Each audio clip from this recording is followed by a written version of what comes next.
The National Broadcasting Company presents The Big Show, the first half hour presented by the makers of Reynolds Aluminum, the Reynolds Metals Company, and starring the glamorous, unpredictable Tallulah Bankhead.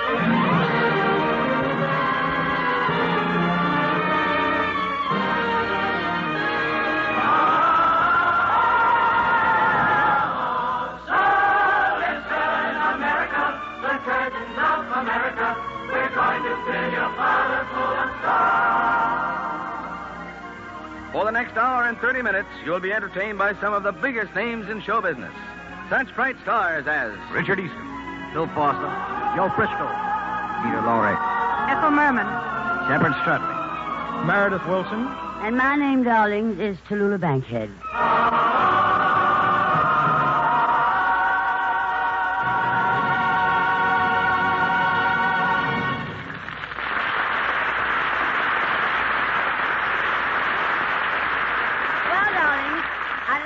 Meet the members of our cast on a personal basis. And what better way to learn how great they are than from their own lips?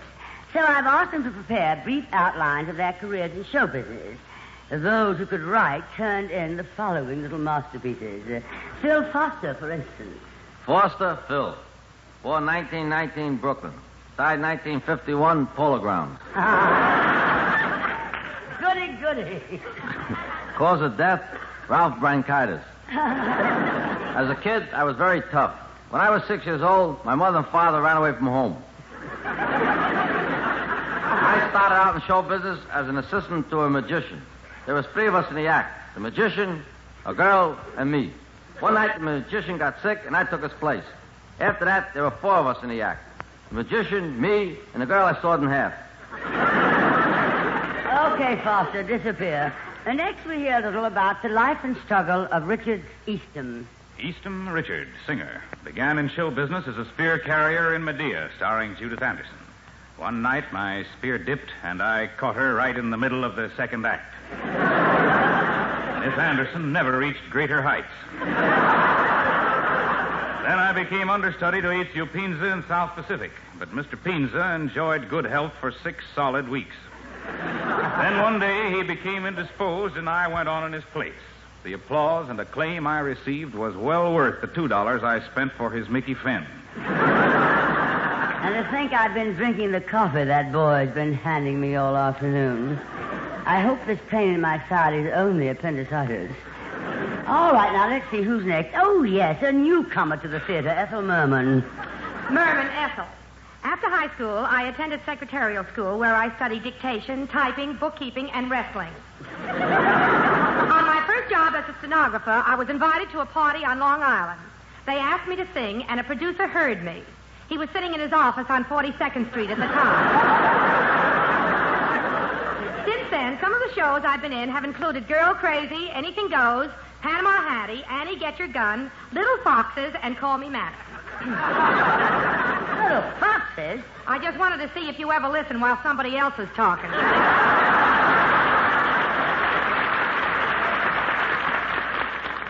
I always listen when she's talking. The only time I don't listen is when she's singing. Well, now we hear from a gentleman who is known in show business as the comedian's comedian, Mr. Joe Frisco. Frisco Joe. I started in show business rather late in life because as a child I studied a little.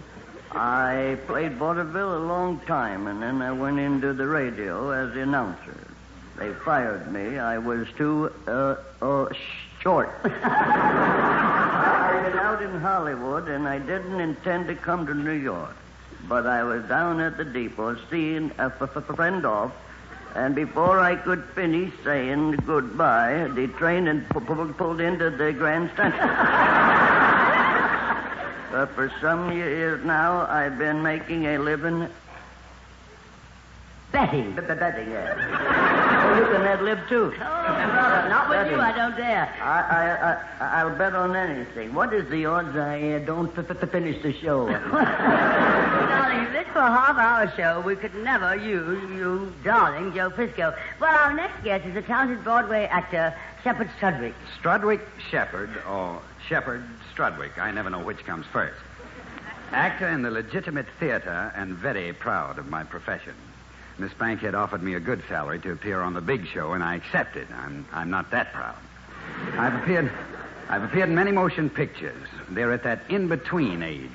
Too old to be shown in theaters, too young to be shown on television. Shepard. I'll never understand why actors pick such odd first names. Well, next we hear from our guest, Mr. Peter Laurie. Laurie Peter. I started my career in the theater as a romantic actor.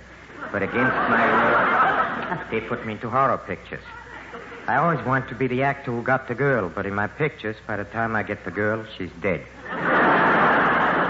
Well, I've struggled to get away from playing with monsters, but I guess it is my fate. Because here I am today with Tallulah Bankhead.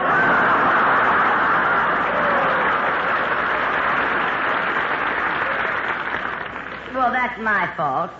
I'm just going to have to enunciate more clearly. I distinctly told them to get me Peter Lawford. But here's something we always hear distinctly, a message from our darling sponsor, the Reynolds Metals Company.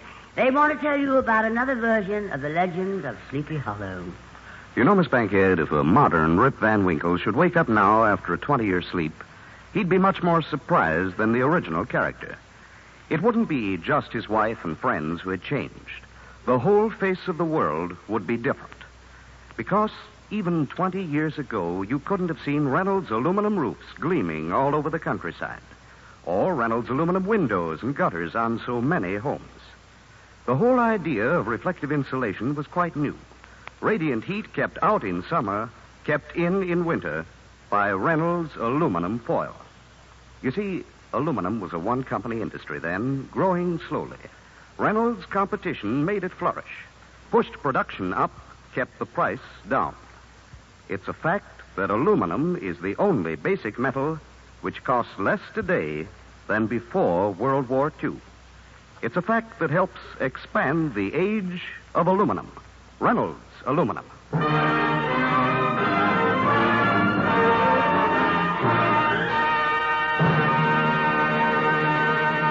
Well, darlings, Meredith Wilson has found a new, exciting, and inspirational song for his selection this week. It's The Unseen Rider. So, Meredith, if the orchestra and chorus are ready, let's gallop away, if you please, darling.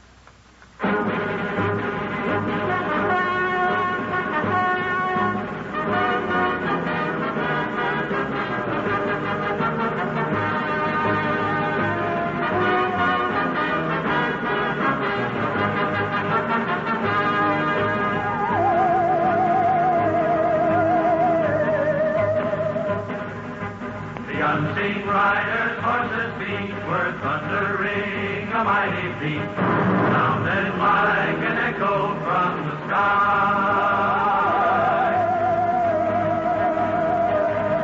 Like in a dream, the words came clear that made me know the Lord was near, and this is what he said as he rode by.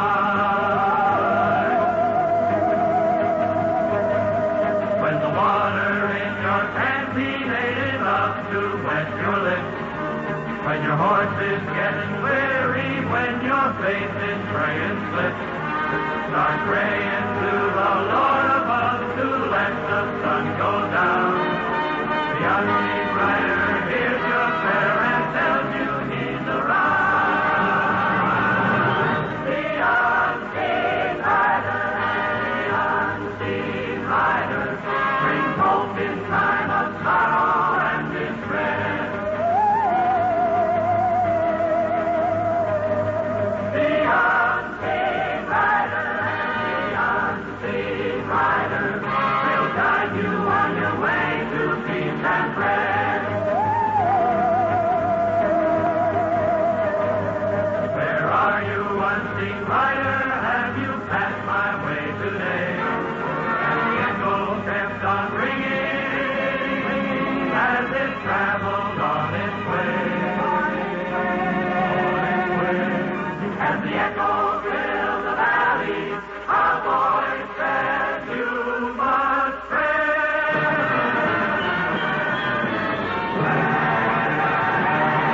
The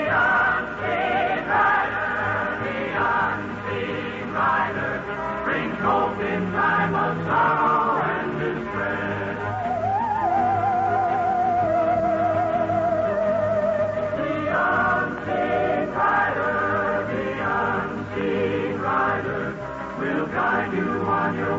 to peace and rest.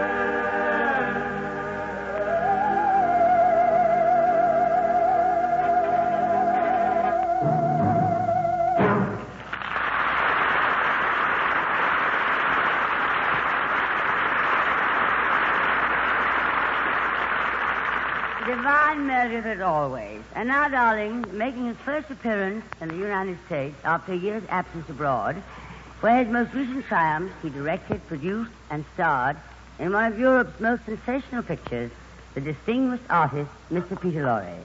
Mr. Laurie, in one of his great characterizations, a chilling drama based on the classic story from the pen of Edgar Allan Poe, The Cask of Amontillado.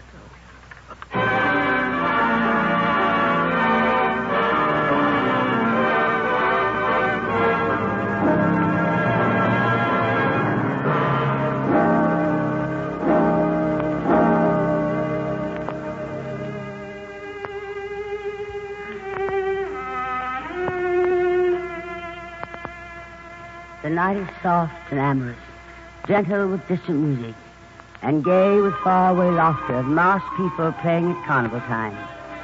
But in the shadows near the great villa, there is discord.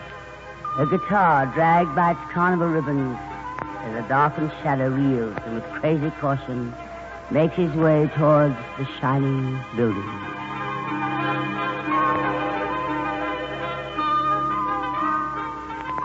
Listen to them. Yes, they still laugh and dance and play the night away. But, I shouldn't have drunk so much wine. I must hurry now to the villa where she's waiting, yes. Waiting for him, for her Fortunato.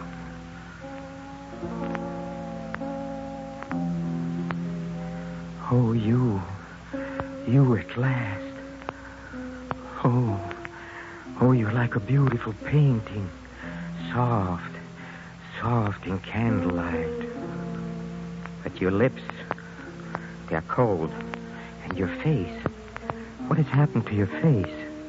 And your eyes, your white staring eyes, and the light that grows in them. No, you don't wait for me, you wait for him. Yes, I should have known. But I did not want to know. I could not believe that you would fall for that too pretty face, for that pretty voice, those pretty things setting so pretty away. Oh, but now I know you. You wait, well, and wait for your Fortunato. Do you know? No, you couldn't know, no. You only feel, yes. And while there is fear, there's light, huh? Just a little light, but it burns. It burns like a candle. The little wind of fear blows softly, and it whispers, he will not come. And then the candle flame flickers and almost goes out. But then a soft wind of hope whispers, he will come. He will. And the little flame struggles up with light. Yes, but he will not come. He will not come. Ever. Huh? Have I seen him? Have I seen your lover, Fortunato? Oh, of course I've seen him in the street, and I knew it was he because I heard the jingle of the little bells on his cap, and I knew him despite his jester's costume, and beneath the mask I could read his foolish, pretty smile, and I took him and we went down to the dark passageways under my house on a hill, and I lighted the way with a candle and with many a bottle of my finest wines, and he followed me laughing and excited at what I promised at the end. The end where the tunnel stops in the living rock of the cliff. There, I said, there you shall taste my greatest treasure, my finest wine, a cask of ancient amontillado.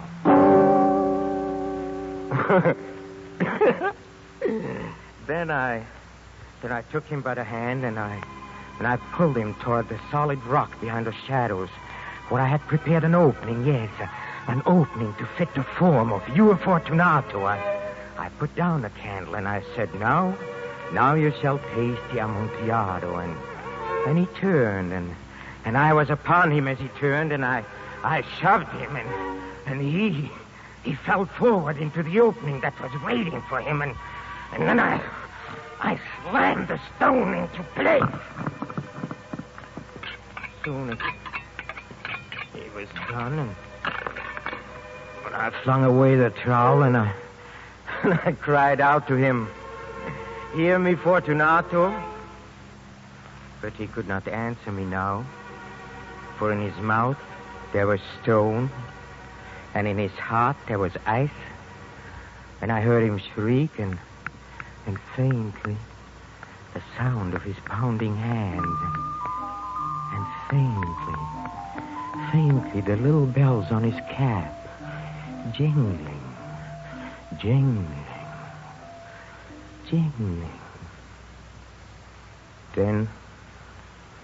Then there was nothing, and I left the place where Fortunato is waiting.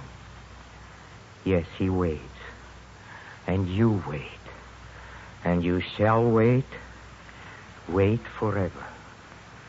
I have condemned you, and I've counted my words as they slowly killed you, as I looked into your eyes and watched the little flame slowly die.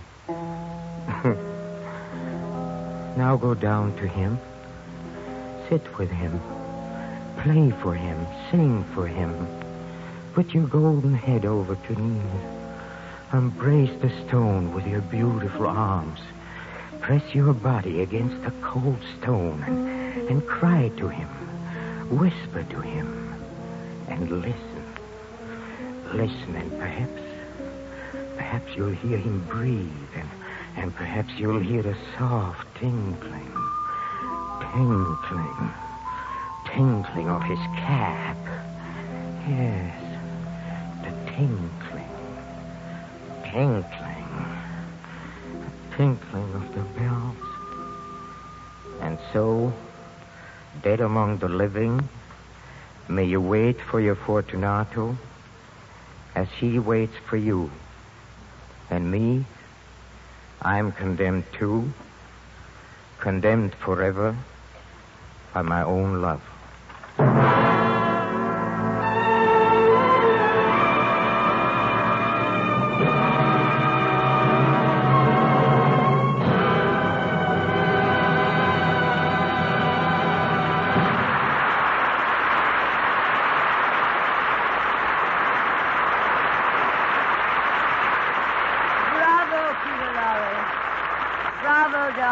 Magnificent performance. And now our sponsor says the best things in life are packaged in aluminum. I wonder where I could get an aluminum wrapper. Well, Miss Bankhead, you certainly could say that the best packaged things in life are packaged in aluminum. Reynolds aluminum foil. Because manufacturers who are proudest of product quality, why, they naturally want to protect that quality, want to bring it to the customer at its best. And that's just what Reynolds aluminum foil does. Neither moisture nor odors can penetrate it. Freshness is sealed in. Also, these proud manufacturers want their products to look their best, which is the second great advantage of Reynolds aluminum foil. Nothing attracts like the gleam of foil packages and labels, with their contrasts of gold and silver and rich colors. Cereals, cookies, butter, margarine, dried fruits, soups, cheeses, and candy, cigarettes, chewing gum, and cleansers, and photo film. This is just a partial list, and it keeps growing. Packages and labels by the Reynolds Metals Company, one of America's great producers of aluminum.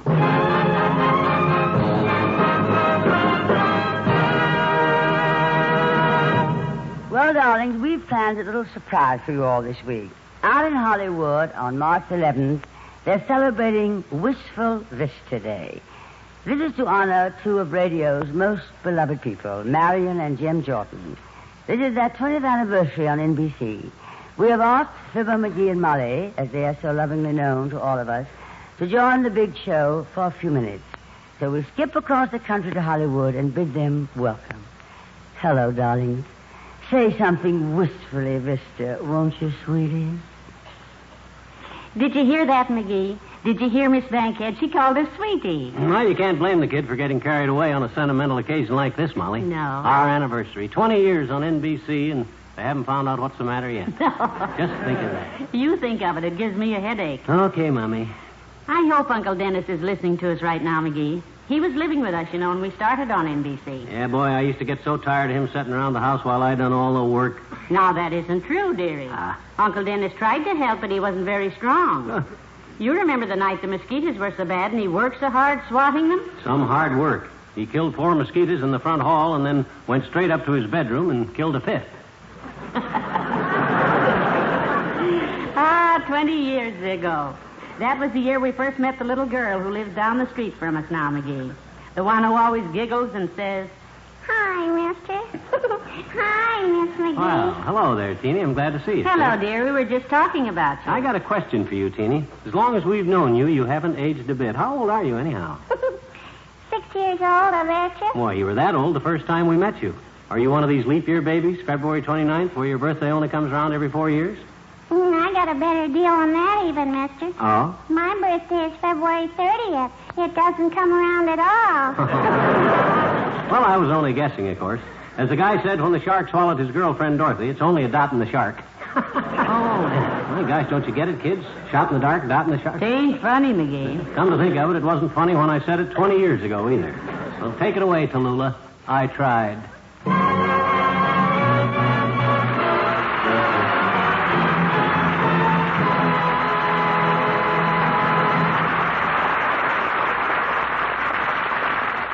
Congratulations, Marion and Jim Jordan, from all of us here. And may your whole closet continue to pile up with all those wonderfully hilarious things for another 20 years and another 20 years. All of our love does it. And now, let us go to another old-timer who for the past 20 years has been out of work. As a matter of fact, he's made a very nice living out of being out of work, haven't you, Joe Frisco? Thank you, Andy Devine. You were looking at a man, ladies and gentlemen, that's been in show business for 45 years, and I never played Harvey in my whole life. I played horses and dogs. I lost every day. Closing day here, I had a very good day. A man give me a ride home. I get the best handicap as Mr. Joe Massey and Danny Cronin, and still lose. I just got back from California. That's God's country out there. He can have it. There's 1,500,000 people out there, and if you're not in the movies, you're out of work. A song brought me out there, a song called California, Here I Come. That song inspired me and brought me out there. Had to wait 8 years to get a song to bring me back east. They finally wrote one called Get Out of Town Before It's Too Late. I had a good time out there, though. I didn't play into the movies. I worked in all the cafes. They don't pay a large salary, but it's a wonderful climate. You don't need an overcoat. Stars like Raft and Oakey and Cary Grant, they buy camel hair coats for $200 and carry them in their arm. They don't even wear them. My overcoat ran third in a parlay about 4 times. The more than I hocked the coat, the wind blew up. It's the home of unusual weather. That's the only place you can fall asleep under a rose bush in full bloom and freeze to death.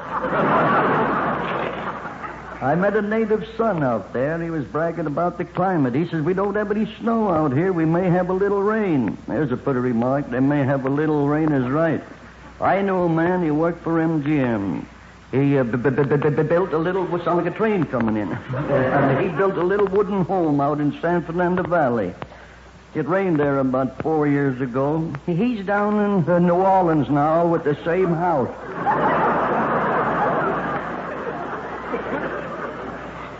I played on a program out there with Bing Crosby, and he asked me if I was there through the courtesy of the racetrack. I says, no, Bing, I'm here through the courtesy of my creditors. He says, I thought you was a good horse player. I says, I was, till I started to play your horses. He says, what happened? What happened? I lost my wife, home, family, and everything. He says, well, your trouble's over now, Joe. I've sold my stable. I says, your trouble's over, but I got the habit now.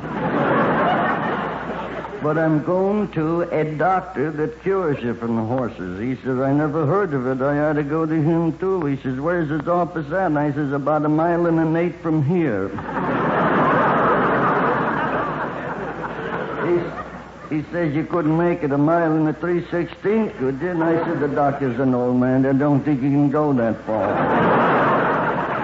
He says, does the doctor take you off the horses cold? I said, no, he allows you to play a horse a day. And you mean he puts you on a diet like, yes, of a horse a day.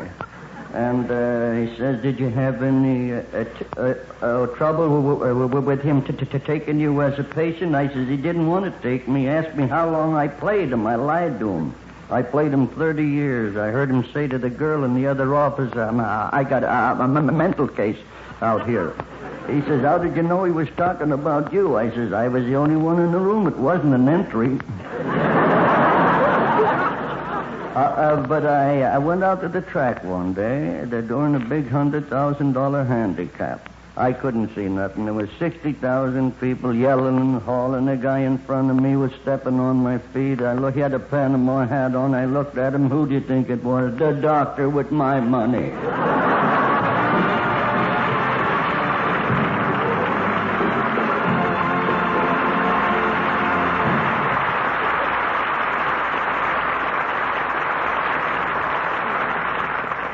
Thank you, Joe Frisco. You're wonderfly insane.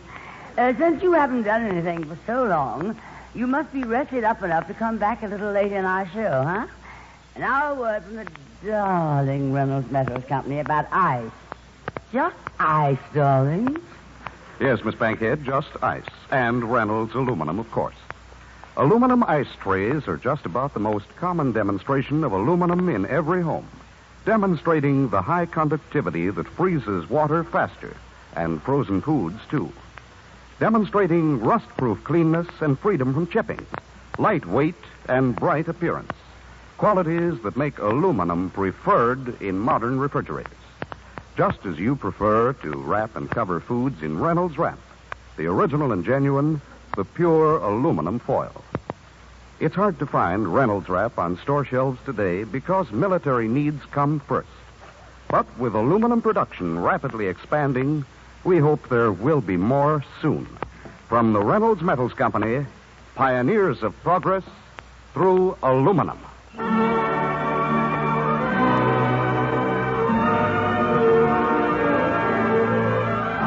were made to sing while we're young.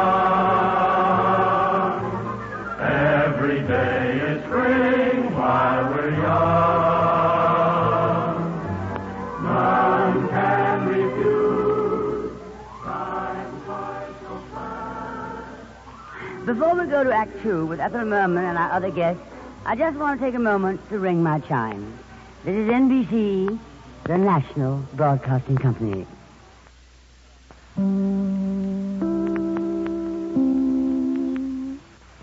This is The Big Show, Act 2. This half hour presented as a salute to radio station WSB, Atlanta, Georgia, on the occasion of its 30th birthday.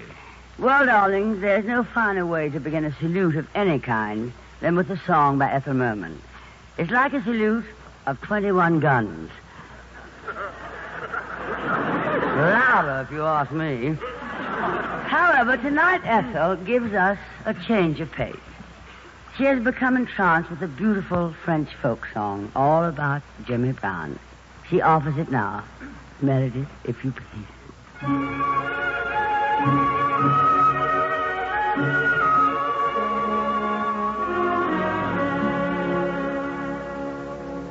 There's a village hidden deep in the valley, among the pine trees half forlorn, and there on a sunny morning, little Jimmy Brown was born.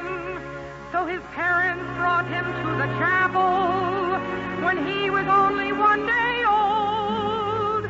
Bless the little fellow, welcome Jimmy to the fold. All the chapel bells were ringing, village town. And the song that they were singing was for baby Jimmy Brown. Then the little congregation prayed for guidance from above.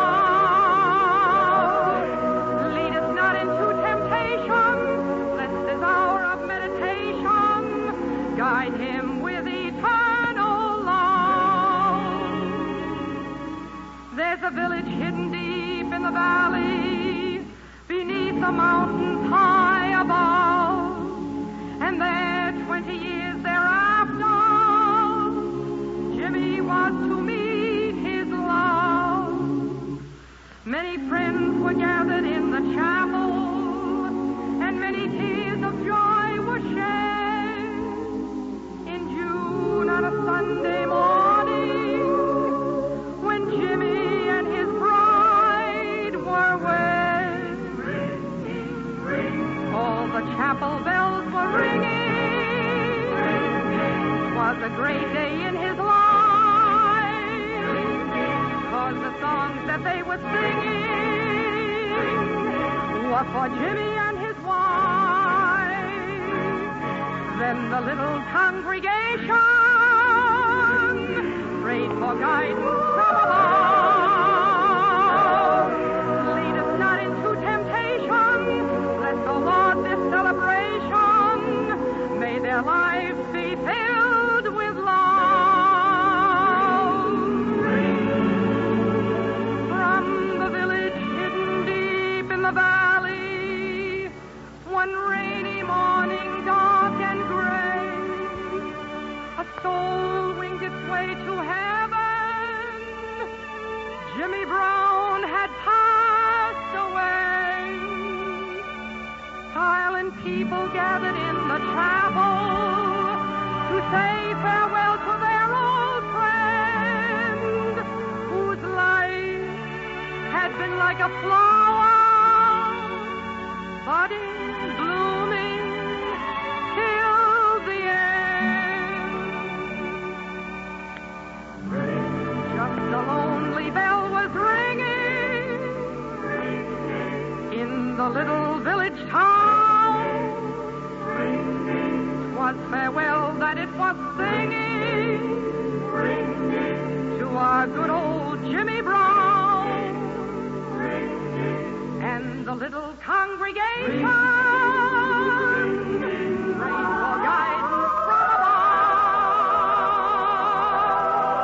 Lead us not into temptation, may his soul find the salvation of thy great eternal love.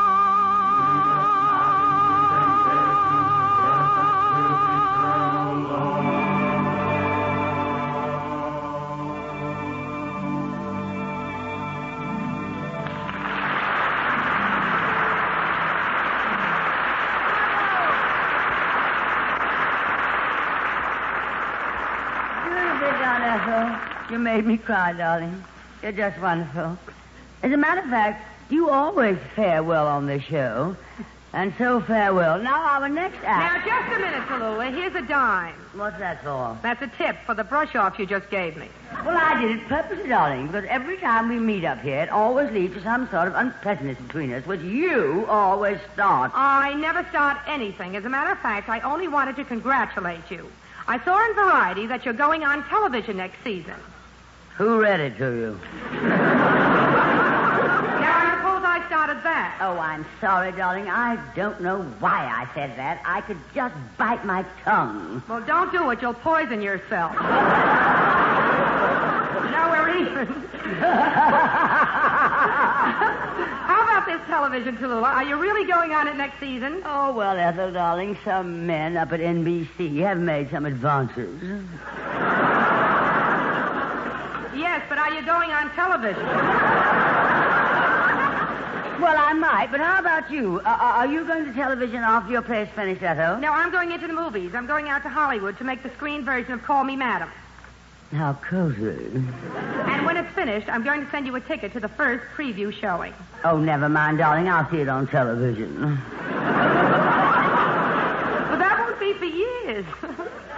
I'm in no hurry. Oh, by the way, darling, I see where you're taking your play to Washington, D.C. after the census is run here. That's right. May 5th, we open in Washington. May 5th, Ethel? Well, do you think there'll be enough business in Washington that time of year? Tallulah, by that time, the presidential candidates alone will fill the theater every night. Well, I hope you knock them speechless. Say, Ethel, that reminds me. You have a new leading man in your company now, haven't you? Yes, Dick Easton. Tell me, Ethel. No. Oh. Well, I was only going to ask you to call him over here. I'd like to chat with him. Oh, sure. Oh, Richard, Tallulah wants to talk to you. Hello, darling. Well, hello, Miss Bankhead. I must say I'm quite amazed to find you so young and attractive and so friendly and so gracious. What do you mean amazed? Who told you differently? Well, I think I'll go sit down.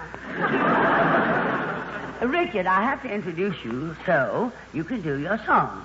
You're in Call Me Madam now, aren't you? You replaced Nick Lucas, didn't you? No, it's Paul Lucas, not Nick. You're thinking of Nick Kenny.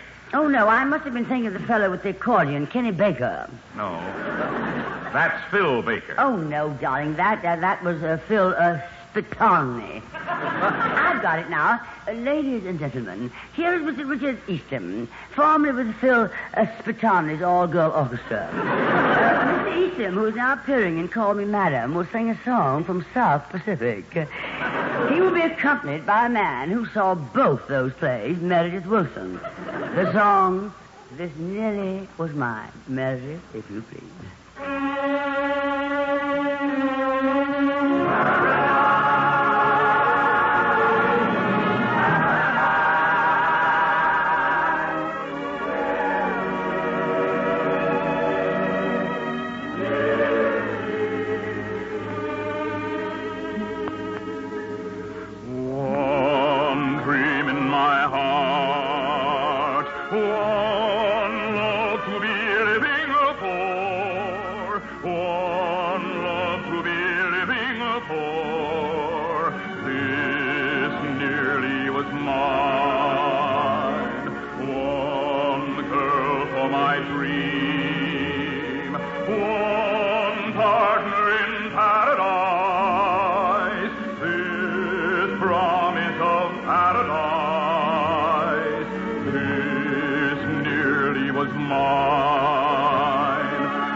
Years ago today, a group of young radio engineers in Atlanta completed the task of setting up the South's first broadcast a tenor. The switch was thrown, and for the first time, this thing called radio reached out to Georgia's dogwood country with the signature, "This is radio station WSB, welcoming you to the South." The voice of the South is Dixie's oldest and biggest station. Always programming for a specific audience, WSB was America's first station to broadcast a complete church service, and has carried this praiseworthy program continuously through these past 30 years. It also brought the South its first newscast and all-important farm reports. Then our famous disc jockey programs were also originated by this progressive station of the Beach State. Peach State, I'm sorry, Georgia. From a 100-watt station in 1922, WSB has grown with Atlanta, the gateway to the South, to become one of America's most powerful and respected radio stations. Therefore, on this memorable occasion, on your 30th anniversary to WSB, the voice of the South, all of us here on the Big Show and the entire National Broadcasting Company offer our sincerest congratulations and thanks for your great contribution to the radio industry.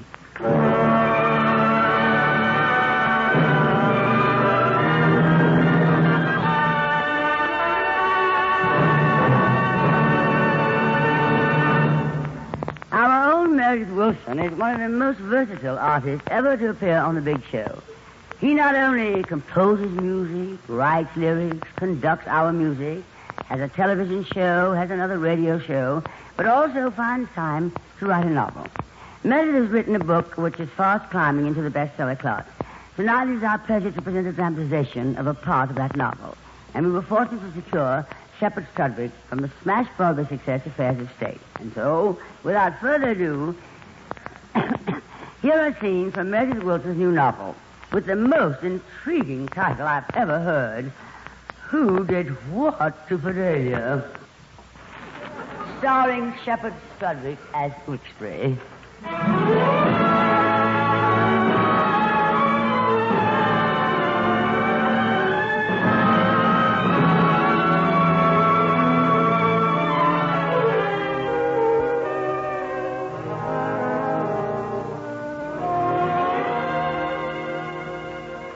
Who did what to Fidelia?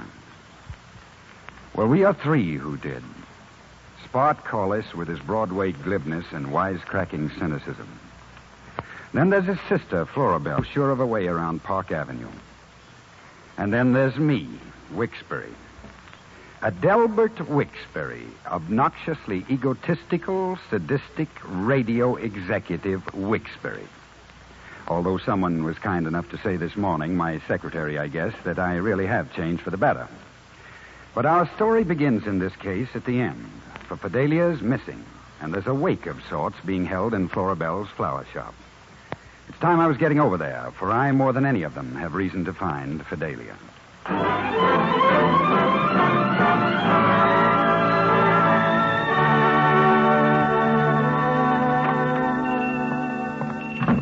Hello, Spart. What are you doing up and about? The sun's still shining. Hi, sis. I got to talk to you. I'll make it fast. Got to get this arrangement over at the Waldorf. Big order. Banquet piece. Money in the till, you know. Cut it out, Florabelle. I have things on my mind. You need a few bucks, boy? No, I've got to find Fidelia. Oh? She's gone. Do you know that? Yes. You know why? Wixbury flunked her on her audition. I warned him, and this is it. When I see him, I'm going to beat his brains Now, out. relax. Take it easy. You beat him up once. Let it go at that. Hitting Wix won't ease your conscience. Well, what do you mean? Well, never mind for now. Here he comes. Florabelle, where's Fidelia? What's happened to her? I've got to find her. You already found her. Spart? All right, don't fight back. I'm not choosy. Spart Collis, if you hit him again, I'll turn you into the cops, so help me. It's okay. I wish he'd knocked me out. I couldn't feel lower. You turned the kid down on our audition, didn't you? Yes, I did, and I'm not sorry. I'm only sorry she got hurt. Oh, that's just great.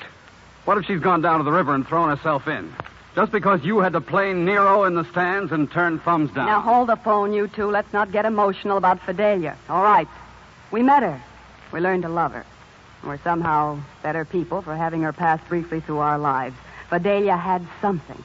But it wasn't talent. Now, stop spitting in each other's eyes. Do you mind if I sit down? Okay, sit down, Wixbury. If you've got anything to say, say it, then we'll go a few more rounds. You don't understand what's happened. You see, I did hear her audition, and she was terrible. Then my secretary, Miss Jones, started moving in on me. I knew she was going to rag me about Fidelia, try to smoosh me into giving the kid a break. But something snapped in me. I don't know why. I guess all of a sudden I grew up, went honest, something like that. Oh, brother, not that. Shut up, Spot. Go on, Wicks. I'll tell it just the way it happened.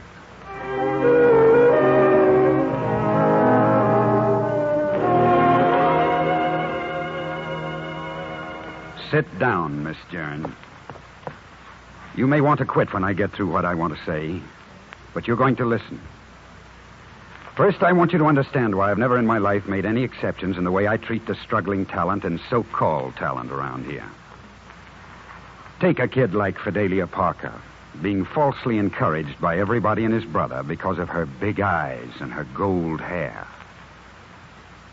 Look, honey, ever read the biography of a man named Johannes Brahms?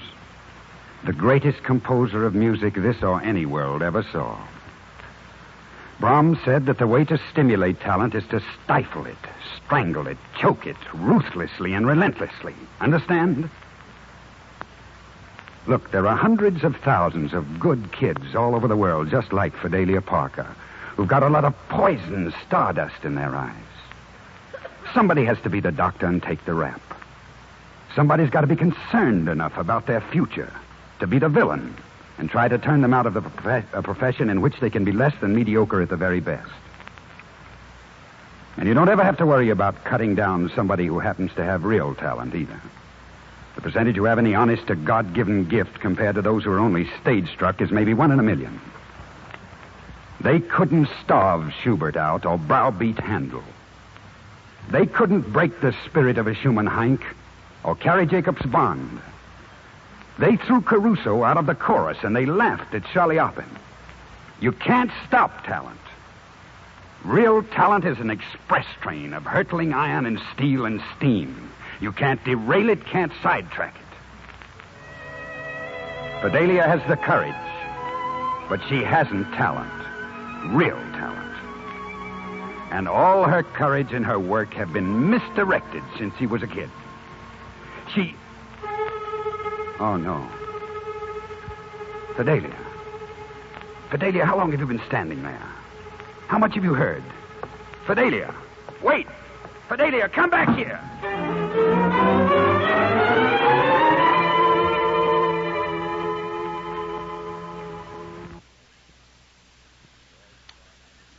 Well, Spot, I didn't catch up with her. She just seemed to vanish. Must have run down the stairs and taken an elevator from another floor. I'd like to find her, you see, because I didn't want to hurt her. I'm not sorry for what I said. I just didn't want to hurt Fidelia. Okay, want to hit me again? No, I just want to tell you that I'm sorry for slugging you. Oh, forget it. You see, I'm something of a heel, too, where Fidelia's concerned. What time was it she ran out of your office? About 2 o'clock yesterday. Oh, I had a feeling it would be. Why, Spot? I ran into her. She must have just come down from Wicks's office. Now, as I remember it, she was unusually quiet, sort of preoccupied. Took her into a drugstore for a cup of coffee. I didn't know what had happened in your office. I offered her a job as an actress. You see, I didn't even know she wanted to sing. I thought she wanted to act. Well, at least she's made us take a good look at ourselves. We'd better find her, Spot. I've got to find her and explain all those things she heard me say. Let's go. I've got a lot of explaining to do myself. Now, you characters hold still and listen to me. Wicks. What makes Fidelia the most unforgettable girl you ever met? You and everyone else who's ever seen her. She's not a girl. She's a woman. No, she's not a woman. She's an angel, a child. A child angel. Oh, you're warm, Mr. W. She's a full-blown girl woman who's never lost the simple, uncomplicated perspective, or whatever you want to call it, of a child. The thing you and I and everybody else had when we were 4 and then lost somewhere along the way in the puzzlement of growing up in a world where the inhabitants continually say things they don't mean and act nice to people they hate and... What are you trying to prove, Flora? Only that for once Fidelia heard somebody say something honest. And you want to go back over it and give her a messed up version of the same thing that won't make any sense to her at all? Sure. She's hurt. But now she understands. And she's got the courage to take it. Well, the first thing she'd do is go back to Fort Madison, Iowa, and start her life all over again. And I'll bet $40,000 she's on her way there this minute while you two stoops stand here crying over my flowers.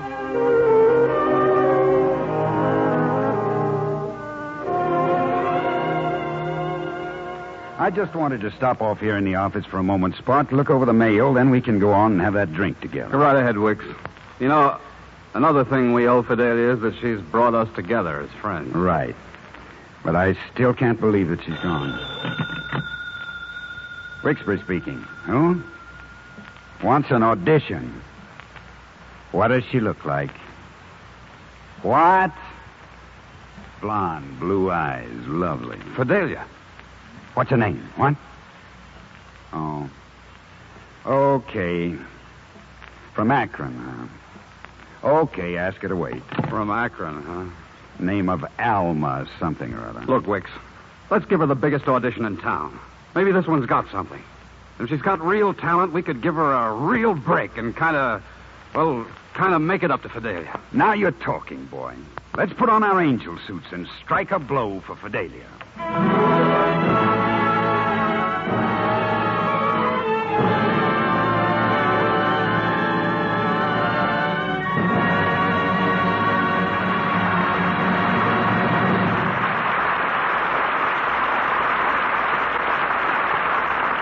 Well done, darling. Beautifully played, Shepard, Strudwick, and a bow to Martin Blaine and Jan Miner.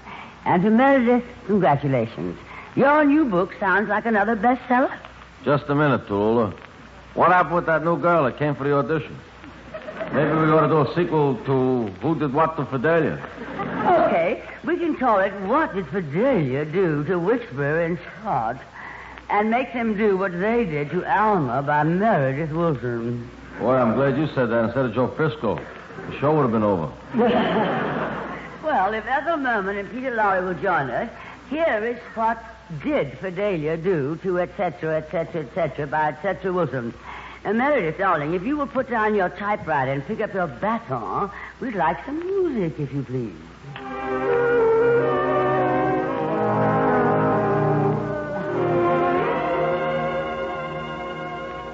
Say, Wicks.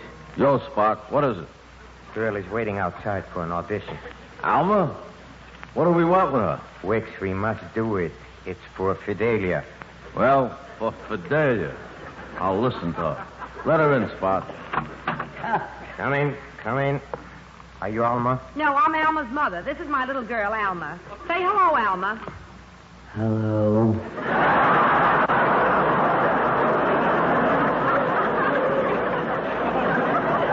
This is your daughter or your husband?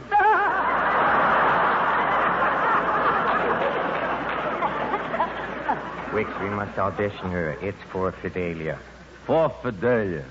So you want to audition for the radio, huh? Now, come here. Sit on my lap. That's it. Oh, my God. Well, let my daughter sit on your lap. Okay, let's get on with the radio audition. Let's hear her sing something. Yes, go on, little girl. Sing something. Come on, Alma. Sing for the gentleman. And take your hand out of your mouth. That's it. Now sing, baby. You go to my head, and you linger like a haunting refrain. Maybe you'd better put your hand back in your mouth.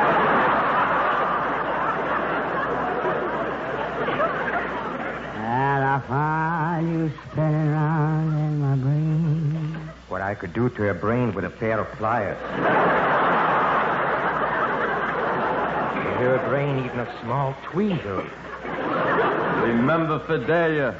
Like a bubble in a glass of champagne. I think I'll go someplace and get drunk. What are you yapping about? It's my daughter. I gotta live with her. Go ahead, baby. You're killing him. That could be such a slow death. You go to my head. She's begging for it. What? It's for Fidelia. For Fidelia.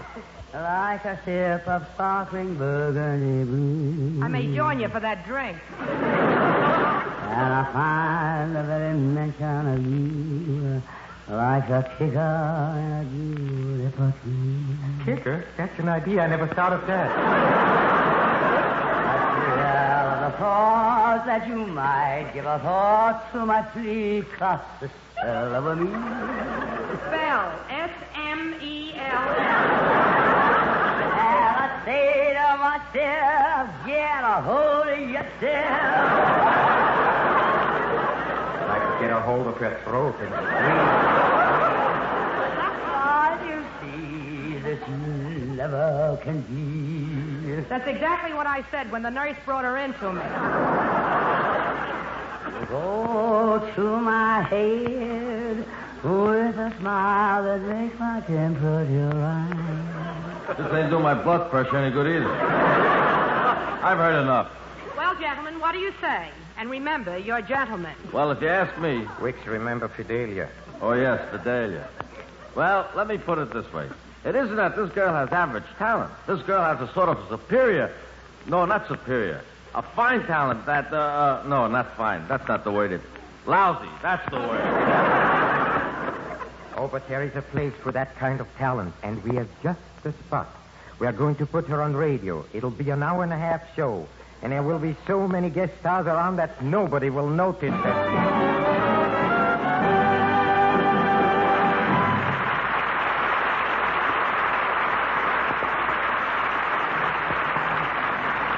This portion of the Big Show, darlings, is presented as a salute to the South's first broadcasting station, WSB, Atlanta, Georgia, which today celebrates its 30th birthday. Congratulations, darlings, and many, many happy returns. 3 chimes of silver, hear them ring, they're ringing throughout a troubled world. What happiness they bring. 3 chimes of silver, ringing clear. Though 25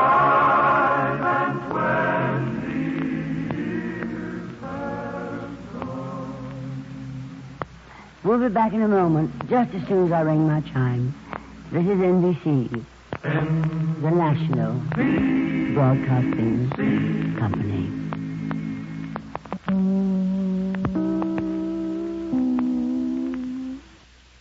This is The Big Show, Act 3. This portion brought to you by Chesterfield. Chesterfield's are much milder with an extraordinarily good taste and no unpleasant aftertaste. By Anacin for fast relief from pain of headache, neuritis, and neuralgia. And by Dentine, the gum with breathtaking flavor, and Beeman's Pepsin, the gum that's great to chew and good for your digestion, too. Now, here once again is Tallulah Bankhead. Thank you, Ed. Well, darlings, I was hoping we could get away with only having to hear Ethel Merman sing one song. But she inveigled Mr. Easton to sing a duet with her, and I couldn't turn the darling boy down. So here are Miss Merman and Mr. Easton, blending voices, and here's a surprise.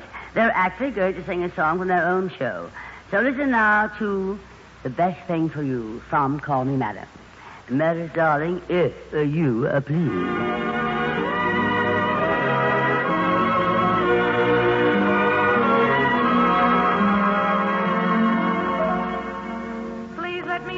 From the stars, I don't pretend to be smart. Won't you suggest what you think best, having my interest at heart? I only want what's the best thing for you, and the best thing for you would be me.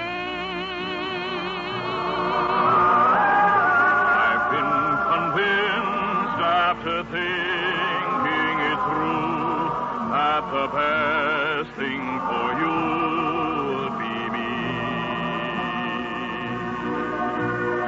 Every day to myself I say,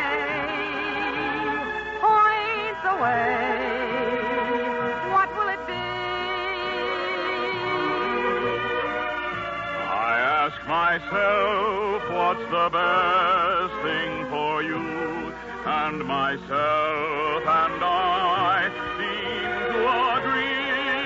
We agree that the best thing for you would be me.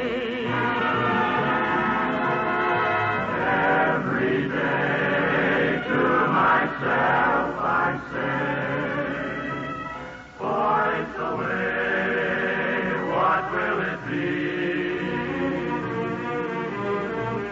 I ask myself, what's the best thing for you? And myself and I seem to agree that the best thing for you would be me. Myself that the best thing for you would be me.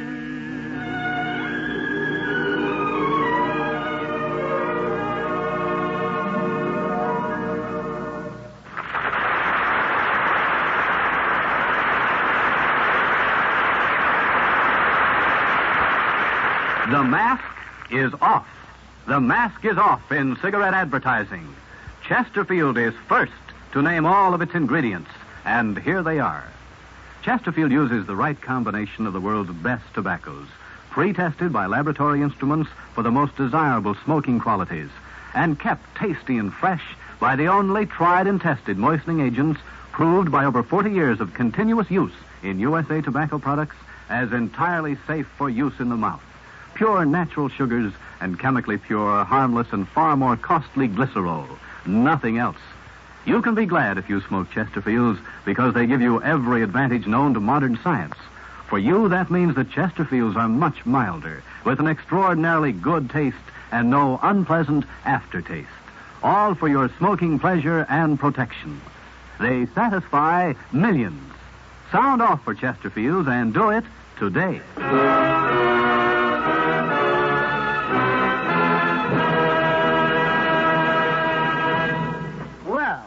We come to an inning when the Brooklyn Dodgers always score heavily. Batter up, Bill Foster. Let me see you hit one out of the park.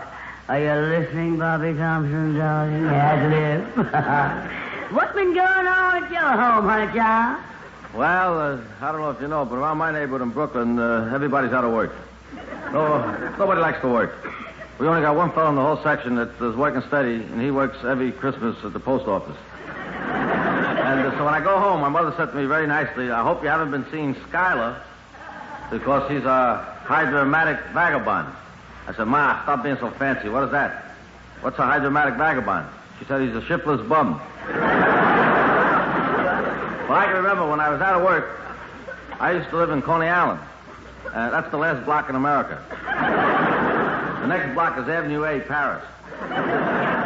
So I used to get a quarter a day from my mother to look for a job.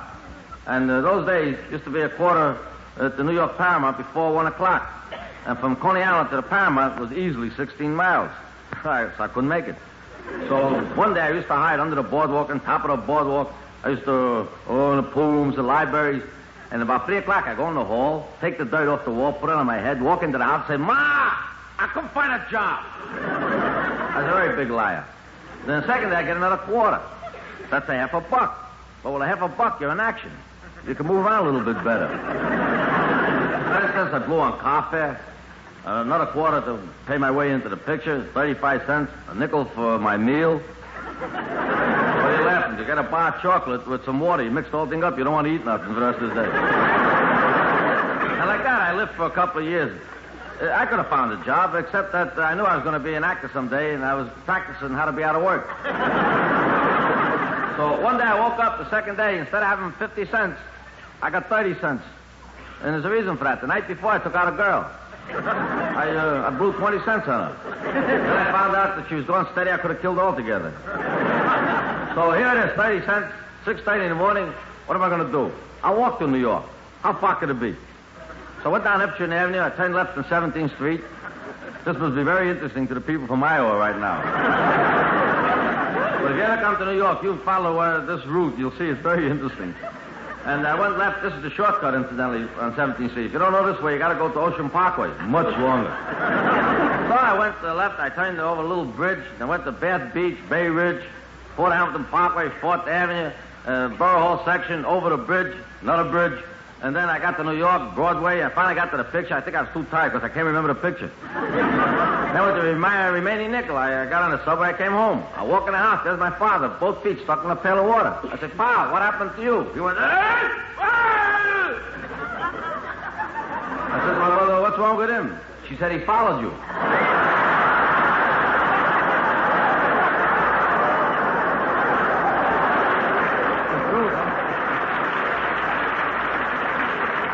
But anyway, then my father got me a job. I would never find one. He got me a job as an usher. And let's be honest with each other, people. I don't know if you know the audiences in Brooklyn, but they're type of an audience. If somebody in the screen happened to ask the question, the people in the audience feel that they must answer it. If somebody in the screen happened to say, where you going? Somebody in the audience must say, who's gone? So anyway, let's be very honest. When you see a picture, you people that are in the audience and listening, when you see a picture from beginning to end, one time, this is pretty good. If you see the same picture twice, that's a near miracle. If you see the same picture 3 times, this is the miracle. I, as an usher, used to have to see the same picture 30 times, 40 times. After a while, I got punch drunk just for watching a picture. When a tree moved in a picture, I moved with the tree. After a while, I began to show people to the seats in the mood of the picture. Whatever is playing on the screen, that's how I showed them to the seats. If it was a jungle picture, I used to show people to see something like,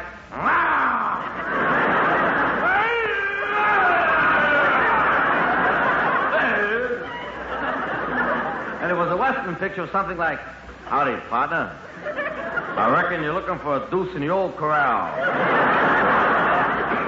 And it was a gangster picture. I used to show them to see something like, you're looking for 2? I got it for you. Follow me down the aisle, I'll slip you in. There'll be 3 of us going down and only 1 of us coming back.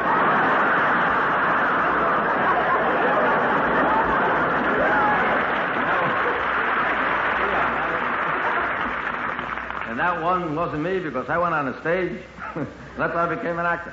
Listen, don't fool around. This is a big week. And, ladies and gentlemen, since this is Meredith Wilson week on a big show, I have a song composed by Meredith.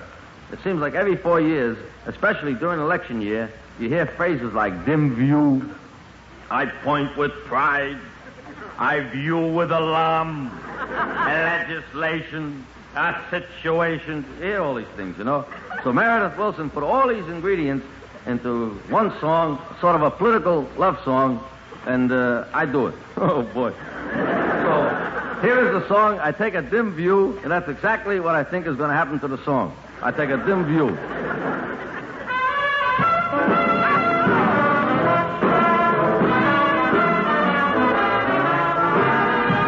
I take a dim view of any situation that refuses to permit holding hands while we sit trying to fit in your father's easy chair. I take a dim view of any legislation that refuses to allow little pecks on your brow while I plow through the hairpins in your hair. And though I point with pride at your mother, the way she hollers from the stairs, good luck. I got a view with alarm your brother. The little clock won't duck for less than $1. I take a dim view of any situation that embraces anything but a date in a spring with a ring and a flower girl or 2. Because I love you, I do. Take a dim view of your insinuation that a girl would be a beaut if she came to a cute bathing suit, so we're nowhere near the shore. We take a dim view of all your indignation that arises when we say that's the end of the parade for today. May I take you to the door? Point with pride at your brother, the little monster with his knowing look. I got a view with alarm your gonna cook and cook till she hooks you a schnook. Nevertheless, I take a dim view of any situation that refuses me the bliss of a hug and a kiss. If I miss, it will break my heart in two. Because I love you, I do. Hey, Phil! You! We got news for you. We love you too. Hey, wow!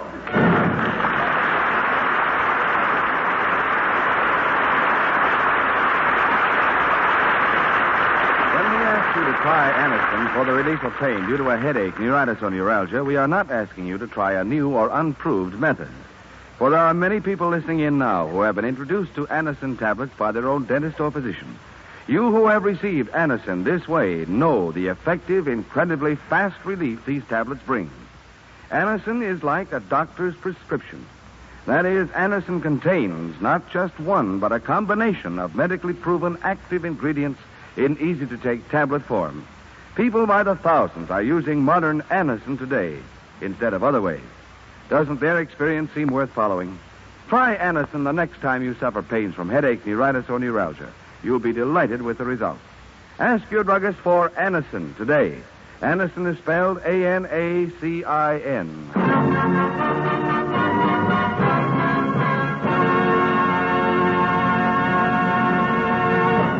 Well, darlings, I simply hate to go shopping, but last week somebody very near and very dear to me had a birthday, and at the last minute I had to go into a store to buy him a gift. I knew exactly what I wanted, but the minute I got into the store, the salesman absolutely confused me. I said to him, I've got to buy a present for a friend of mine. Darling, what do you think for a 40-year-old man would like? What do you think he'd like? A 20-year-old girl? Very funny. Well, you're not going to be any help. Luckily, I know exactly what I want. I'm thinking of giving him my picture. I think a frame might be nice. Oh, this is a nice frame right here. It's perfectly lovely. Of course, you can take out this horrible-looking picture, can't you? Oh, it's a mirror? Well, now, what would you suggest? I mean, does he have what? Any ties? I like to think only one does. You know, I think ties are a little too personal. Maybe I ought to get him some shorts. Oh, sure, he swims.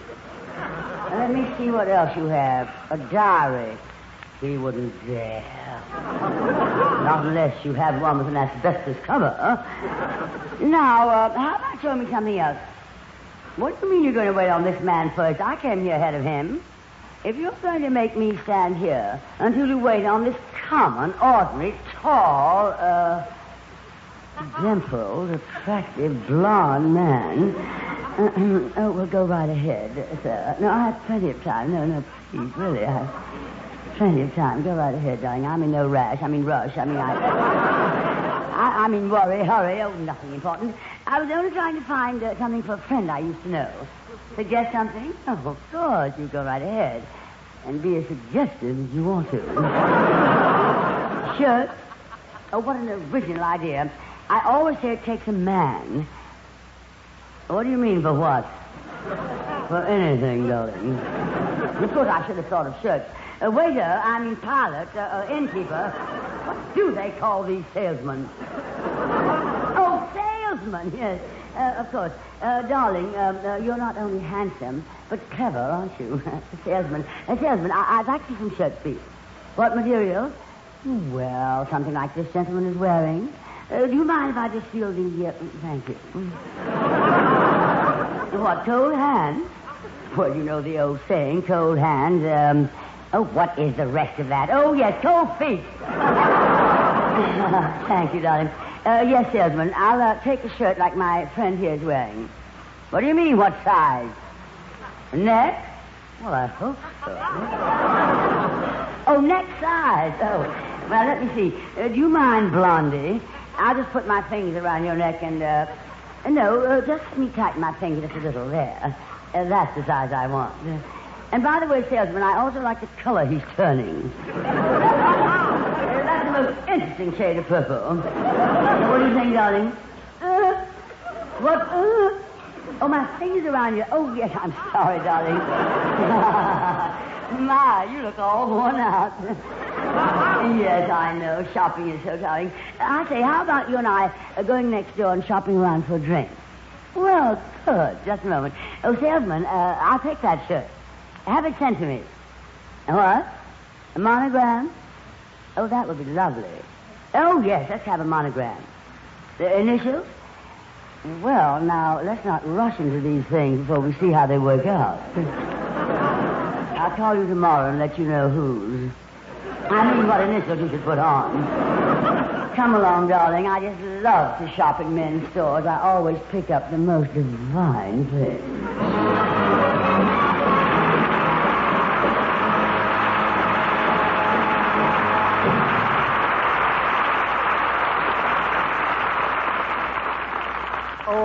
Miss Bankhead. Well, sir, Mr. Wilson. About that little...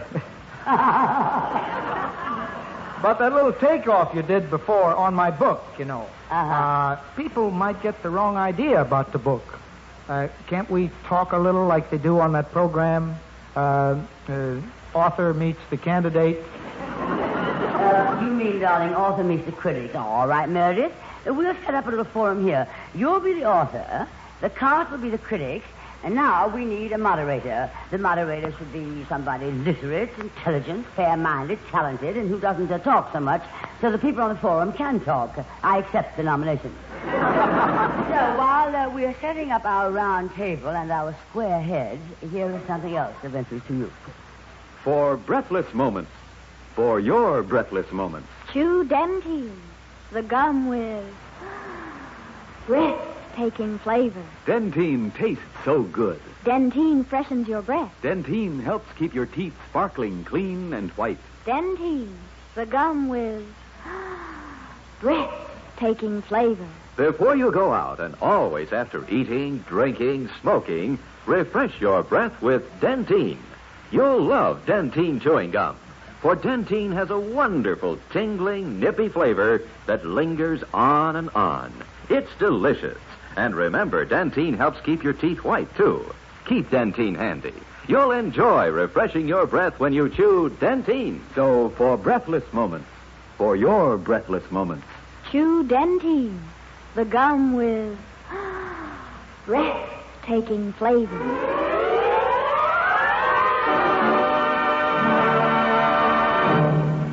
Good evening, ladies and gentlemen. Welcome to Writer Meets the Readers. Our book under discussion tonight is Who Did What to Fidelia, written by Mr. Meredith Wilson, the distinguished, well, that's enough about him. Now we have a famous panel of readers here tonight, and I call on our first reader, Mr. McGuffey. No, I mean our first reader, Miss Ethel Merman. Ethel, what did you think of the book? Well, I don't care what anybody says. I liked it. I read it in bed the other night. It has only 218 pages. And my doctor told me not to go to bed with anything heavy on my stomach. Well, Mr. Wilson, that's an interesting observation. Miss Merman found it very easy to stomach your book. Well, I'm glad she was able to digest it. The cover was a little binding. Wait a minute.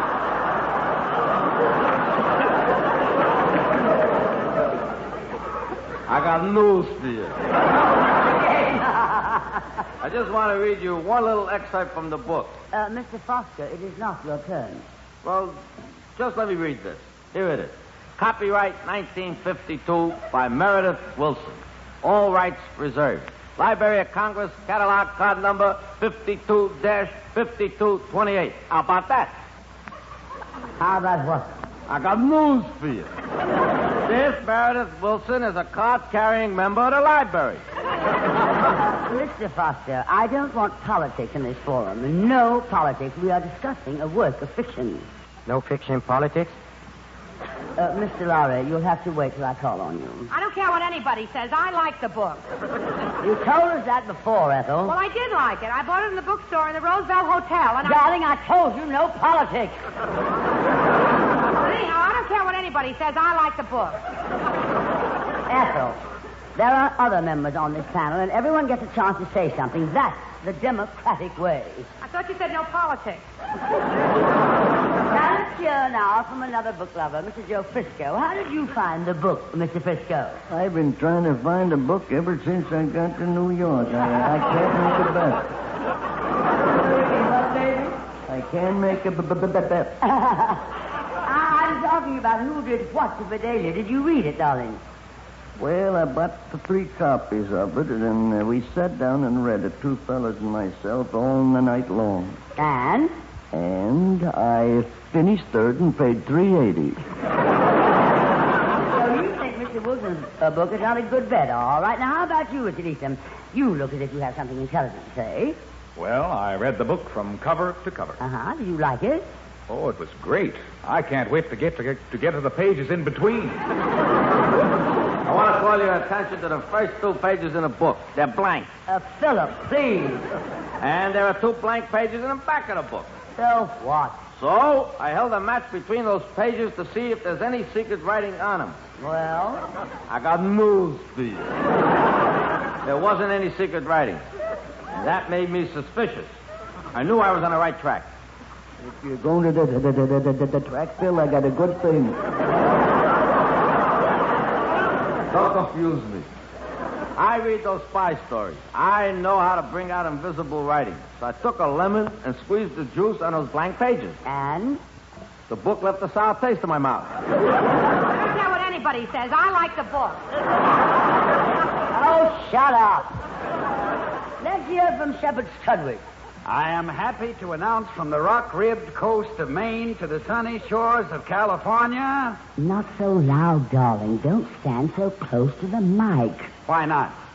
I like Mike. I distinctly told you no politics. Miss Bankhead, may I say just a few... Oh, shut up. What do you know about this? Well, I wrote the book. We accept your apology. Now, let's hear from Peter Laurie. What is your opinion of the book, Mr. Laurie? Oh, I like it very much. I bought the book, and I've done away with several victims simply by sending them the book. And when they read it, they're bored to death. It's a wonderful book. Well, that's a very constructive book review. I think I'll send my copy to a friend. I'll autograph it. Darling, you simply must read this book right away. Love and goodbye, Betty, darling.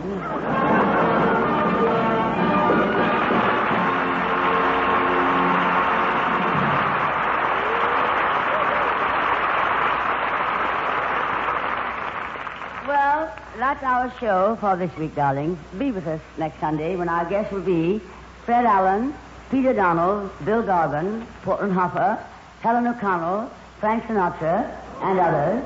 And, of course, our very own Meredith Wilson and the Big Show Orchestra and Chorus. Until then, may the good Lord bless and keep you, whether near or far away. Meredith. May you find that long-awaited golden day today, Shepard. May your troubles all be small ones, and your fortune 10 times 10. Peter, may the good Lord bless and keep you till we meet again, Richard.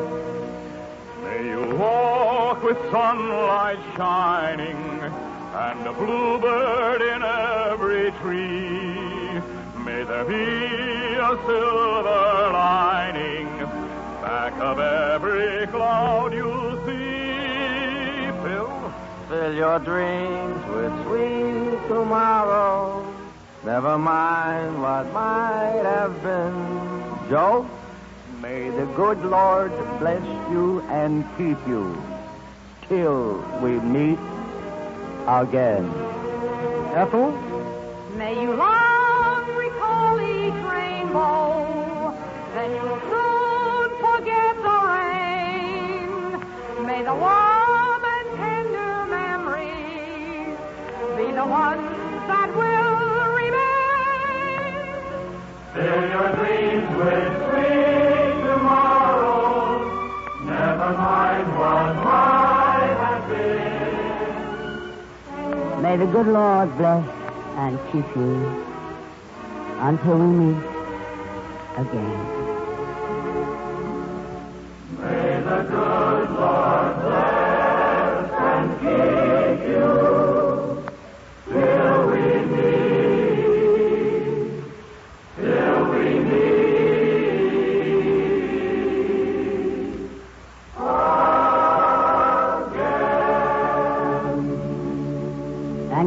Godspeed to our armed forces everywhere. Good night, darling.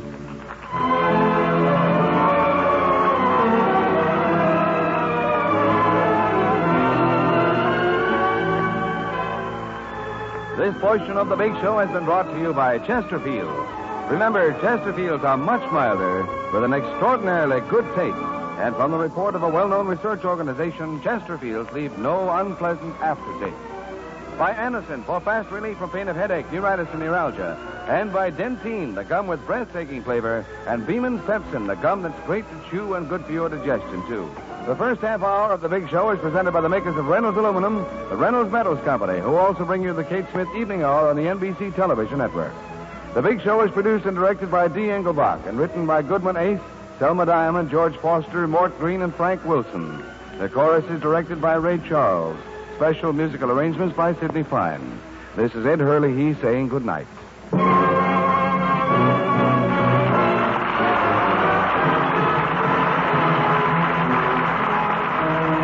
Enjoy American music with Phil Harris and Alice Faye. Next on NBC.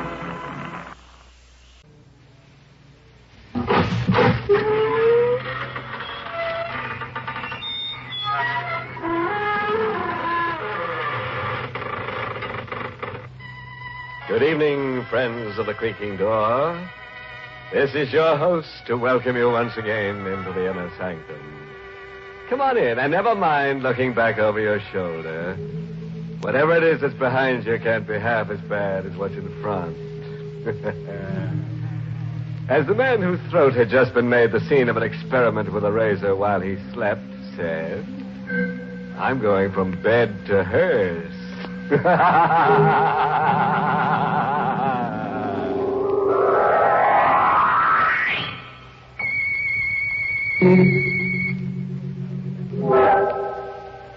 All right. Settle down now. It's coming. And there's nothing you can do about it. Just keep a good hold on yourself. And your wife, if your life insurance paid out. Joe Harris, 21, wearing a cheap blue serge suit and a thin topcoat, cold and wet on a cold and rainy night, decides to make a change.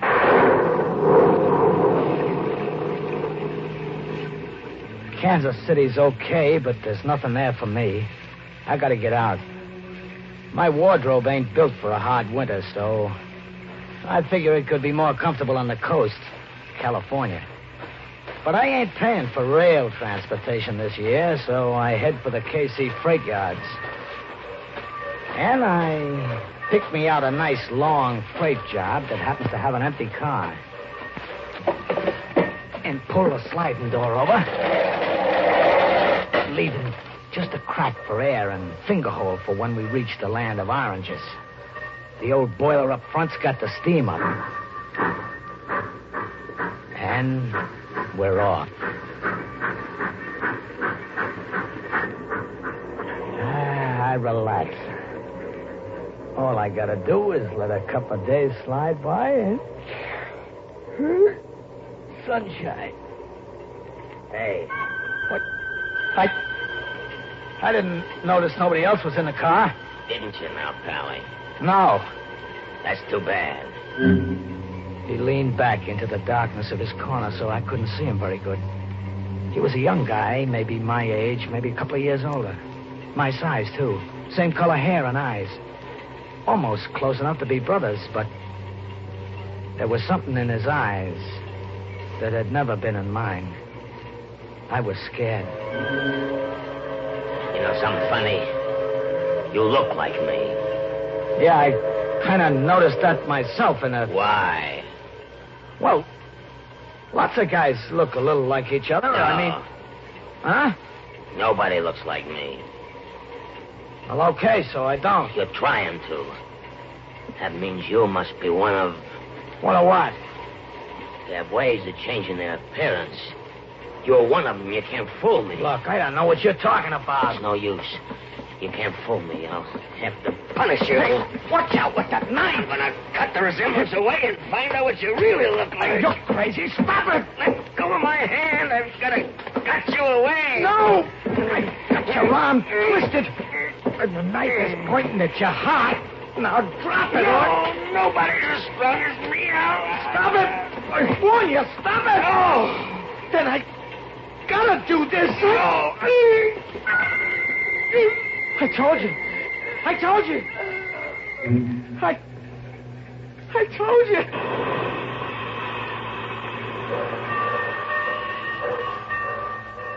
Dead. Hey. No, he's dead. I gotta get out. The door. Slide it open. Put the odd bones. I don't want these sliding doors. Why don't they snap them proper? Give me a hand, Charlie. Okay. What? You locked it. Now I can't get out. I can't get out.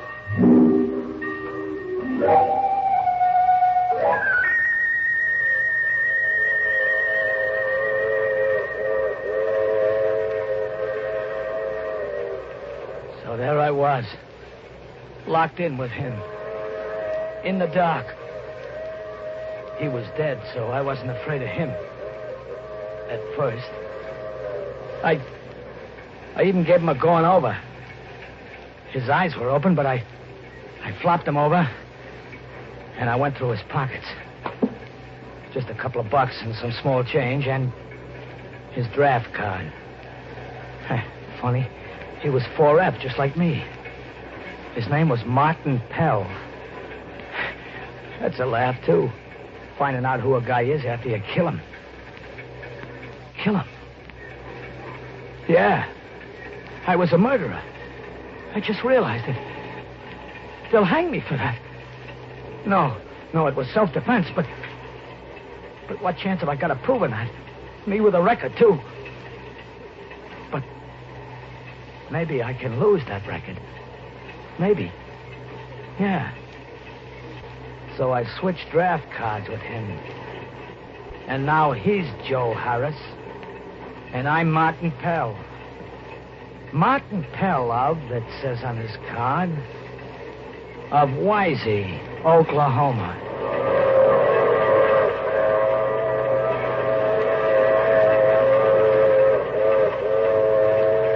And the hours go by, and I'm there with him locked in a boxcar. And the wheels keep pounding underneath. And he's dead. I gotta get out. There's gotta be a way. The door. Shut. I gotta think. Hey, wait. We're stopping. Now what? We're stopping. Yeah, he's covered up. Maybe they won't spot him. Anyways, I gotta get out. I'll yell and I'll pound on the door. Yeah, that's the way. That's the... Help! Help! Let me out! Let me out! Let me out! Somebody hear me! Somebody! Hey, they heard me. What's going on? Catching a ride, bum? Get out of here. Hey, sure. Don't you know it's against the law riding a freight? Yeah, I know. Or maybe it's a hump you remember. No. Now get out of here. Get fast. Fast as I could, I got away from there. The yard bull took a quick look into the car, but he didn't spot the body under the sacking. And the train started up. And it began moving away. With Martin Pell lying under a pile of dirty sacking. With a knife in his heart. And a funny look in his eyes. Only I'm Martin Pell now.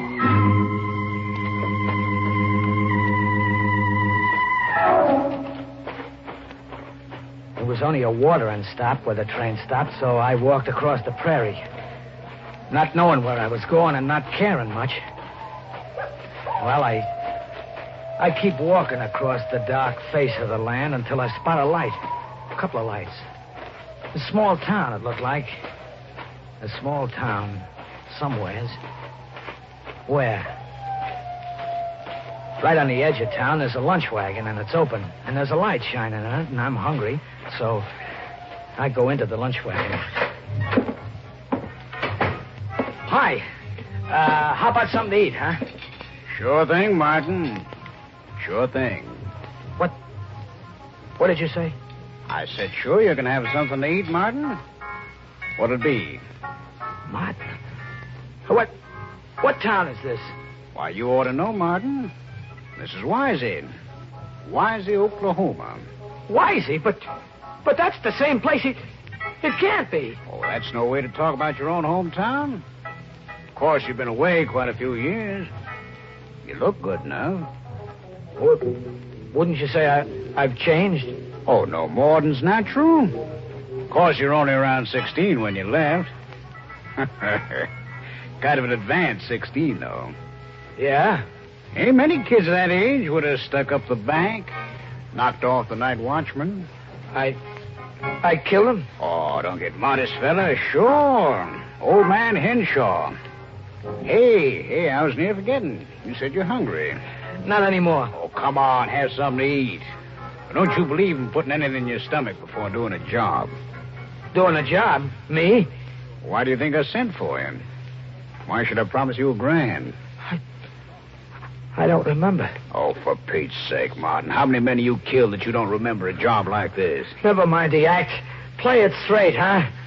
Okay. Don't get nasty. It's too late to talk business anyway. Come on, I got a room fixed up way in back. Get a good night's sleep. We'll talk in the morning. About an old man that's lived way past his time, And about how you, going to take care of that. Martin, I sent for you because I need money. I ain't got any. My uncle has. Old man Carew. I'll get it from him. When he dies, I will. So? So I want him to die. Oh. I got $1,000 in cash. That's yours. For what? For my uncle dying a little earlier than expected. No dice. No dice? Martin, you take care of old man Carew, or so help me, I'll turn you in on that bank job. Go ahead. Turn me in. I can prove that I... And then I shut up quick. Bliss was watching me with those little pig eyes in his fat face. Sure, I could prove I wasn't Martin Pell. That I'd never been in Wisey, Oklahoma before in my life. Sure. But to do that, I'd have to admit I was Joe Harris. And when they found that corpse in the boxcar with my draft card on him, that'd be fine. A lot of attention the jury had paid to my plea of self-defense. No witnesses and me on the lam and me switching draft cards in panic. Sure, even the hangman had burst out laughing when he slipped a noose around my neck. I shut up quick. Bliss watching me close. And then I said, "Okay, Bliss, it's a deal. What's the layout?"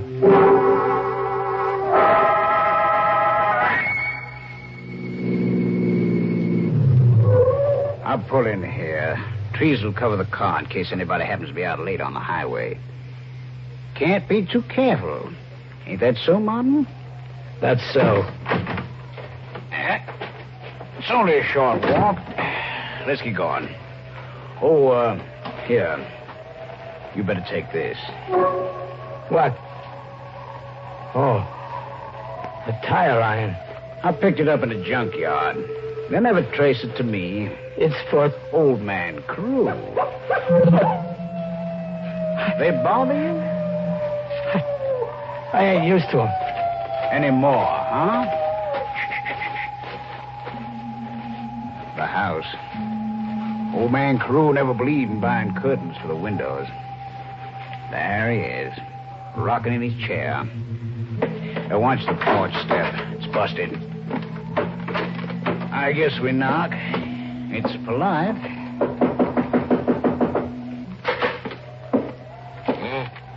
What's it now? Uncle Carew. It's me. What you want? Just to come in. I brought a visitor. An old friend of yours.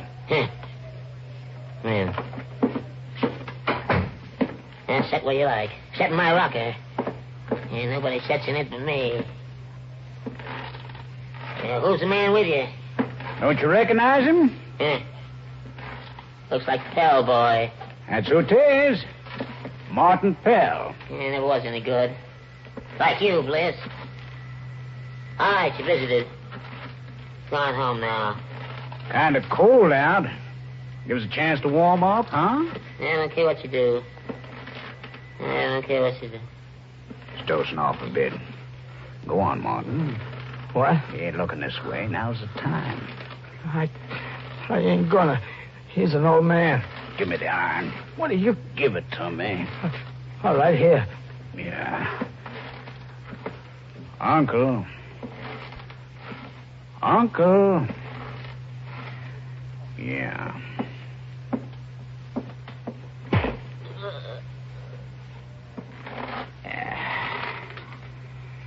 That'll be that, huh?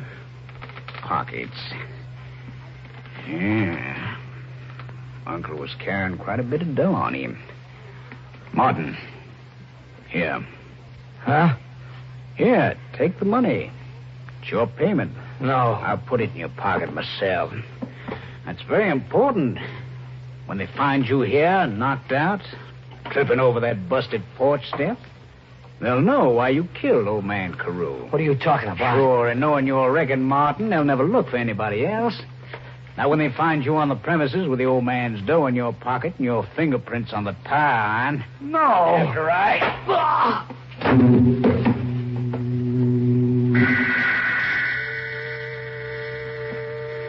I was walking up a long flight of stairs with nothing at the top but more stairs and more stairs, and my head was hurting. And then I woke up. Lying outside of old man Carew's house with a blood-stained tire iron in my hand. I let go of it. I pulled myself to my feet. And then I heard cars. They were coming. And there I still was. I had to get away fast. I didn't know the country, but I was hunted. And the hunted animals got an instinct to hide, to run, and to hide from the killers. They didn't find me that day because I fooled them. I didn't try getting out of the county, getting away from the town. Oh, no. That's where they were watching for me. So I stayed put close to town, which fooled them. And also, I had a job to do. Who is it? Martin. Me. What are you doing here? I got paid for a killing I didn't do.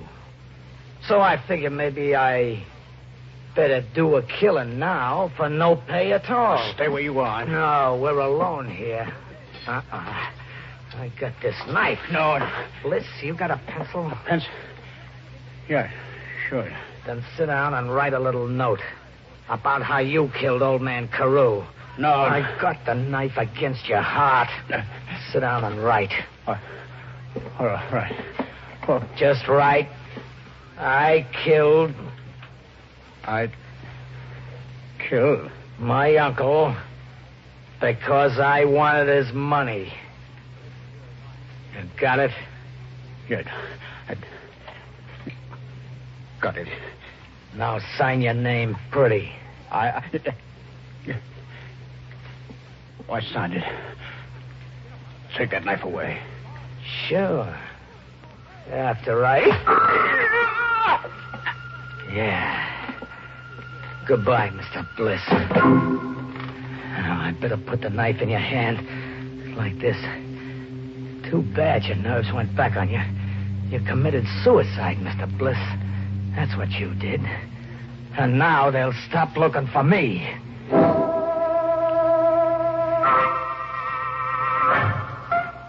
I holed in and waited until they found Bliss. So the law was called off. There was nobody to look for. So I headed for the watering stop and the freights because it was cold. And I was heading for sunshine. There was a train getting ready to head for the coast, so I sneaked close to it. On the far side, there was a couple of bulls around chewing the rag, but they didn't see me. I spotted an open boxcar and I climbed in. I got away from the door. The bulls were coming along checking. One of them sounded like the guy that had thrown me off the night before. This time I didn't care. I was hoping he'd lock the door on me. So I curled up in a corner and waited. Yeah, Mike, that was quite a wreck they had up ahead. Quite a wreck. Held up the line for 24 hours. The freight here had already pulled out when word came in of the wreck up ahead, so they backed her right back here and let her stand. But she's on her way now. One of them sliding doors is open. Give me a hand with it. Hey, wait. If this is the same train... It can't be. This car. If it's the same train, this second would be over there. Let me see. The second. Yeah, it's the second. And under it, I got a seat. Yeah, it's him. Martin Pell. And I'm locked in with him. Me and Martin. The killers. We're going to the sunshine together. And that's how the cops will find us. Together. Him dead. And me. And me.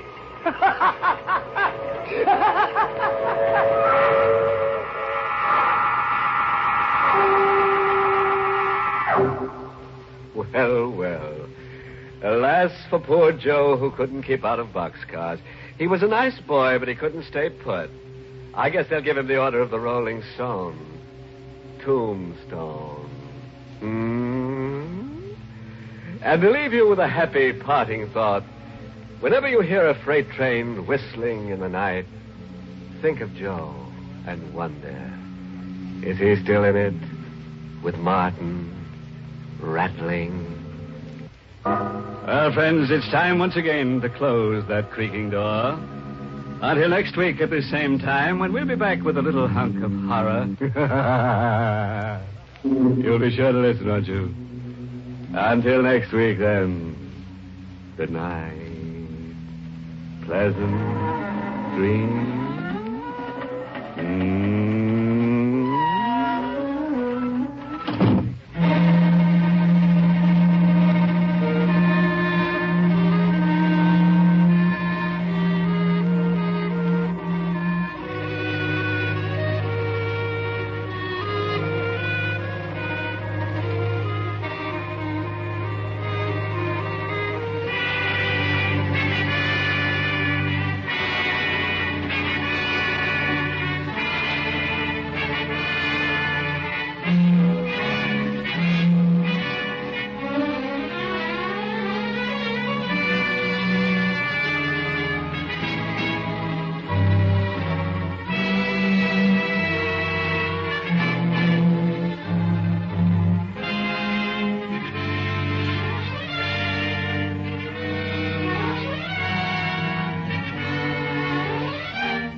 Inner Sanctum has come to you through the worldwide facilities of the United States Armed Forces Radio and Television Service.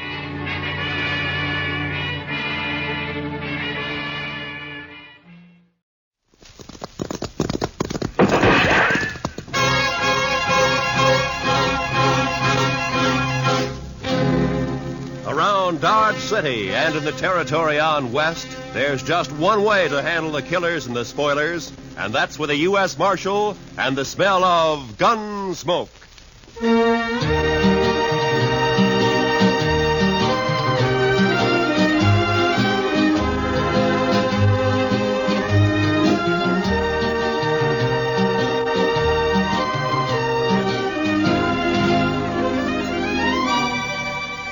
Gunsmoke, starring William Conrad. The story of the violence that moved west with young America. The story of a man who moved with it. Matt Dillon, United States Marshal.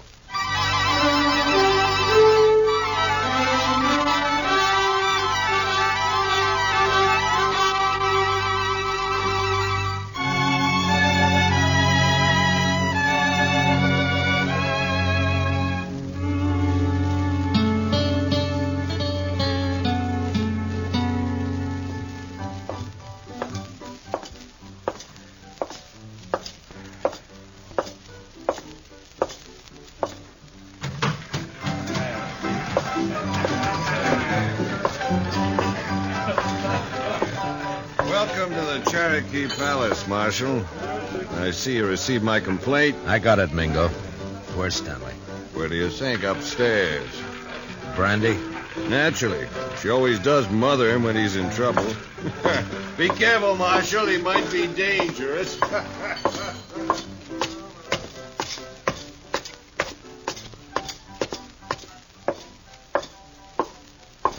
Well, Marshal, you got a sweet word for Dixie? Yeah. Move. Oh, it's not very sweet. It was to the point. Say hello to Jim for me, huh?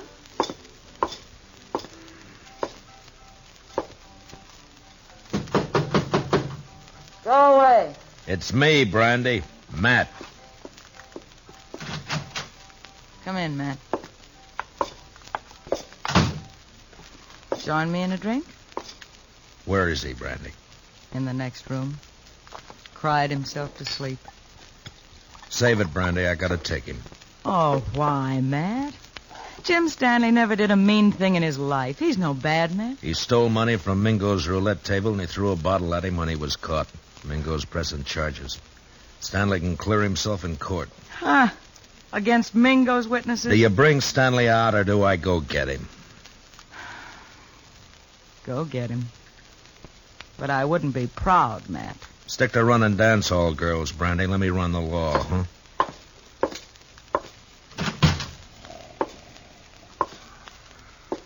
Stanley? Stanley! Oh, it's you, Marshal. I was sleeping. I want you to come with me, Jim. Come with you? Sure, Marshal. You better get up. Come on. Come on. Oh, yeah.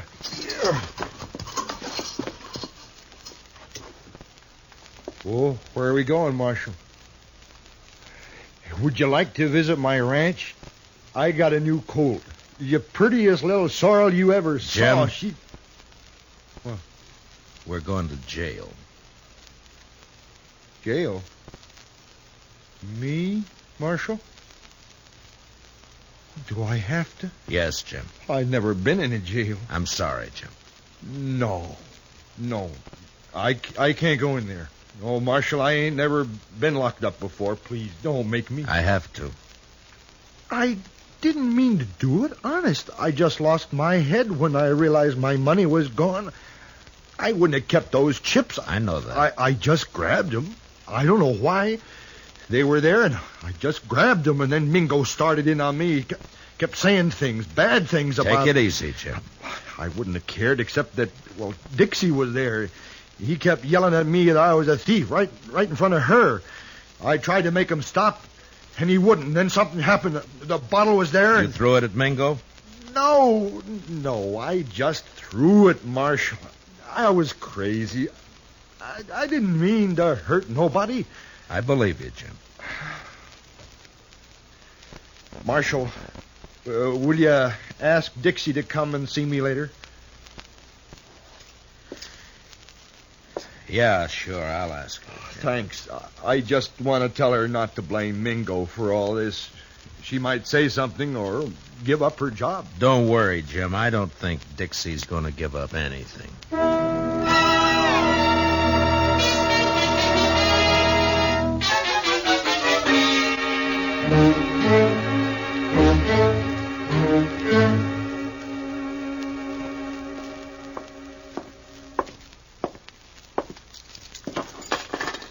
He won't eat his dinner, Mr. Dillon. He just sits there staring. Yeah, poor devil. He won't really be convicted, will he? Well, I hope not, Chester. Mingo's the one who ought to be in jail. Look, Chester, this isn't exactly my idea of justice either. A shady gambler against a simple-minded horse rancher. Hello, Marshal. Bye, Chester.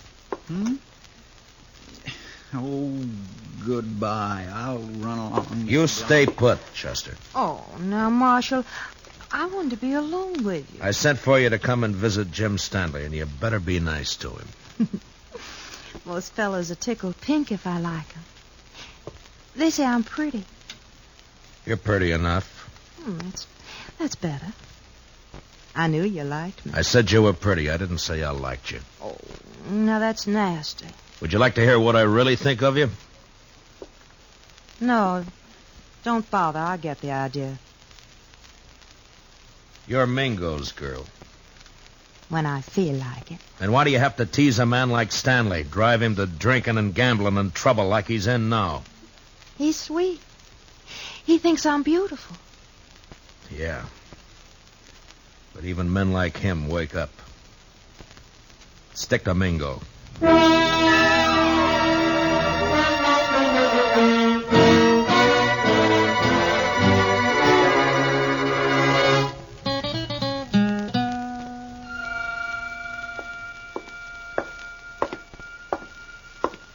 Hello, Marshal.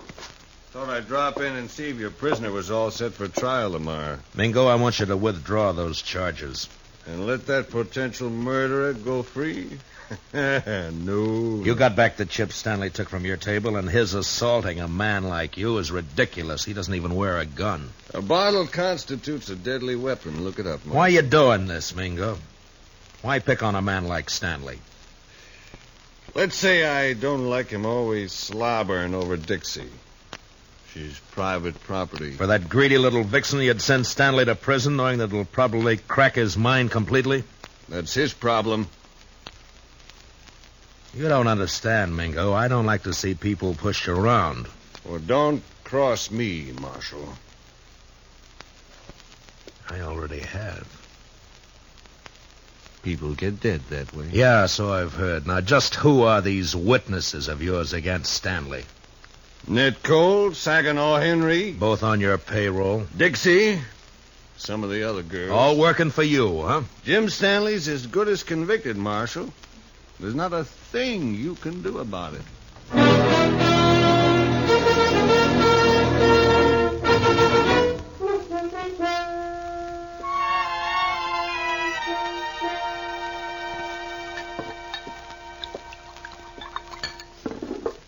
Here, man. Drink this. Thanks, Brandy. You know, all you need to do is stop fighting yourself, Matt. You're mixed up. That's sure true, Brandy. You know, it's funny when it's something you can fight with your fists and your guns, it's easy, but how do you fight a deal like this? You gotta clear Jim somehow.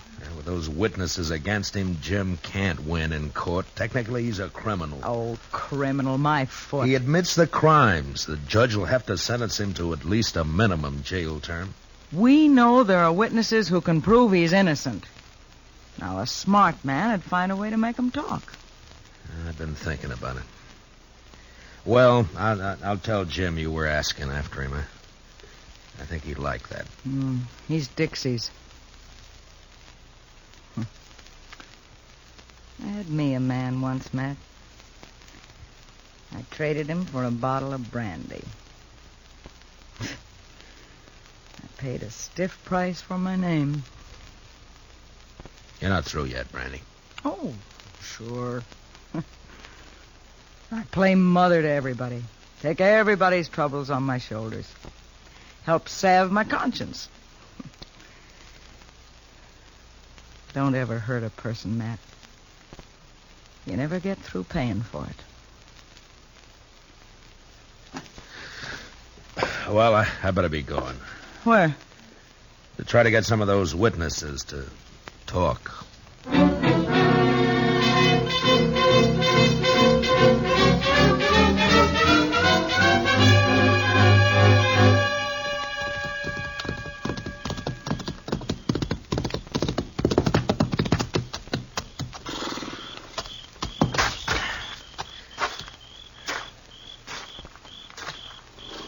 Hello, Saginaw. Huh?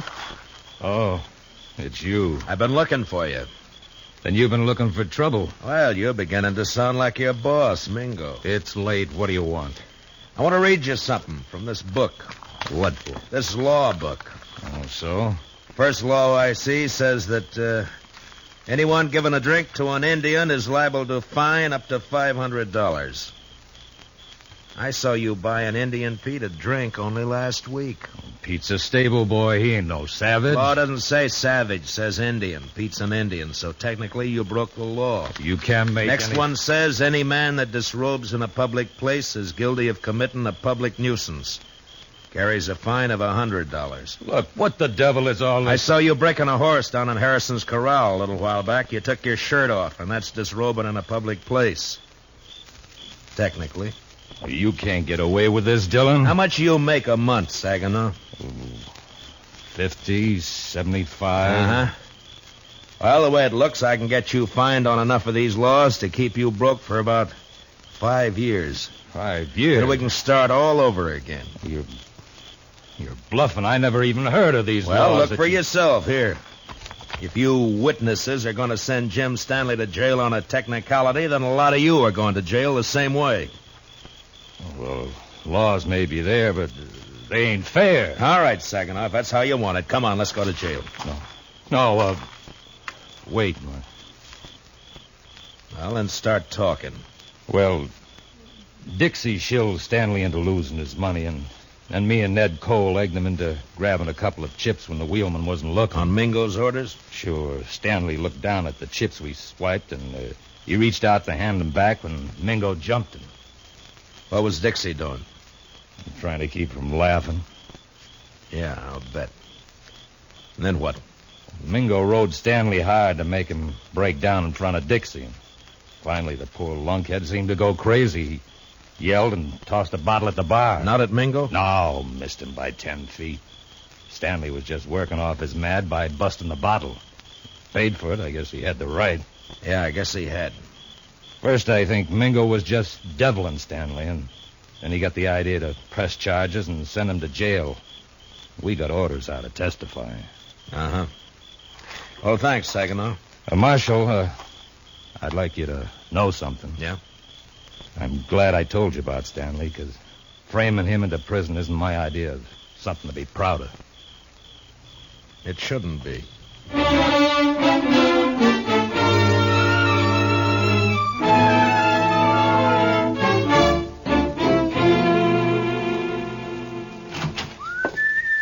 Ah, good evening, Chester. My, what are you so happy about, Mr. Dillon?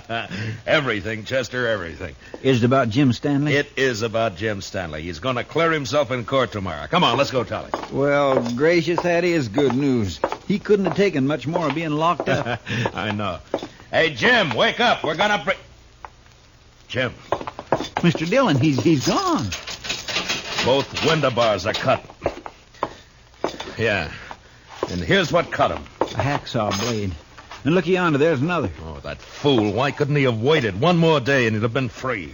Jim Stanley didn't have those hacksaw blades on him, Mr. Dillon. I know. I searched him good. You searched Dixie good? Oh, mercy, no, Mr. Dillon. She's a girl. He didn't have any other visitors? No, sir. Mingo's going to be awful mad when he finds out his girl helped Jim Stanley get away. Come on. You going to arrest Dixie, Mr. Dillon? I don't know, Chester. First, I got to find her.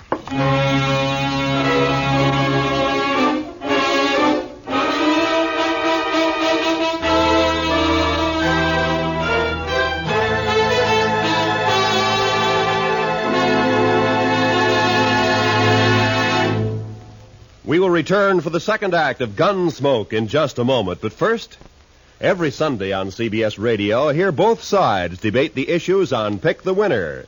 It's a program that brings in the top people from Democratic and Republican camps, standing their ground and delivering their views on the biggest questions of the campaign. Don't miss Pick the Winner, Sundays between now and November, to be fully informed when it comes time to vote. And remember, straight through election time, make CBS Radio your election headquarters. Now, the second act of Gunsmoke.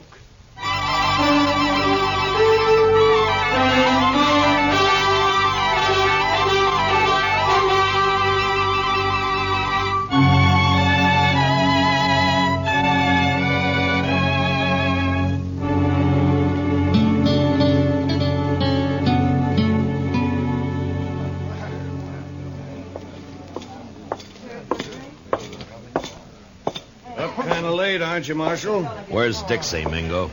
Dixie, she's gone. I don't know where she is. You're lying. No, I swear she disappeared hours ago. I still think you're lying. Dixie's here someplace. No, he's telling you the truth for once, Matt. Dixie's gone, all right. Are you sure, Brandy? Saw her right out of town. Was Stanley? Yeah, Matt. The two of them. Dixie and Stanley? Dixie passed him some saw blades. He cut his way out. That rotten double-crossing hellcat. She's your girl, Mingo. I'll be the laughingstock of Dart City. Good. I hope they laugh you clear out of Kansas. If it's the last thing I'll do, I'll find her. Both of them. Finding them is my job, Mingo. Go ahead. But you better beat me to them, or you'll be arresting them dead.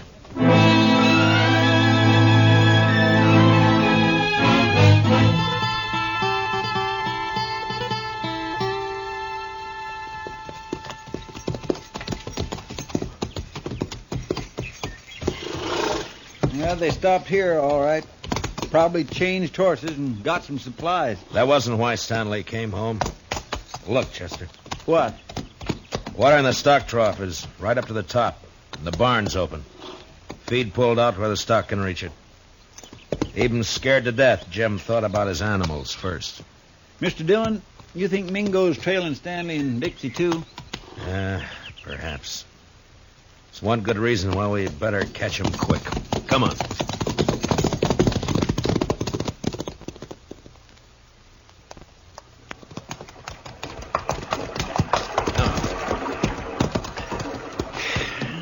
Still no sign. Looks like we've lost them for good now. What do we do, go back, Mr. Dillon? We can't let Mingo find them. Sure, but the way they've been zigzagging back and forth for the last 4 days, we don't have a chance in 1,000. I'm not so sure, Chester. You know, there's a certain pattern about the way Stanley and Dixie have been moving. I don't think they're trying to leave this section at all. Yeah, we have been getting closer and closer to Dodge with every circle lately. And not only to Dodge. Mr. Dillon, you got an idea? Yeah, maybe. Come on, we'll ride back to Stanley's ranch.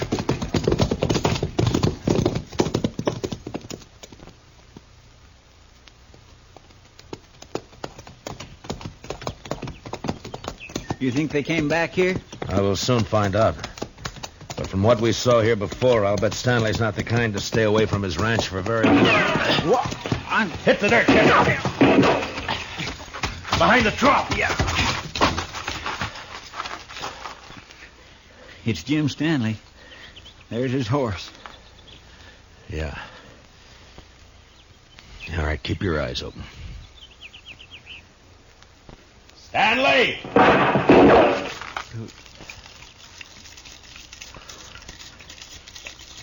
Jim, it's Matt Dillon. Let me talk to you. You go away, Marshal. I don't want to hurt you, but I ain't going back to that jail. You go away now. I'll kill you. Jim, listen to me. I've got a witness. You better leave quick now.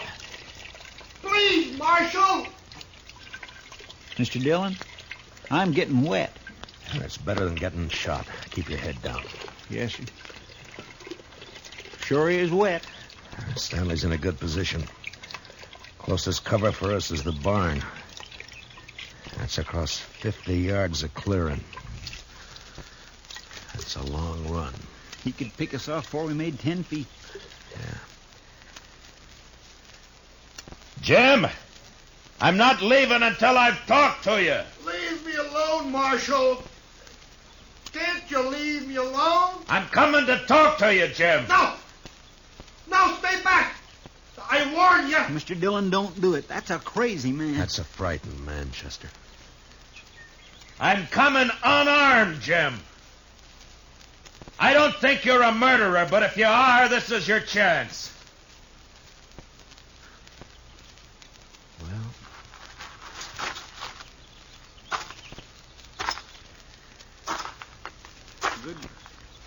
Good luck, Mr. Dillon. Mr. Dillon! Stanley's shot slashed across my side like a branding iron. It was all I could do to ignore my fear and keep going. But somehow I reached the ranch house alive. And I opened the door.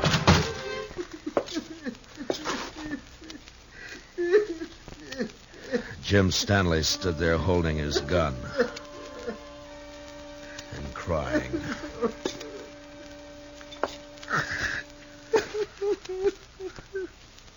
Jim? I didn't mean it. I didn't mean it. I was only trying to scare you. I'm not a killer. I never shot anybody in my life. Honest, Marshal, I can't even shoot a rabbit. I know that, Jim. I'm afraid. I've always been afraid of things. I try to be like other people, and it only seems to bring trouble. You can stop being afraid of the law and jail right now. That's all over with. You mean that, Marshal? Really? Really. But I shot you. Did you? I don't recall. Oh, but Mr. Dillon, shot hit your side. Right there. You see it? It's bleeding. Now, Jim, listen to me. You didn't shoot me. Oh. Well, all right, if you say so, Mr. Dillon. I say so. Here, I'll take that rifle. Now, let's go back to town and get this business settled, huh?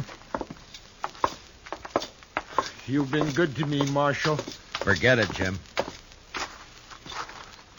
There is one thing, though. Dixie. Oh, she brought me hacksaw blades. I know that. She said you were going to hang me and that I had to escape. She kept saying it. Uh-huh. She was riding with you. Well, where is she now? Oh, she left me last night. I was glad. I was nearly wild listening to her talk about you and prison.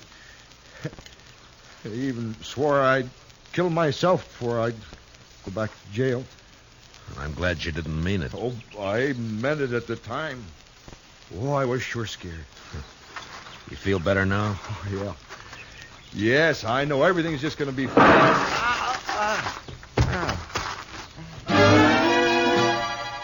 The rifle slug splashed the side of Jim's face with red, and he crumpled into the dirt. From the water trough, Chester opened up and drew the fire of whoever was hiding in the hayloft of the barn. I could see a gun barrel poking out from the side of the hayloft. And I picked up Stanley's rifle.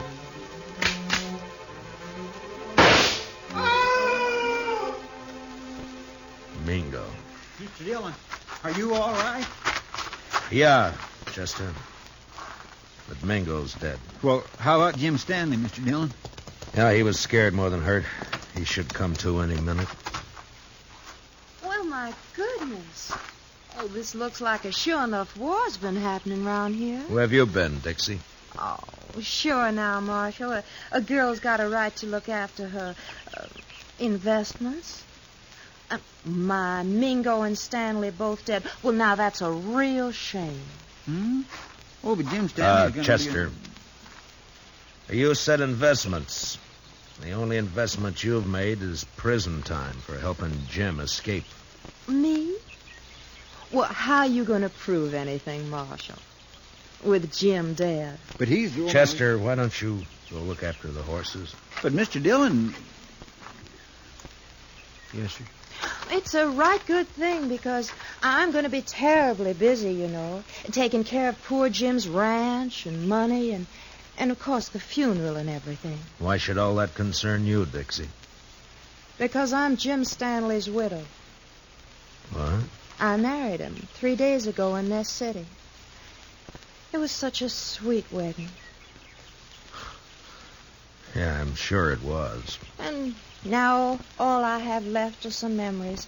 And, of course, this little old ranch and Jim's money. Dixie, there's something you should know. Hmm?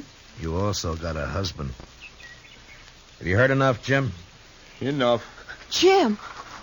When I saw you fall... You're sure bad, Dixie. Oh, Jim, you mustn't pay no mind to what I said. I was upset. Didn't I come back just to be with you? No good, Dixie. Jim's on to you now. Jim, are you going to let him talk to me like that? He's my friend. And I don't like you now, Dixie. Oh, that's too bad. I'm still your wife. Marshal, can she make that stick? Well, by law, you have to support her, Jim. Of course, it don't say how. Marshal, you stop putting ideas And, of course, she has to take care of your house for you, Jim. Clean it, do the chores, cook for you. Cook? Me? Cook for him? He can make you, Dixie. It's his right. All right or not, I'd like to see him try. He can do it, Dixie. Yeah? Well, they can't if I'm not here. And I'm leaving right now.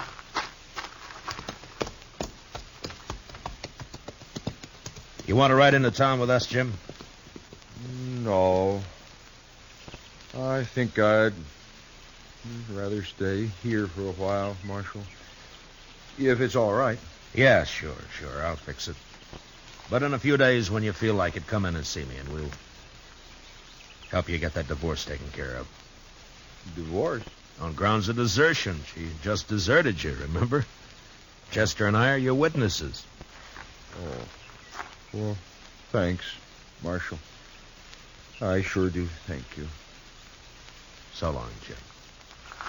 Goodbye, Marshal. Bye. Come on, Chester, let's go. He's had it too rough out here on the frontier, hasn't he, Mr. Dillon? Jim Stanley, I mean. It's addled him, sort of. Yeah, I guess that's it, Chester. Men like him needs looking after. Yeah, we got all kinds out here, Chester. Come on, let's get back to town.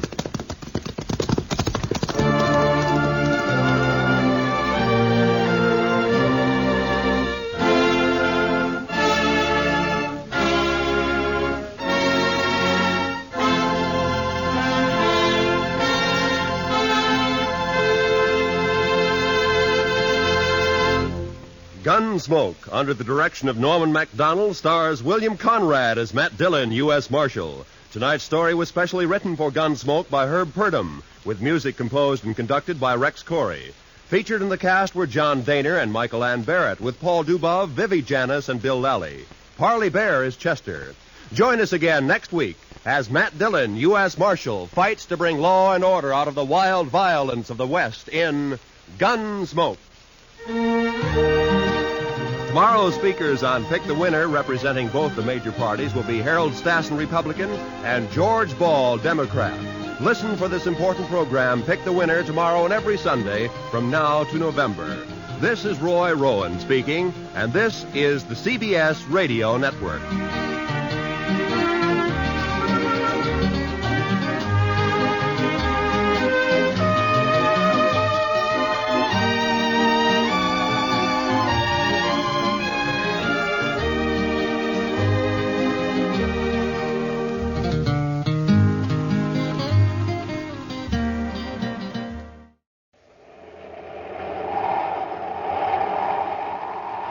Wheat Chex, Rice Chex, and good hot Ralston present Space Patrol! High adventure in the wild, vast reaches of space. Missions of daring in the name of interplanetary justice. Travel into the future with Buzz Corey, Commander-in-Chief of the Space Patrol! In today's transcribed adventure, Buzz and Happy have conceived an extremely daring and dangerous plan to surprise two criminals who are holding Carol captive in the Martian hills. Right now, they're nearing the hideout in a small atmosphere ship. We're getting closer. Fasten your safety belt, Happy. Here's where we intentionally develop power failure. I'm all set, sir. Hang on. About to make the worst landing of my career. That ground's coming up awfully fast, Commander. We gotta make this look like a disastrous crash. Okay, but it's beginning to look too realistic. Now, brace yourself. It's beginning to look like a real thing to me, too.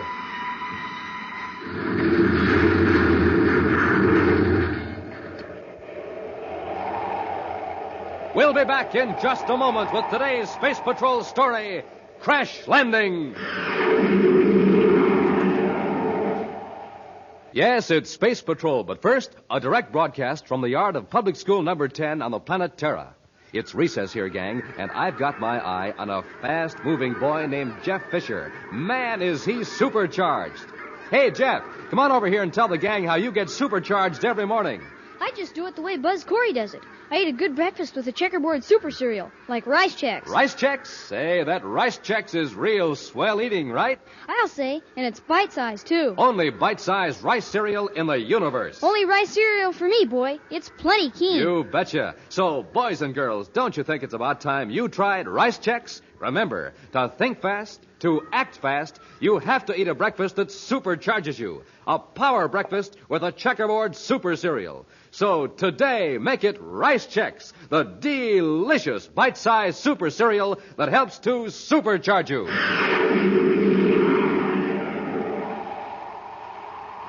For several weeks, Commander Corey and Cadet Happy have been on the planet Venus, conducting an undercover investigation into a plot to defraud the United Planets government and Venus businessmen.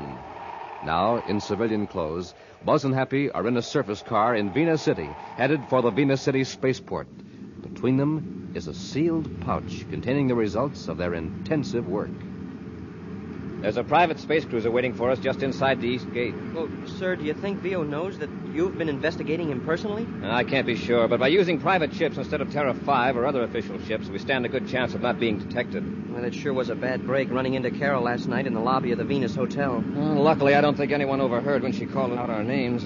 I looked around very carefully. You told her why we were in civilian clothes. Mm-hmm. She may be able to help us now that she knows the facts. It looks like we picked a good time to blast off from Venus, Commander. The whole east end of the spaceport is deserted.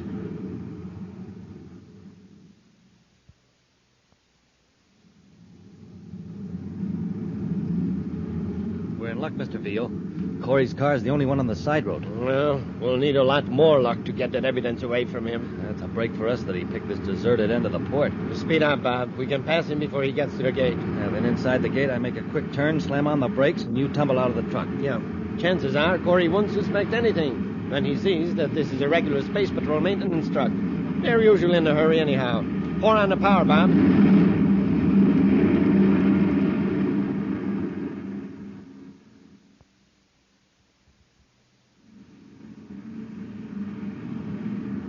Car behind us, sir. They're blinking their lights to pass. By the way they're closing in, they must be in a hurry. Slow down a little and pull over. Yes, sir. Be on your guard in case they try anything. Wow, that guy drives like a maniac. Did you see him whiz past us? It's a maintenance truck. Yeah, I'll bet the driver's another one of those washed-out space pilots. They always drive like they're sore at the universe. Hey, look at him barrel through that gate. Commander, the fool's gonna turn. Abby, stop. Somebody fell out of the truck. Smoking rockets. What a spill.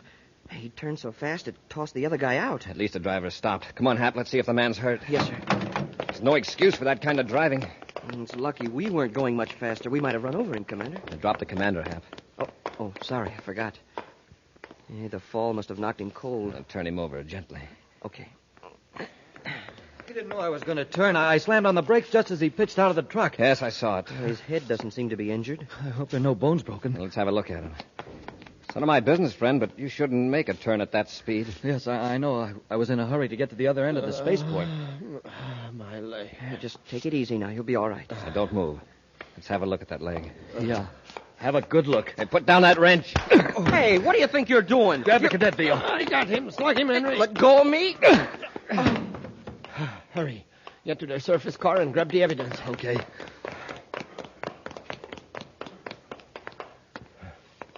And there is a dispatch case in the seat of the car. That must be it. Take a look in the back, just in case. We want to get all of it. There's nothing back there, Veal. All right, come on. Let's get to the truck. Look down the road. Here comes another surface car. It's headed right for the gate. We'd better get the truck rolling before they get here and start asking questions. Oh, we won't stand a chance in that truck. Let's take a spaceship. Huh? Hurry.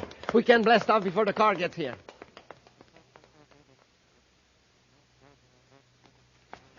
Happy. Oh, my head. Hap, our car and their truck are still here, but our spaceship is gone. I thought I heard a blast off, but I figured it was inside my head. I heard another car approach, but it didn't come through the gate. It must have turned down the road paralleling the fence. Hey, the evidence, sir. Did they get it? Yes, it's not here. I guess our undercover work wasn't so undercover after all. That must have been Vio, and he and his partner have taken our private cruiser. Well, maybe we can get another ship and blast off after them. First, let's go to local headquarters and spread an alarm. You drive their truck, and I'll take the surface car.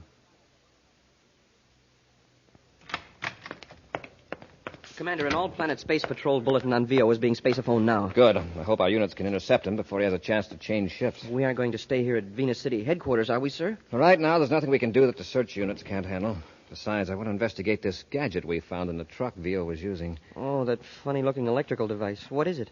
It's a stimutron. A what? Stimutron. It's a high-frequency electrotherapy machine used to treat advanced cases of venous fever. Oh, you mean the blood condition that some people get from being in the Venus swamps too long? Yes. This machine is the only successful cure. There are only about 6 stimutrons in the solar system, all in hospitals or clinics. No private individual has one. Well, then what was this one doing in the truck? Stolen, probably. Stolen by someone who needs the treatments and who doesn't dare go to a regular hospital. You mean VO has Venus fever? Or one of his gang. I'm notifying all doctors to report anyone applying for stimutron treatment. Well, didn't VO spend a lot of time around those Zyrola plantations in the swamps arranging crooked deals? Yes. If he's got venous fever, he made a bad bargain when he traded that evidence for the stimutron. Oh, by the way, sir, did you get that message from Carol? Yes, she called 2 hours ago. I guess she thought we'd be on our way to Mercury by now. But she checked out of the hotel. I just contacted the manager. Checked out? I thought she was going to stay here a week. I guess she suddenly changed her mind. She left orders for the hotel to forward her luggage to Mercury. They don't have any idea where she is. I wonder why she decided to go to Mercury all of a sudden. Well, I hope it isn't her plan to follow us. Well, if it is, she's going to get a surprise when she lands on Mercury and finds out that we aren't there.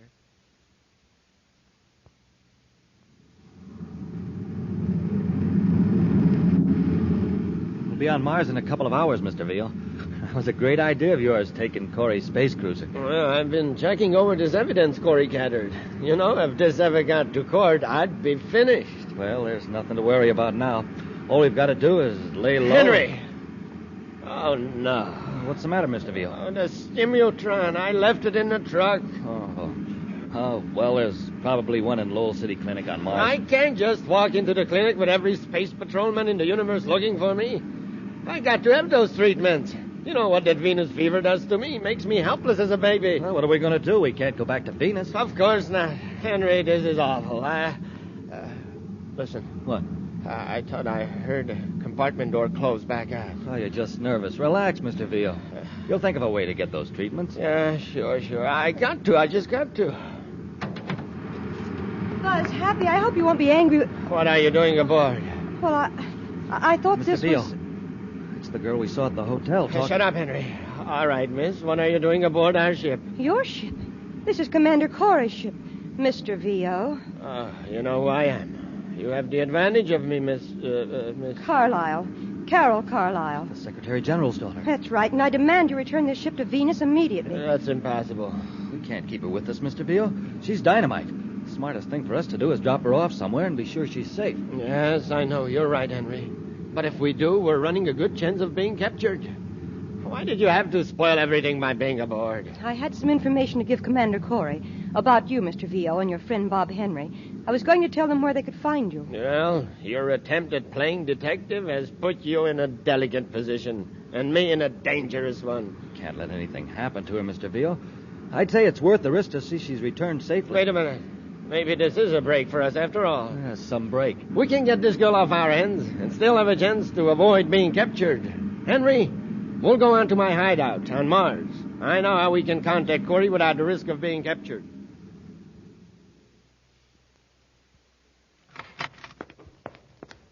Commander, communications picked up Carol's voice on spaceophone channel 87. What? Yeah, it's being taped, sir. Channel 87. Perfectly safe. I can't tell you where I am, but Don Vio and Bob Henry intend to release me. That's her, sir. This is Don Vio, Commander. Vio's got her. Don't try to contact me, just listen. I've got Carol Carlisle, but it's her fault, not mine. That's true. I was aboard your private cruiser at Venus City Spaceport. After the ship blasted off, I came out to give you some information about Vio and found him and Bob Henry at the controls. Just keep listening, Corey. Carol's voice and mine are on a microtape, automatically repeated from a robot-controlled rocket. It won't do you any good to locate the rocket. He's a tricky crook, all right. Get this, Corey. I want to get Carol off my hands. All I ask is a break. I've got Venus fever. If I don't get that stimutron back, I'm finished. Here's my proposition. Put a man in a spacesuit and drop him off in space at a point which I will give you in a moment. Withdraw your ship 10,000 DUs and wait 2 hours. I will pick up the stimutron from your agent and leave Carol near him. Also in a spacesuit, of course. Now get this. Carol's suit will be equipped with a cartridge that can be exploded by an electronic signal from my ship. Why, that space train. Quiet, Happy. If any attempt is made by your men to space a phone, you, before the 2-hour limit is up, I'll detonate the cartridge. Now, here's the point to drop off your men. Write this down, Happy. Yes, sir.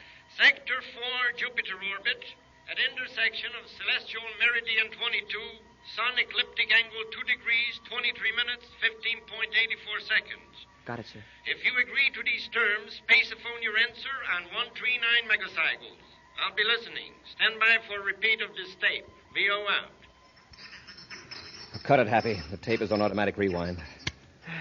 What are you going to do, Commander? Give him the stimulotron? Of course. I want VO, but I want him alive. When we get Carol back safely, we can go after VO with everything we've got. Switch to 139 megacycles, Happy.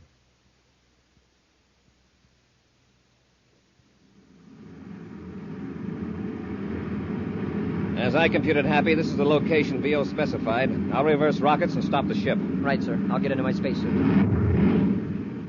Now, there's the stimulotron. Well, what about that gadget I'm supposed to attach to VO's ship? Oh, right here. Well, it's a miniature spaceophone transmitter. Uh-huh. With a magnetic attachment to hold it to the hull of the ship. It's set to start sending a signal 2 hours after it's fastened to the ship. All right, into the airlock, Happy. Don't waste your spacesuit transmitter until I contact you. Remember that explosive cartridge in Carol's suit.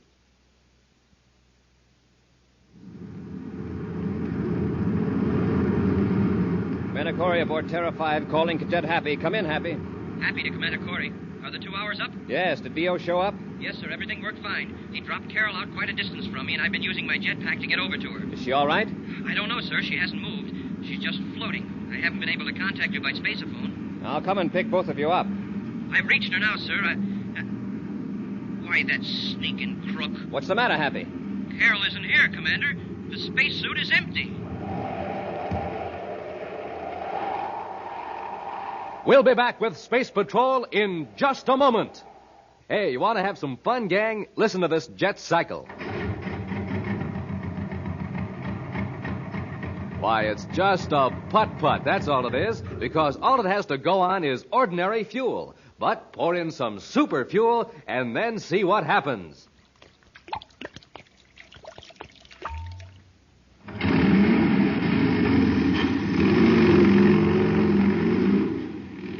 Wow, that jet cycle is supercharged now. Yes, sir, when it comes to supercharging, there's only one answer: super fuel. And the same thing holds true for you, especially in the morning when you haven't eaten for hours. To really get going, you have to get supercharged. Now, here's Buzz Corey's way of doing that.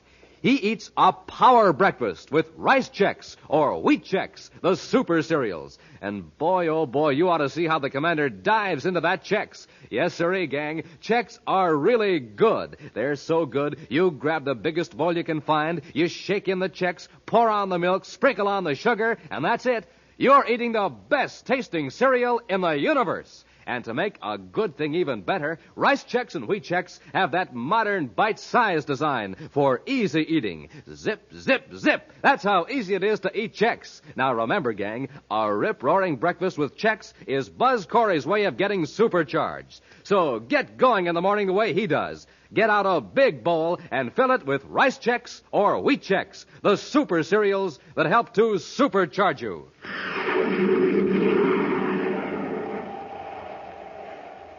Commander Corey and Cadet Happy have followed to the letter the agreement with Don Vio, who promised to return the Secretary General's daughter Carol at a prearranged point in the Jupiter orbit.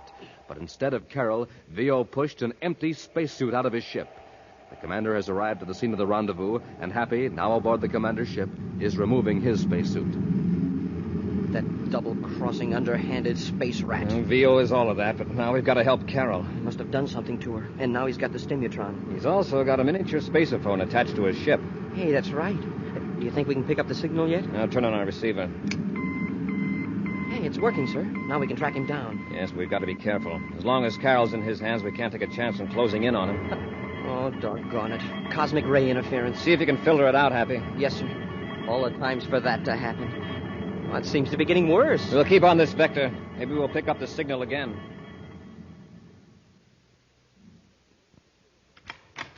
I got it, Henry. The steamertron. Oh, good. Any trouble? No, not a bit. Corey and the cadet were as good as their word.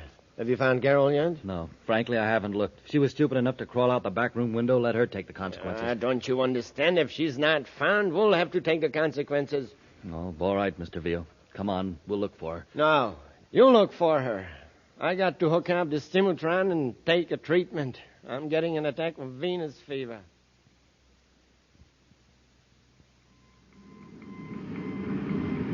The interference is gone, sir. I've got a fix on the signal. Good. It's coming from the direction of Mars, and the source is stationary. Then Vio has landed. We'll head for Mars and locate the ship.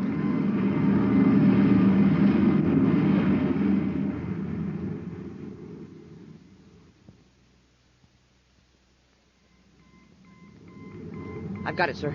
The ship's down in the Tharsis Hills. Let's scan the terrain with the viewscope, Happy. Yes, sir. There's the ship. Shall we come in lower, sir? No, not in this ship. We can't let Vio know we've located him. How about notifying other units and swoop in quick and surround him? Remember, for all we know, Carol's still safe. If Vio's cornered, there's no telling what he might do to her. Well, then we're stymied. No, not quite. There's one way we can land the ship fairly close to his hideout without making him suspicious. What's that, sir? Commercial atmosphere ships fly over this part of Mars, so we'll head for Lowell City and borrow one. Well, wouldn't Vio get suspicious if a commercial ship landed in that deserted section? Sure, if it was an ordinary landing. That's why I'm going to space-a-phone ahead and order a couple of crash suits. Crash suits? Uh-huh. We're going to stage an accident right in Vio's front yard.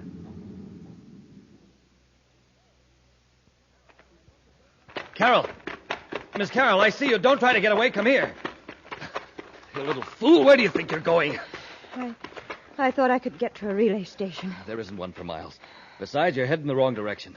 Now, come back to the shack. And if I refuse? Then I'll carry you back. Why don't you be sensible? When the sun goes down, you'll freeze out here. What was the idea of running away in the first place? Vio was going to return you to Corey. I don't trust him. Well, one thing's certain. You won't survive the night out here in this hill. So you might as well trust us. It's to our advantage now to get you back safely. Well, all right. Well, now you're showing some good sense for a change.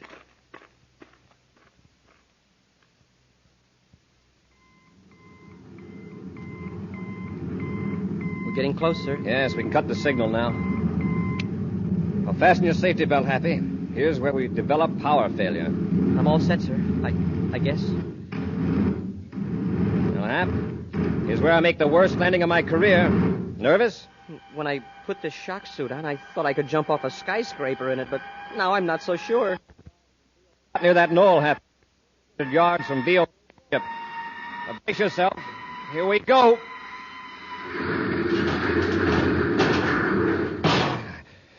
Well, here we are. Everybody out.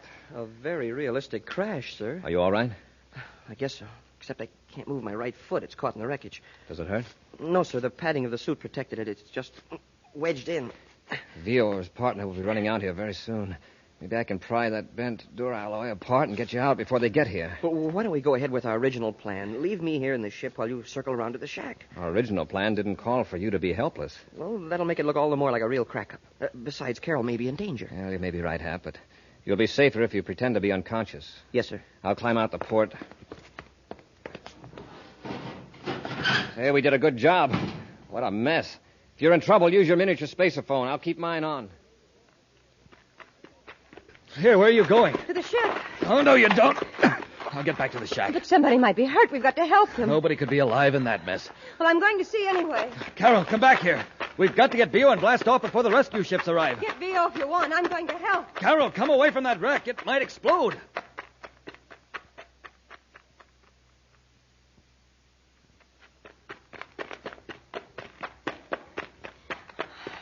Oh, that poor pilot. I have to get him out. It's all right, Joel. Happy. Are you hurt? No, I'm okay. The commander and I planned it. Miss Carol, get away from that wreck. That's Bob Henry, Vio's partner. Pretend you don't know me. Miss Carol, if you don't get away from here... Pilot's unconscious. Why don't you go get Mr. Vio? Yeah, now, isn't it lucky he was wearing a crash suit? Stand back, Carol. Let me have a look at him. Oh, Corey's friend, the cadet. All right, snap out of it, cadet. Leave him alone. Quit playing possum. I heard you talking to Carol. All right. Quit shaking. I'll get out of the ship. I can't. My foot's caught. Oh, it is. Well, I guess you won't be much trouble. But just to make sure... What are you going to do? Give the cadet an anesthetic. Don't hit him. Oh, my hand. That blow never even phased him. It's the shock suit, stupid. And if you come near me, I'll clouch you into the next sector of Mars. Yeah, there's no use bothering with you. Commander's probably around here somewhere. I've got a way to handle both of you. What are you going to do? Plant this cartridge in the wreckage where the cadet can't reach it. No. Give me that. Get away. Hey, don't shove her around like that. It'll get worse than shoving around in a minute. There. Now, if I have to detonate that cartridge, Cadet, well, with all these metal fragments and the remaining fuel trickling through the wreckage, there ought to be quite an explosion. Henry, you can't do that. And it's up to you to see that I don't have to. Come on, Carol. I'll get Vio in the detonating control. And, Cadet, if Corey's smart, he'll let you stay alive to see us blast off. All right, go on in, Carol. Hurry up. Yeah, good work. You found her. Did you hear that crash, Vio? Yeah, I saw the ship hit the other side of the knoll. I was going out when I saw you and Carol run over. No survivors, I suppose? Too many. Vio, we've got to get out of here. Corey and the cadets staged that crash. What? The cadet's pinned in the wreckage. Corey's probably around somewhere. Come on, then. We got to get to our ship and blast off. Wait a minute. Where's that detonator unit? The one that explodes these cartridges. It's on the shelf. What do you need that for? Let's get out of here. I planted a cartridge in the wreck to take care of Corey and the cadet. Okay, now let's go. We'll have to take Carol with us for protection. Corey will send a flock of patrol ships after us. Come on, Carol, let's go. Take your hands off of me. Let go of her, Vio. Get your hands up. You too, Henry. Oh, Buzz. We're blasting off.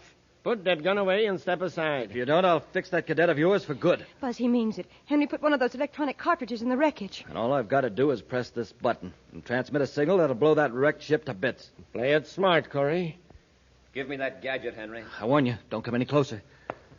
One more step and your cadet's a goner. We'll see. Right, press the button, Henry. Right. Oh, Buzz. Corey, I didn't think you'd make me do it.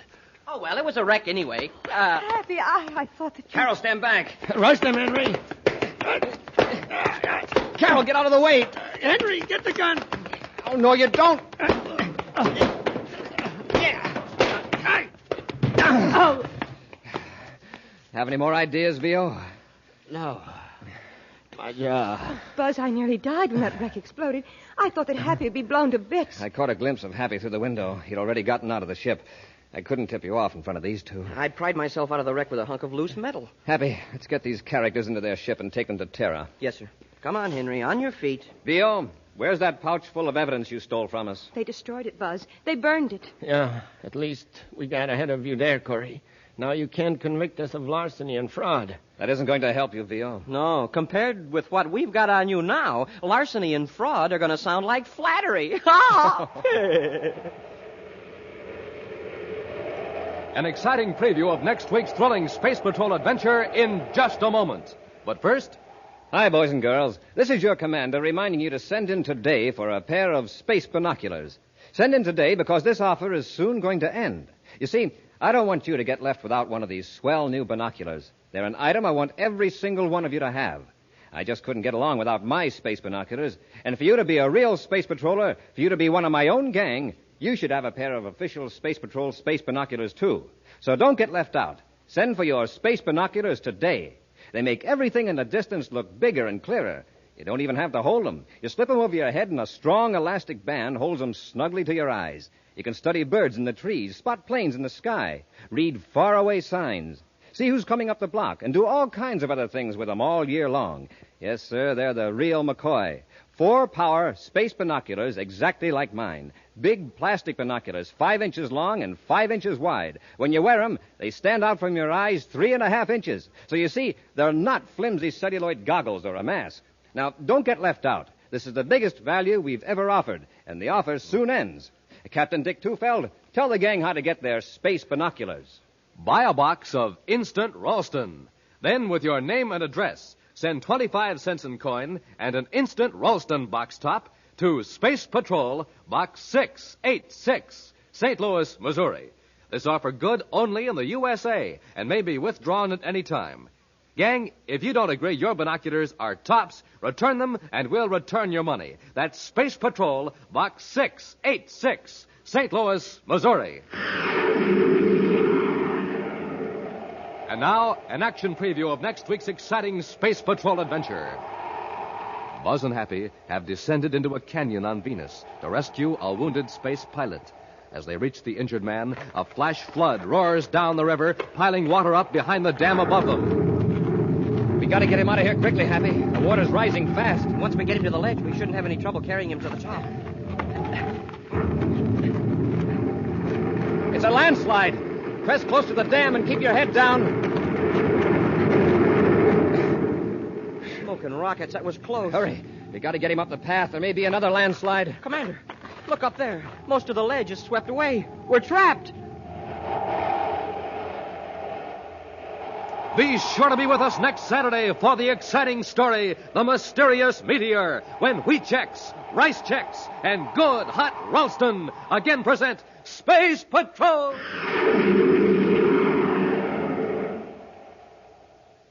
This is Commander Corey congratulating a great organization on its 43rd birthday, the Boy Scouts of America. You're an inspiration to youth, a part of America itself. Space Patrol salutes you, Boy Scouts of America. Space Patrol, an original Mike Moser production starring Ed Kemmer as Commander Corey and Lynn Osborne as Cadet Happy, was written by Lou Houston, directed by Larry Robertson. Other players were Ken Mayer, Virginia Hewitt, Bela Kovac, and Stephen Robertson. Dick Tufeld speaking. Now, don't forget to tune in next Saturday and every Saturday when wheat checks, rice checks, and good hot Ralston again present the new exciting Space Patrol. And be sure to see another exciting Space Patrol program on your local ABC TV station. Consult your paper for time and channel. Space Patrol comes to you transcribed from Hollywood. This is ABC Radio Network. This is the WBBM Air Theater, Wrigley Building, Chicago. WBBM FM, Chicago.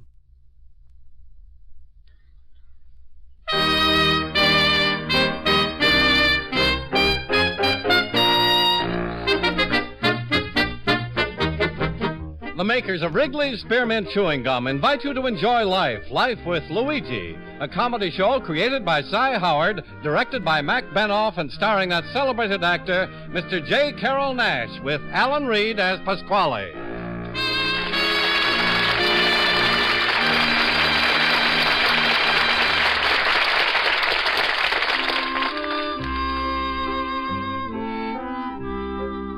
Friends, the makers of Wrigley's Spearmint Chewing Gum are glad to bring you Life with Luigi because they feel it's a friendly, good-natured show that offers you relaxation and enjoyment.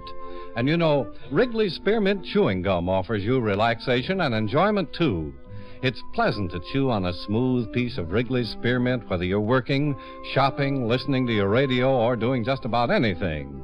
Wrigley's Spearmint Gum tastes good, it's refreshing, and the good easy chewing gives you comfort and satisfaction. So chew Wrigley's Spearmint Gum often, every day. Millions enjoy it, and you will too. And now, Wrigley's Spearmint Chewing Gum brings you Luigi as he writes another letter describing his adventures in America to his Mama Basco in Italy.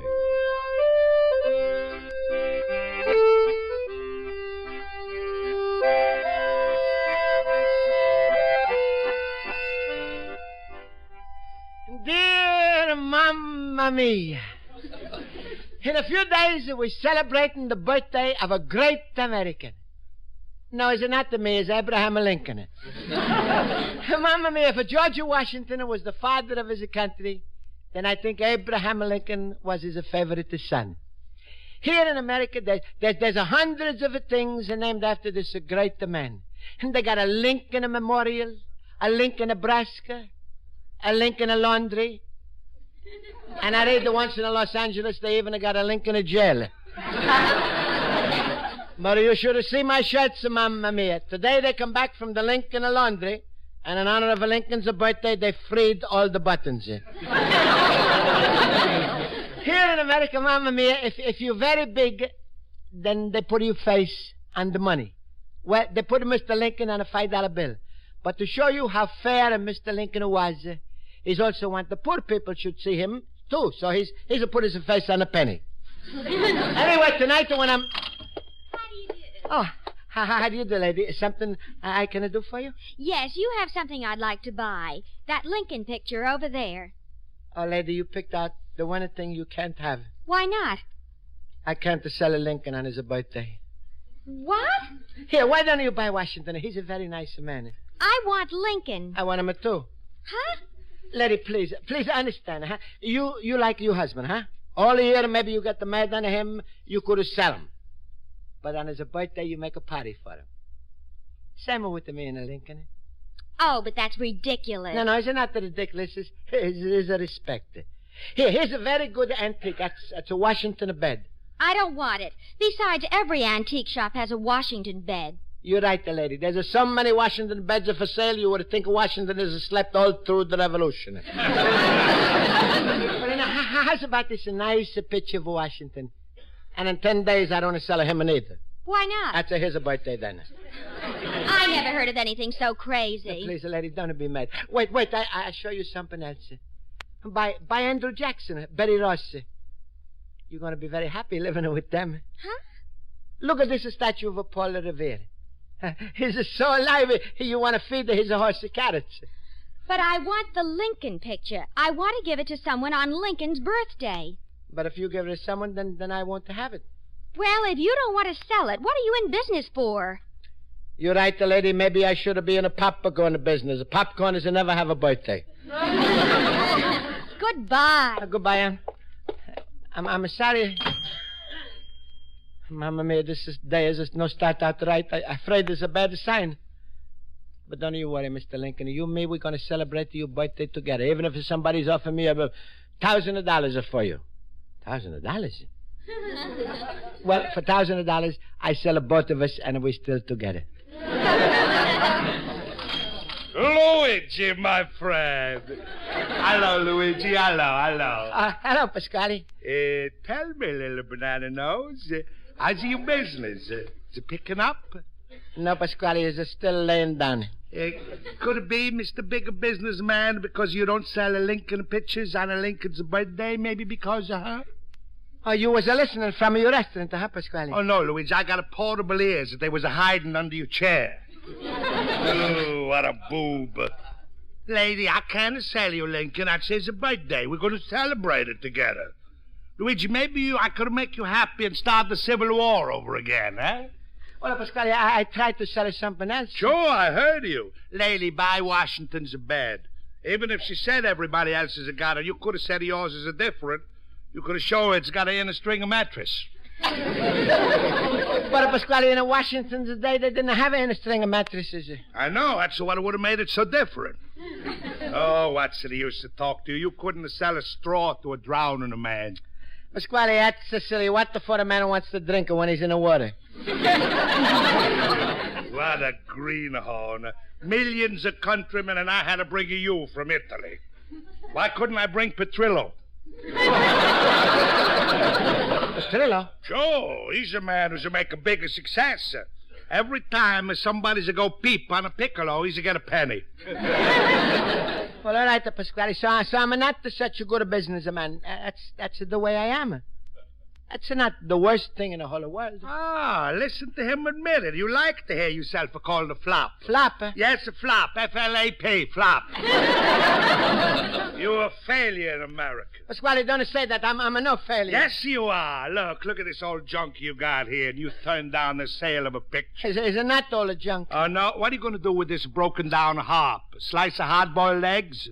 I suppose you're going to become a J.P. Morgenthau with this dirty Paul Revere statue. No, Pasquale, don't, please. I have a respect for Paul Revere.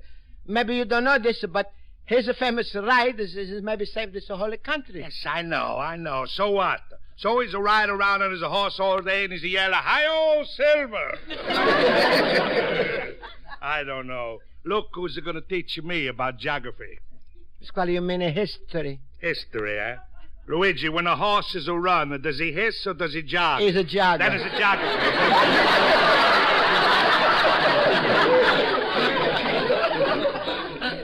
Look, Luigi, I'm no here to make you feel bad. Even though you're a bad businessman, I'm still willing to take all your problems off your hands. But how? You don't even have to sell anything. I offer you what they call in America good old-fashioned horse trade. Horse trade? That's all right. I take your store, you take my daughter Rosa. Sorry, I'm no one to trade. You keep your horse.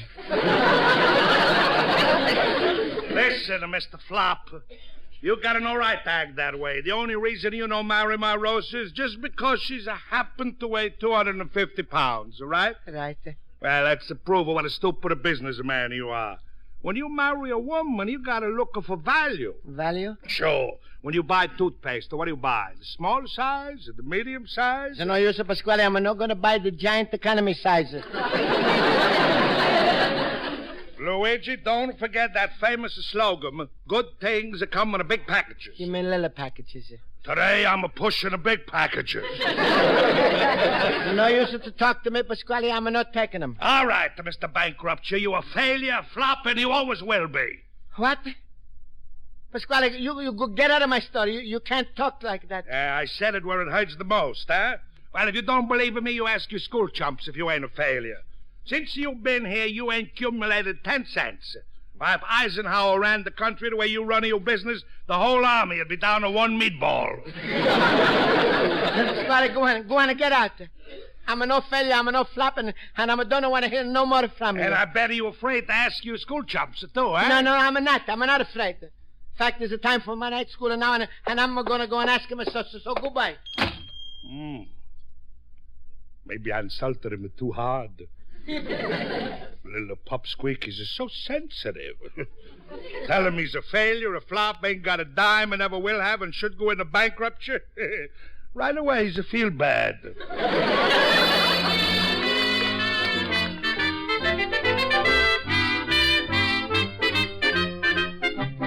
Why do you always argue? I never saw men go. All right, quiet, class. I'll call the roll. Mr. Basco? Here. Mr. Horowitz? Here. Mr. Olson? Here. Mr. Schultz? Never swap horses in midstream. Well, since you must be so smart, Mr. Schultz, who originally said never swap horses in midstream? Johnny Longden. That's fine, Miss Bowling. Of course it was Abraham Lincoln. Yes. Now, class, I asked you to read the chapter on Lincoln in your history books. Are there any questions before I begin the lesson? Miss Bowling, I'm like to ask a very important question. Well, now, by that tone in your voice, I think it's a personal question, isn't it? Yes. Well, then save it for later, please, Mr. Basco. Was it very important? Well, then, gentlemen, let's get on with our lesson. Mr. Horowitz, you may tell us when Abraham Lincoln was born and when he died. Certainly. Abraham Lincoln died on April 15th, 1865. Yes, and when was he born? You must be joking, Miss Spaulding. Mr. Horowitz, when was Lincoln born? On Lincoln's birthday. What else?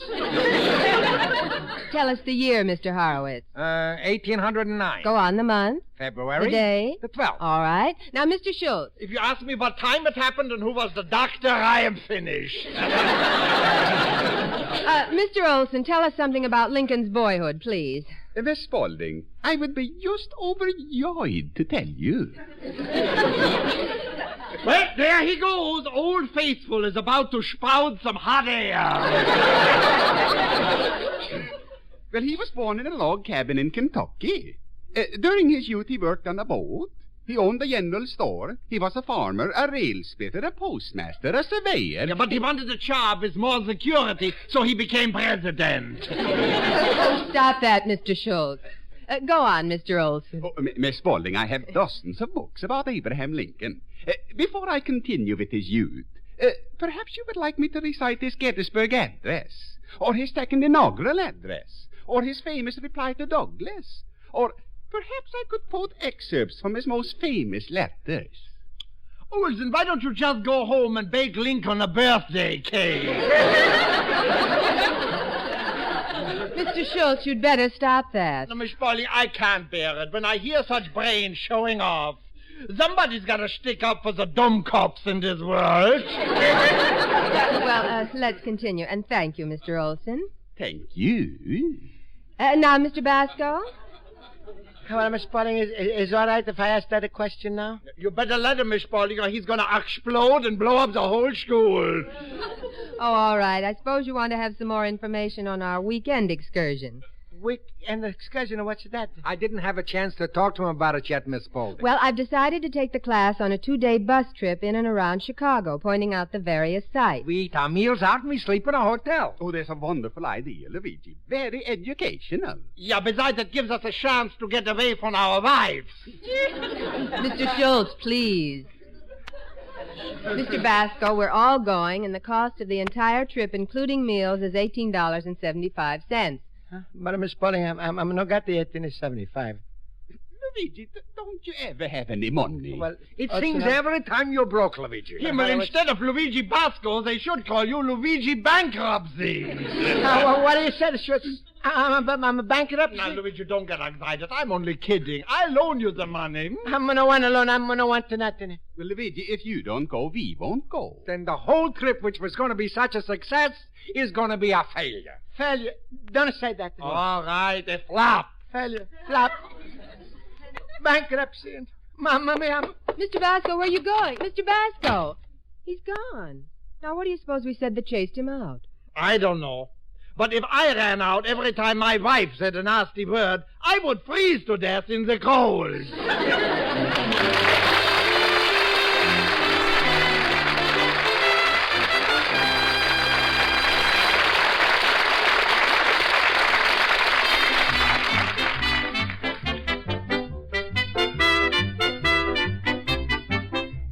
Before we spearmint gum handy and chew a stick from time to time. You see, the smooth, easy chewing helps relieve the strain and tension most of us build up during the day, makes it easier to relax, and helps you get more enjoyment out of the things you do. Then, too, Wrigley's spearmint gum tastes good. You'll like the lively, real spearmint flavor that freshens your taste and helps keep your mouth feeling moist and clean. So for good, easy chewing and pleasant relaxation, for refreshment any time and any place, get a few packages of refreshing, delicious Wrigley's Spearmint Chewing Gum. Millions enjoy it, and you will, too. Now let's turn to page 2 of Luigi Basco's letter to his mother in Italy. Well, Mamma mia, I'm gonna want to tell you all about my troubles. I'm feeling so terrible today, I don't even feel like to write to you. So don't be surprised if you don't get this letter, because maybe I'm never going to send it anyway. Anyway, Mamma mia, Luigi, my fellow boob. Hello, Schultz. Ach, what is the matter with you, Luigi? You look like an Airedale with the air leaking out. Say, if you'll feel any better, I'll apologize for whatever you want I should apologize for. What I said in the class last night. You know, in front of the fellas and Miss Spaulding.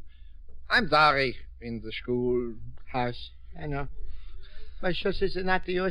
It's a me, Schultz. I'm a flop failure. Just like Pasquale said to me, and all you in the classes agree with him. Now, that's not true. You could do anything you want to. That's what I told Pasquale.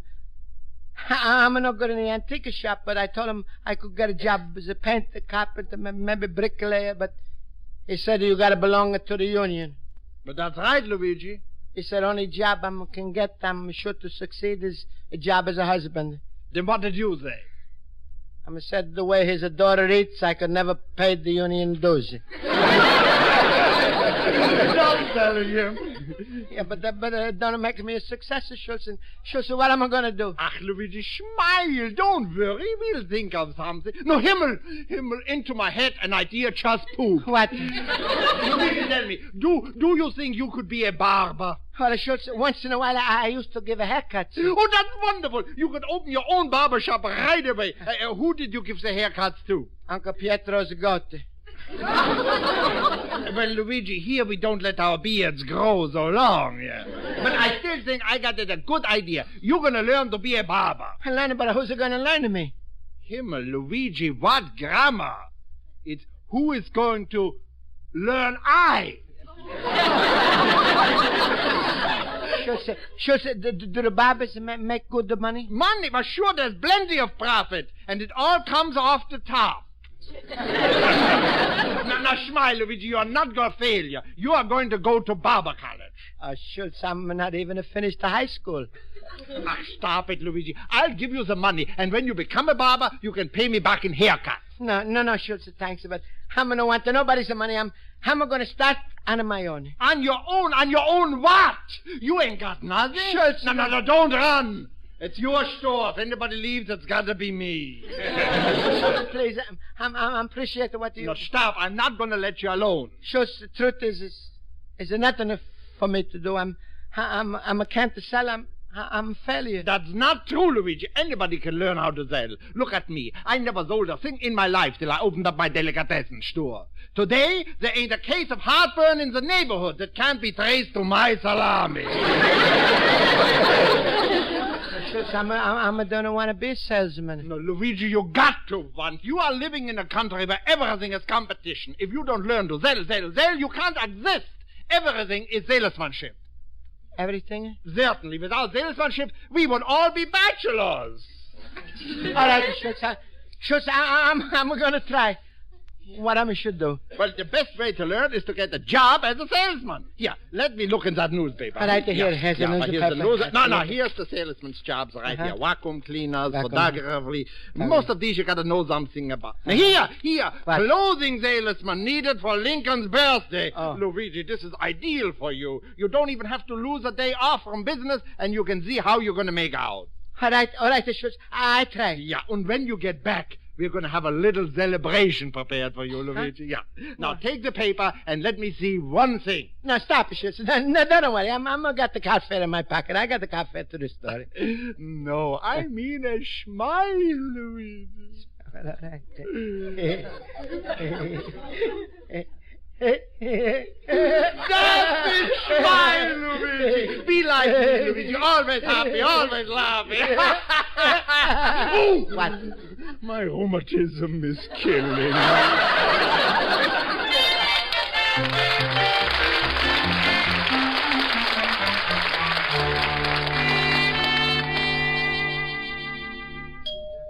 Well, I think you'll do fine, Mr. Belasco.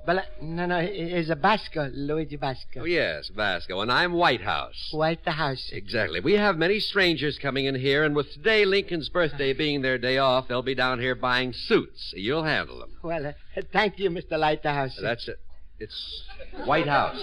White. Think of the color White House. White. Just as in Washington, D.C. Think of the capital of our nation, and you'll always have my name on the tip of your tongue. Oh, yes, to Mr. Eisenhower. I'm in the White House. I'm in the White Stone. It's White House. Now, our operation here is very simple. We run a very high-class operation on commission. Very high class? Oh, very, very. You stand outside the store. When someone passes by, you shake hands with them. I'm going to shake hands with them? Exactly. And when you do, you don't let go until they're 50 feet inside the store. That's a very high class, Mr. Winehouse. What? White House. Excuse me, Mr. Say it. Must I? Yes. Remember, house. All right. Mr. Flapperhouse. Well, what's the use? It's not every day I can get salesmen in here, especially those that speak the language. Now, Mr. White House. Now, I'm trying to think of your name. Basco. Bunko. White the face. All right, let's forget it. You're a clever little one. Now, our merchandising operation is also very simple. High class? Oh, very, very. We don't pay a regular salary. You work on commission. The more you sell, the more you make. That's a good way to learn how to be salesman. Oh, excellent. Now, our store is strictly one price. One price. Exactly. We don't make much because the quality of our merchandise is very high. Now, for instance, here's a suit right here, this brown check. Now, it's strictly one price. One price. If you sell it for $18, you keep $9 for yourself. Mamma mia, the one price is any price I sell it for. That is up to you. Now, say a customer comes in. Now, don't get into a long conversation with him. That way you reach a stalemate. Huh? A stalemate. Don't you know what that is? An old wife? No. No, it simply means nothing happens. Immediately you try on a suit. Of course, you treat him courteously, but try to make the sale. I try on a suit. Exactly. If it's baggy on him, you tell him it's a new style. Treat him right. But sell him. If it's tight on him... A new style. Uh-huh. What's the old style? When it's his own suit. Well, what do I see here? A customer coming in? Take care of him. You think I can do it? You can try. I'll watch you this once. Yes, sir? I'm the general manager of this store, and this is our head salesman. He'll take care of you. Thank you. Go ahead. I'm head of salesman. How do you do, mister? Shake a hands. All right. Now, where am I sure to pull him? No place. He's inside already. Just sell him. All right, to sell him. Mister, I think you need a new suit because you look a little baggy. What? That's fine. But, mister, just so it shouldn't be a stalemate, I'm going to give you any new style in the house, one the price. I'm also throwing the manager because he's making $9. What do you say? I'm saying that you keep your job. If I'm going to make a living like this, it's better we should have both to stop. So goodbye, Mr. Brickerhouse.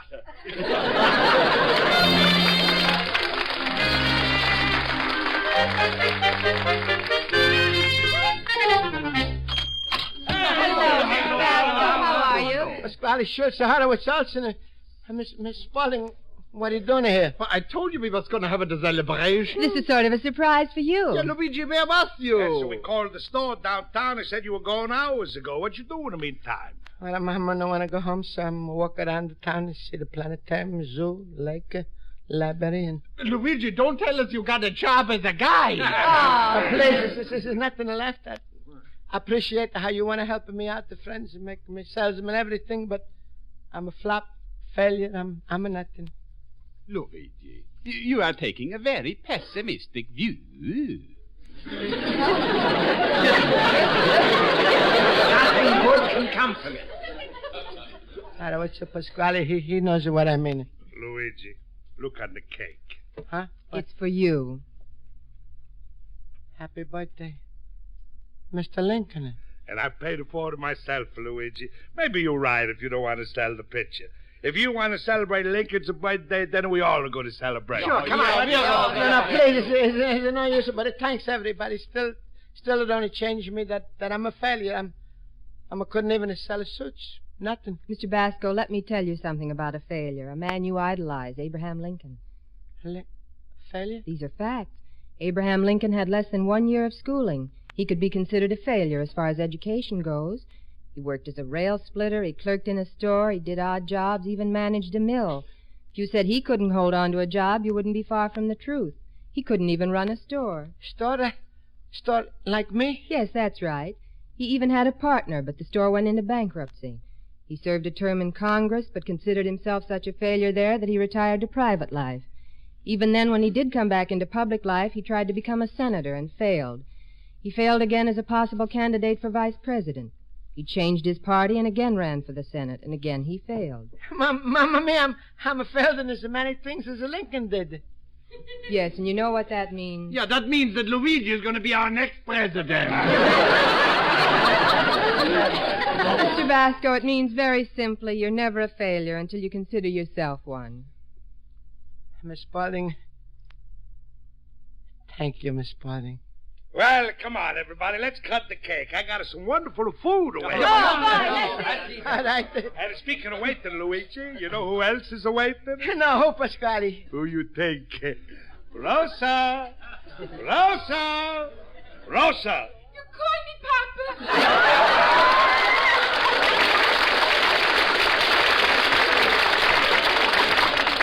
Yes, my little log cabin. Rosa, say hello to Luigi.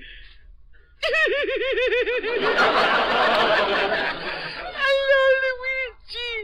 Hello, Rosa. Rosa, today's Lincoln's birthday. What do you say to Luigi? Luigi, are you going to grow a beard? Oh. Isn't she cute? Luigi, you want a home, money, family, everything. Why don't you marry Rosa and become a big success? No, Pasquale. I'm no failure. But that's the biggest success I'm no wanna be.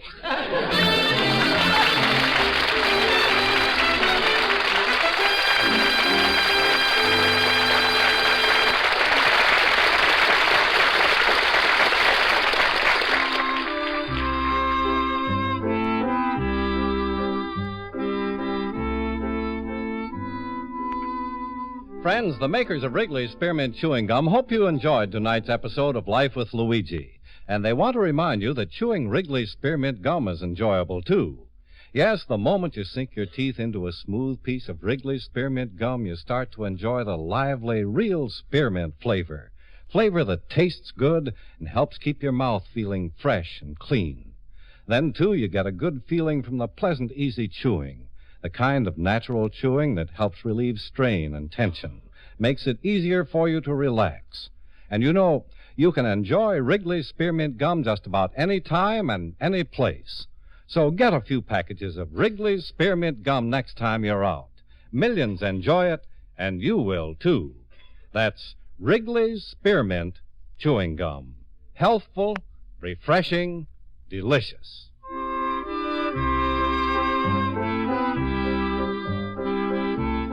The makers of Wrigley's Spearmint Chewing Gum invite you to be sure to listen next week at this same time when Luigi Basco writes another letter to his Mama Basco in Italy. Life with Luigi is a Cy Howard production. The script is written by Mac Benoff and Lou Derman and directed by Mr. Benoff. J. Carroll Nash is starred as Luigi Basco with Alan Reed as Pasquale, Jody Gilbert as Rosa, Mary Shipp as Miss Spaulding, Hans Conried as Schultz, Joe Forte as Horowitz, Ken Peters as Olson, Sandra Gould as the customer, and Hal March as the salesman. Music is under the direction of Lud Gluskin. Charles Lyon speaking. This is the CBS Radio Network. Mr. District Attorney, starring David Bryan. Mr. District Attorney, champion of the people, defender of truth, guardian of our fundamental rights to life, liberty, and the pursuit of happiness.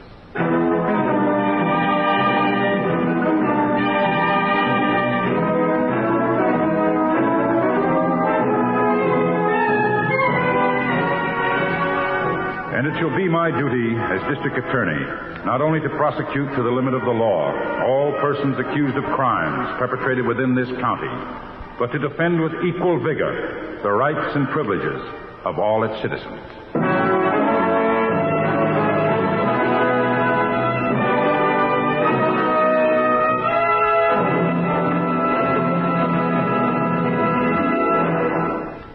This is David Bryan. In a moment, we'll bring you another case from the files of Mr. District Attorney. But first, a word from our sponsor.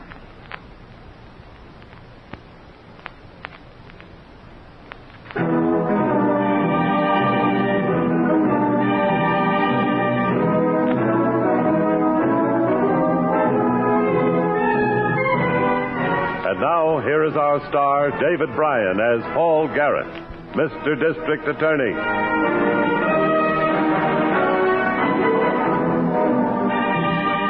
The welfare of a city or county is not jeopardized by criminals alone. Nature itself is capable of sudden and unexpected violence that can lead to terror and death. This case started as part of a natural calamity. A gasoline truck skidded on a wet street, hitting a power pole near the city gasworks. Sparks exploded the truck, and like a chain reaction, the storage tanks. In a matter of seconds, the entire section was rocked with explosions as flames swept a quarter-mile area of warehouses and tenements. 72 hours later, the combined fire departments of several cities were still struggling to get the flames under control. The death toll and damages were appalling.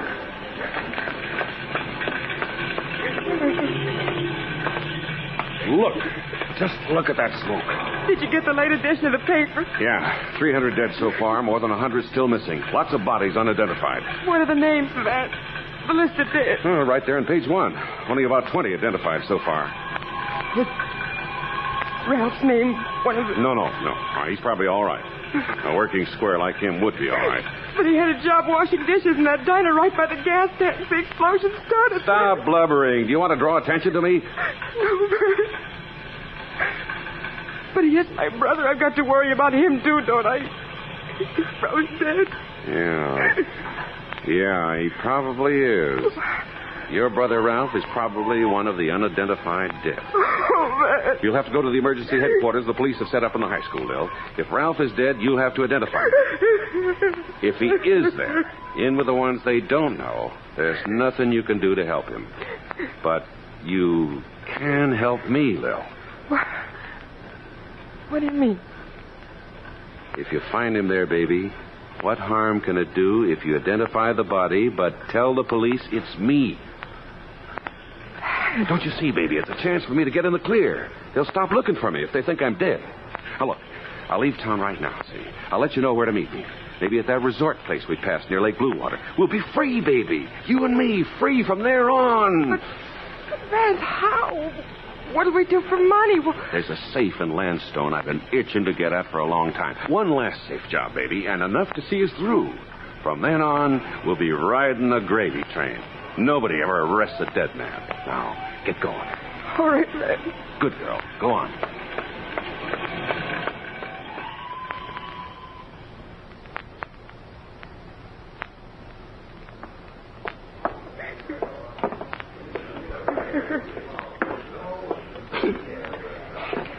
You're sure your husband isn't at any of the other places where bodies are being held? The city morgue? No. Only the identified ones are there. Are you a teacher at the school here, or detective, or what? Well, no, ma'am. My name is Garrett. I'm the district attorney. Keep your hopes up, but don't hope too much for a while. I'll be all right. These are pretty bad cases. I understand. This one seem familiar in any way? No.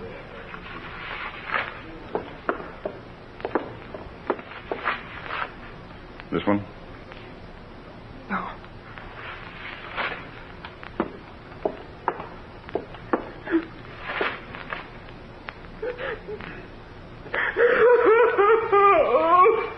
I'm sorry. Very sorry. Are you sure? That ring on his finger. I know it isn't easy, but try to get a grip.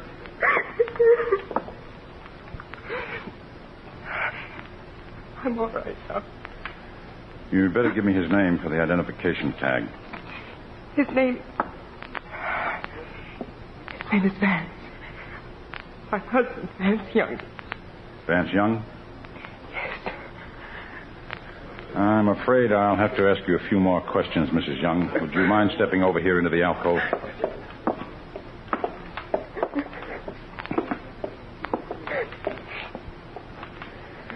I know this is most unpleasant for you at a time like this, Mrs. Young. It's unpleasant for me, too, but I have to ask you. It may be just a similarity of names, but did your husband have a criminal record? Yes. Yes, he did. Did you know he was wanted in several states for burglary, safecracking? Does that matter now? He's dead, isn't he? Yes.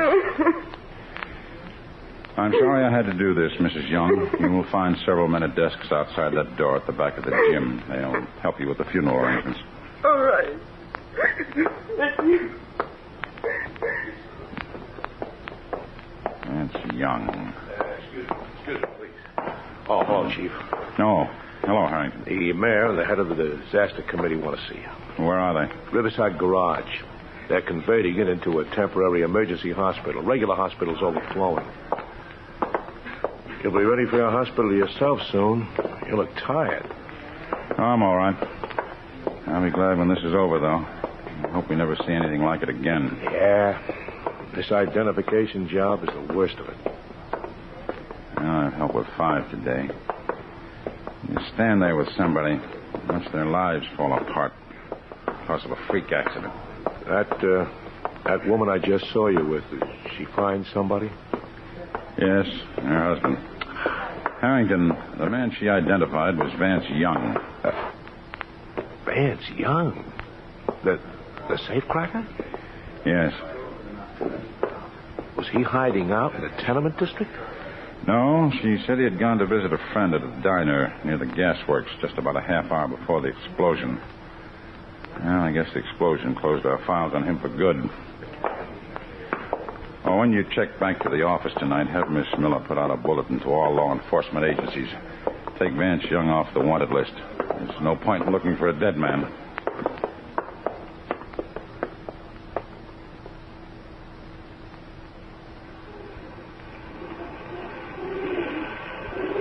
Sorry, fellas. That's all the breadcrumbs for today. See you for lunch tomorrow. thought I'd find you up here on the roof. Oh, hello, Miss Miller. I was just feeding the pigeons. Elevator boy told me. Harrington called from the basement garage. He wanted to speak to you. He's on his way up. Oh, there he is now. Hello, Harrington. Hi, Chief. You busy? No. What's the matter? Well, I had to stop in at the county sheriff's office a few minutes ago. While I was there, his deputy called in from Landstone. Something he thought we might look into. What? A safe at the Landstone Mercantile Company was burglarized last night. A payroll job. Watchman was knocked out, but he's been treated, and he's okay now if you want to go out there and question him. Oh, we'd better go right away.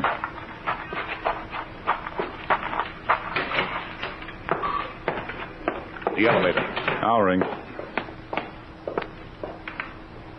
What was it, Harrington? A safe cracking? Yeah. Well, at least there's one safe specialist we can eliminate right from scratch on this one. Who? Vance Young. Oh, yes. I'd almost forgotten about him. Dead men don't rob safes, do they? And here's the elevator now. Basement garage, Joe.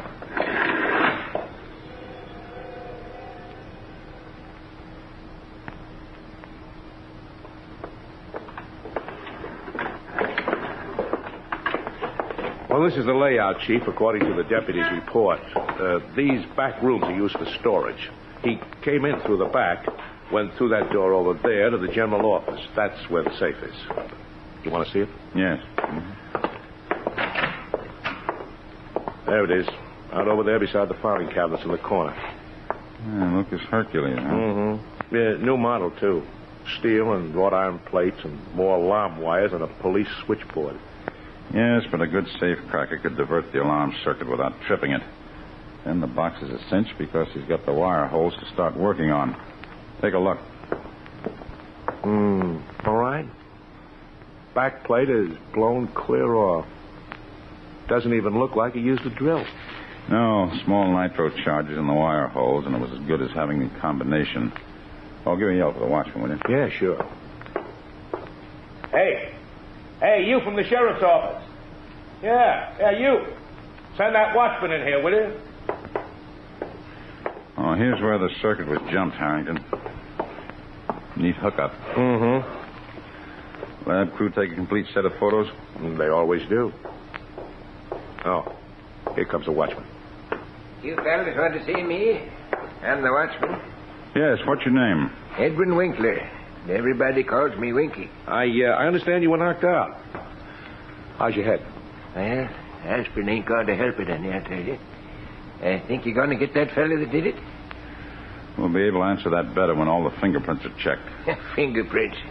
He didn't leave none, I tell you. He's wearing gloves. I saw him. Looks like our best bet is going to be an M.O. check, Harrington. Yeah. M.O. check? What's that? Modus operandi. All people have definite work habits, even criminals. They repeat the same procedure on each job they do. It forms a pattern. Yeah, we've got a pattern here, all right, Chief. Well, I can think of 3 men suited by that M.O. 3 safe crackers whose work we've seen before. Yeah. Well, let's see. There's Bert Larkin, but he's still doing time in Folsom for a job he pulled on the coast. Yes, and the other 2 are Jack Fontaine and Vance Young. Yeah, but Young is dead. That just leaves us Fontaine. You mean you know who did it with nothing to tell you? An M.O. can be almost as good as fingerprints or a signature. Well, I'll be dinged. Maybe that fellow'll pay for slugging me after all, and for hurting my arm when he grabbed me in the alley out there. You said he grabbed you?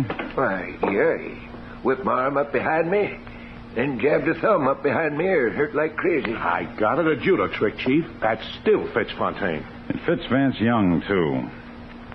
When did the burglar slug you, Winky? After he made me open the back door and let him in. Sneaked up on you before you could draw your gun, huh? Sneak nothing. That's why I didn't suspicion him at first. He come walking up the alley whistling like somebody taking a shortcut through. I didn't see the mask he was wearing till I lit a match. He asked for a light, see? Then he grabbed me. He got me in here and then beat on me and kicked me. That doesn't sound like Fontaine, Chief. It wasn't Fontaine. He always wears sneakers, comes up on a watchman from behind without a sound. That trick of asking for a match is Vance Young's. Gets the watchman's hands high and away from his gun. But Chief, Vance Young is dead. Maybe yes, maybe no. But I know one thing. We're going to find out.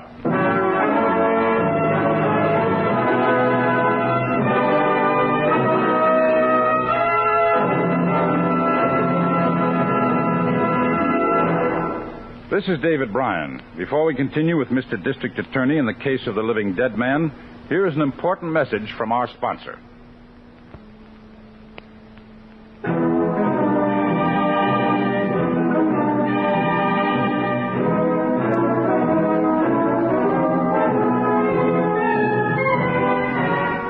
And now back to David Bryan, starring as Paul Garrett, Mr. District Attorney. Explosions and fire in a natural disaster had destroyed a section of the city, killing more than 300 people. One of the dead had been identified by his wife, who admitted him to be a notorious safecracker wanted by the police. But now, suddenly, we were faced with a crime having all the earmarks of being committed by the man we thought to be dead. I went back to the office and started to check through the records. Here's the information you wanted on Young's wife, Mr. Garrett. Oh, thanks. She gave her name as Lillian Young when she arranged burial with the disaster committee. Did she give an address? Yes, 1310 Morton Avenue. There's something the police made a notation on, though. What? That ring she said she identified the body by? Yes. Well, the undertaker turned it into the property claims division, but she's never showed up to claim it. I don't understand it. I swear to you, Miss Miller, that woman was not putting on an act. She was hurt. Very deeply hurt, and she made that identification. Come in. Hi, Chief. Well, what'd you find, Harrington? Well, I checked on the tag number on the body. Young's body, or whoever it was. Fire department code showed that it was found in the vicinity of that diner by the gasworks, all right. That's where the worst ones came from, the heart of that first explosion. All right, here's what we do. Mrs. Young didn't claim the ring she used in identification. Get it from the property section. I'll give you an order. Yeah. Lots of workers who escaped the blast, truckers, people like that, might have eaten at that diner. See if any one of them can remember seeing that ring before. See if they can tell you who owned it. Right. Meanwhile, Miss Miller, I want you to check the Hall of Records. Find out when and where Young and that woman were married. I want her maiden name, where she came from, everything we can get on her. Yes, sir. Where will you be, Chief, when I get finished? I'm going to try the home address Mrs. Young gave. You can follow me out there if you get anything.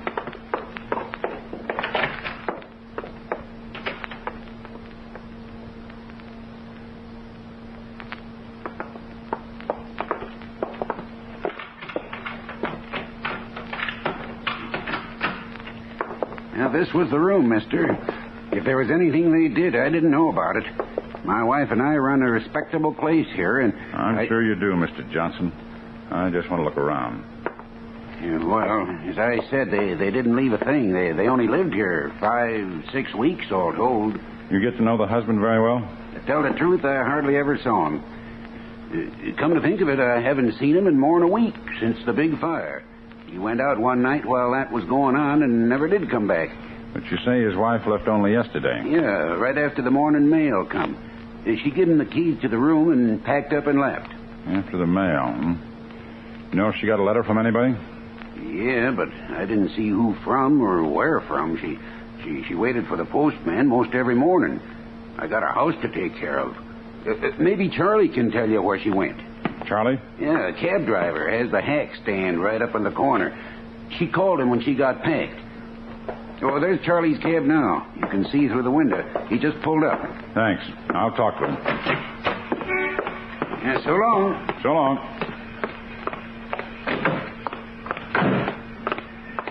Yes, sir, where to?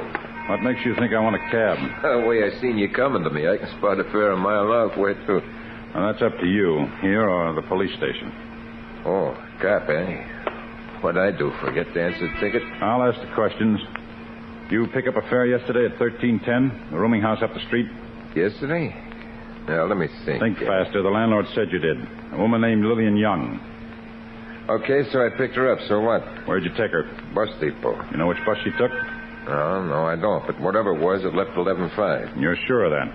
I ought to be sure. Almost got a ticket for speeding to get to it. We'd had plenty of time. She didn't make me come dashing back here the first time after we was almost halfway to the depot. Dashing back where? Back to the rooming house? No, back to the laundry up the street there. I guess she had some stuff in there, although she didn't bring a bundle out with her. Place up the street, huh? That's right. Hop in, I'll drive you up there. Oh, thanks, but there's a friend of mine I can ride with. Hello, Harrington. Come on, hop in. I was just heading for the rooming house when I spotted you talking to the cabbie. What's up? Young's been missing since the fire. But Mrs. Young checked out yesterday after getting the morning mail. Caught an 11:05 bus. 11:05. Yeah, that's a northbound, I think. Upstate in the mountain areas. Oh, we can check it later. You got anything on the ring? Oh, yeah. A guy who was off duty at the gas works when they blew. He used to eat at that diner. Said the ring belonged to a counterman named Ralph Brenner. He must have been our dead man. And Mrs. Young must have known him to cry the way she did. Oh, she knew him all right. Miss Miller checked on her. Her maiden name was Lillian Brenner. The guy in the diner was her brother. And that's why she was so broken up. And what's our move? The bus depot? No, a laundry up the street. What? Why? Because that's the last place Lillian Young stopped before she left town.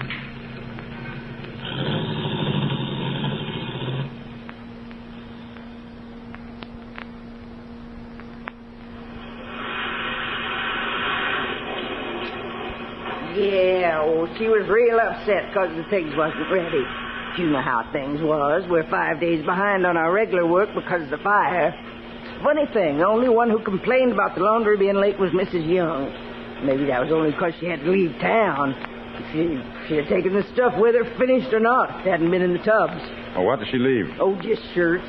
Her husband's, I guess. Real good shirts, though, the kind you don't have to starch at all. And fancy colors.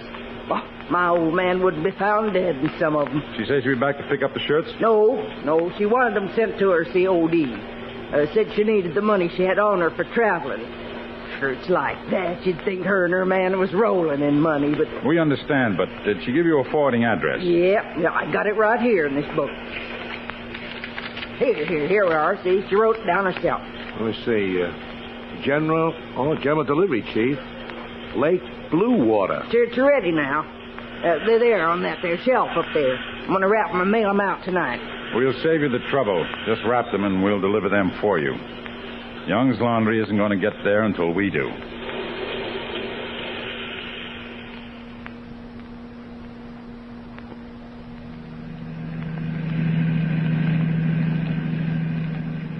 There's the road sign now, Chief.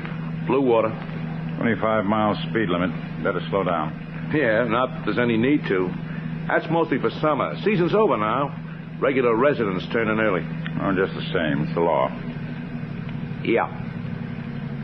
Looks like you're right, though. Main Street's practically deserted. Mm-hmm. Looks like everything's closed up for the night already, except for the movie and the drugstore. Hey, we better find the hotel and turn in. No, I think we better drive out of town. Find a motel someplace on the highway. Motels up here aren't much. Mostly cabins with kitchens along the shore of the lake when we get past town. No, here's the end of town now. I can let her out here a little. I won't mind spending the night beside the lake. Air is crisp and fresh. By midnight, it'll be crisp and frozen. Here's the lakeshore turnoff. I hope we find a place open. We will. Some of the owners must stay on to do post-season repairs. You know, Chief, it's a funny thing about Young's wife remembering his shirts even when she was getting ready to run. I guess it's force of habit for a woman, huh? Strong thing, habit. Young's safe-cracking habits tipped us that he was still alive. Now, maybe his wife's habits are going to make him wish he were dead again. I think... Stop the car, Harrington. Huh? What is it? What's the matter? I just saw something. Back up. About 50 feet. What was it? Just a flash of something through the trees. Back up.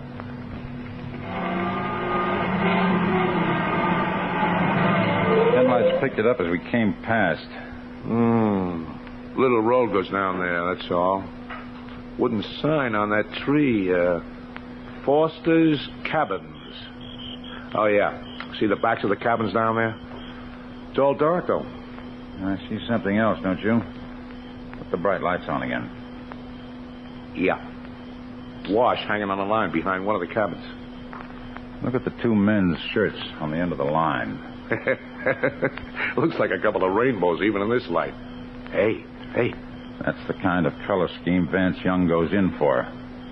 The shirts we have in the laundry bundle are just like those. You better put out the lights. Don't slam the car door getting out. Let's walk down and have a look at those shirts. Right. You know the laundry mark on the ones we picked up? Yes, 4 numerals. 1310. Same as the address of the rooming house they lived in. Fine now.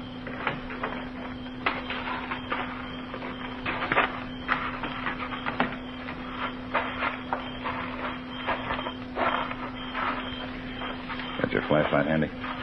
Yeah. All right. Let's have the light.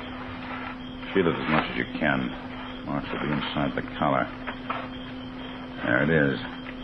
1310. Yeah. Vance? Is that you?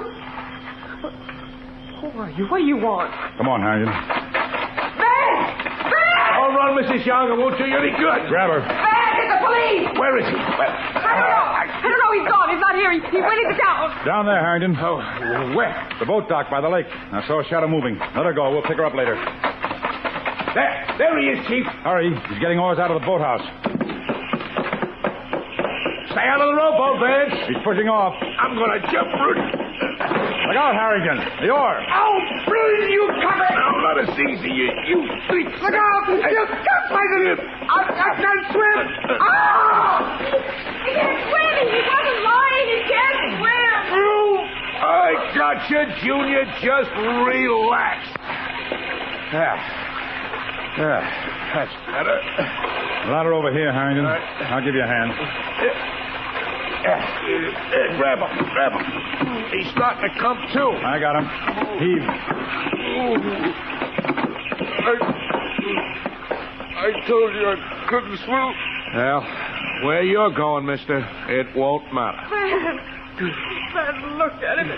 That water's freezing cold. Don't just stand here with him. Well, he's no worse off than I am, lady. No, he isn't, Harrington. As a matter of fact, he's much better off than you are. What's that supposed to mean? You'll see when we get back to our car. At least we have a nice dry shirt waiting for you. Come on, get moving.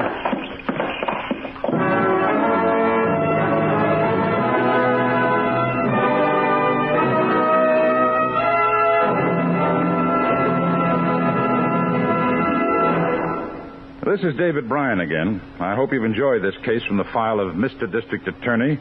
I'll be back in just a moment after this message from our sponsor.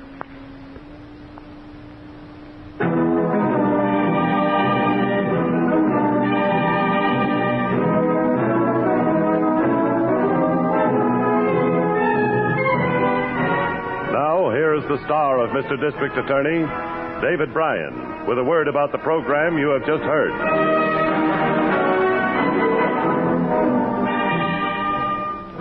Having been convicted 3 times previously for felonies, Vance Young, on this 4th conviction for burglary and assault, was sentenced to life imprisonment as an incorrigible criminal. His wife, Lillian Young, having no previous criminal record, was sentenced to 5 years in the women's penitentiary for aiding a criminal, obstructing justice, and willfully giving false information to law enforcement authorities. Now, this is David Bryan inviting you to join us when we present our next case based on the facts of crime from the file of Mr. District Attorney. Mr. District Attorney was originated by Phillips H. Lord.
Ranch and Gene Autry. I'm back in the saddle again, out where a friend is a friend, where the longhorn cattle feed on the lowly Jimson weed. I'm back in the saddle again.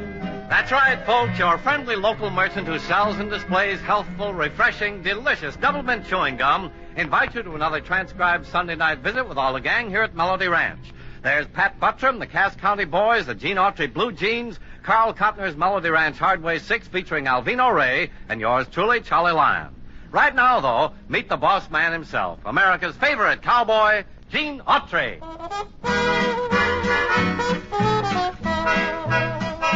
Tweedle-o-twill, puffin' on corn silk.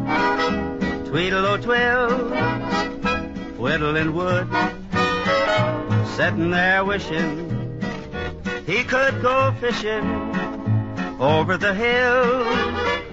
Tweedle-o-twill, tweedle-o-twill, oh, don't he look drowsy? Tweedle-o-twill, nodding his head, I bet he feels lazy, plucking that daisy, getting a thrill. Tweedle-o-twill, tweedle-o-twill, bobbing and weaving. Tweedle-o-twill, wading in corn, taking it easy, out where it's breezy, better be still. Tweedle-o-twill. Well, howdy there, friends and neighbors. Welcome once more to Melody Ranch. Yes, indeed, the whole gang's waiting to say hello, and chances are that hello will include an invitation to enjoy plenty of delicious, refreshing double mint chewing gum. You see, folks, we always have an extra supply of that grand double mint gum to pass around whenever folks drop in. Incidentally, that's a friendly custom the visitors at your home will appreciate, too. Guess that's because everybody likes swell double mint. Yet it costs so little that you can enjoy it and keep enough on hand for both your guests and your whole family to enjoy. Why not buy several packages at a time? That's delicious, refreshing chewing gum. I like it. And now, here's one of the prettier current ballads. Seems to be quite a public favorite, too. It goes as follows. I saw half of a photograph, and it took my breath away. For that face on that photograph was my love of yesterday. It was only half a picture. There was still another part. But somebody tore that picture like the way she tore my heart. Somewhere I'm on the other hand. If you find it, you will see that her half of the photograph has a smile she meant for me. It was only half a picture. There was still another part. But somebody tore that picture like the way she tore my heart. Somewhere I'm on the other hand. If you find it, you will see that her half of the photograph has a smile she meant for me. That's real pretty, Gene. Well, thank you, neighbors. Many, many thanks. And now... Howdy. Well, howdy. And now... Don't suppose there's any chance of borrowing the loan of a couple of bucks from you till payday, is there? No, there's no chance of borrowing a couple of bucks from me till payday. And now I want to... How about $1? Look, Buster, the answer is still no. N-O. Not a buck. Not a quarter. Not a dime. Not even a halfpenny. Well, why? Because you're too lazy to work, that's why. Are you kidding? Why should I work? Well, so you can make money, for one thing. Why? So you can put it in the bank and save it. Well, why? So you can retire and not have to work. Huh. Why go to all that trouble when I ain't working now? I'll say one thing for you, Buttram. You aren't one to exert yourself unnecessarily. Not if I can help it, I ain't. That reminds me. Did I ever tell you about the woman running over one of our chickens? Well, when did this all happen? This afternoon. Oh. I was busy resting at the time, though, so I didn't even bother to get out of my rocking chair. So? So the lady that done the running over, she come walking up to the porch where I was rocking away, and she says, "I'm terribly sorry, young man, but I just run over one of your hens, and I'd like to replace her." Well, that was nice of her. What did you say? What could I say? I just told her, I said, "That's okay with me, lady, providing you can lay an egg." You know, sometimes I wonder about you, Buttram. You ain't the only one. When I was just a little baby, I was born at a very early age, you know. And my mama and papa, they didn't know what they wanted me to be. So one day Papa said to Mama, he says, "I know a sure way to find out." Well, sir, right then and there, Papa put a Bible, a dollar bill, and an apple on the floor. And he sent me crawling into the room alone to see what I'd do. He claimed that if I took the Bible, I'd be a preacher. If I took the apple, I'd be a farmer. And if I took the dollar, I'd be a banker. Oh. Well, I know I'm very silly for asking.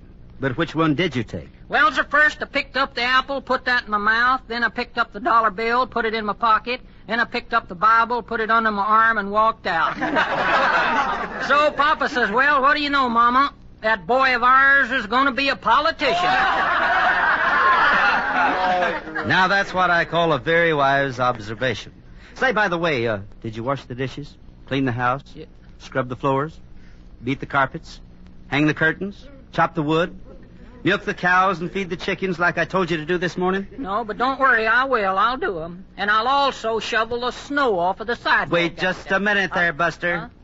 There's no snow on the sidewalks this time of the year? No, but there will be by the time I get done with the rest of them jobs. So long, Mr. Artery. Well, so long, Patrick, old boy. We'll check with you again in a few minutes. Meantime, let's all give a careful listen to the Cass County Boys singing a brand new song called... Oh, sweet mama, treetop tall, won't you kindly turn your damper down? I can smell those cakes of burning honey, they done burn plum brown. Since ham went up to $1 a pound, I eat so many rabbits I just hop all around. Oh, sweet mama, treetop tall, won't you kindly turn your damper down? Oh, sweet mama, treetop tall, won't you kindly turn your damper down? I can smell those cakes of burning honey, they done burn plum brown. There was a Dominic, a rooster, and a Shanghai hen. They run around together, but they ain't no kin. Oh, sweet mama, treetop tall, won't you kindly turn your damper down?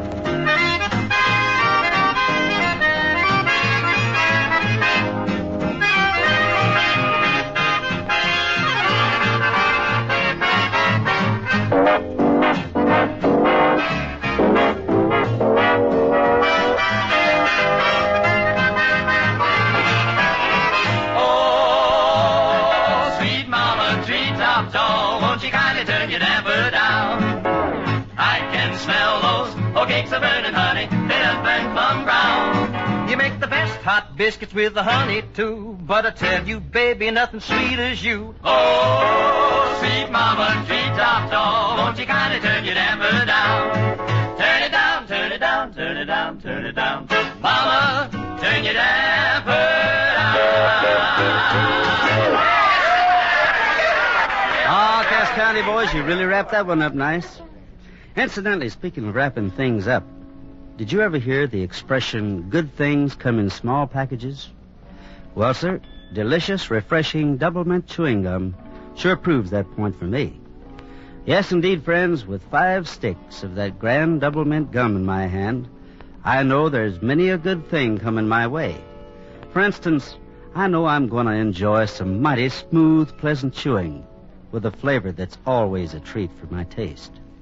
What's more, grand double mint gum is a great aid for digestion after meals. Helps keep your teeth bright and clean, too. And that delicious double mint flavor freshens your taste, makes your mouth and throat moist and comfortable. So you see what I mean? When it comes to chewing satisfaction, you're going to get the most from those 5 sticks of delicious, refreshing, double mint chewing gum.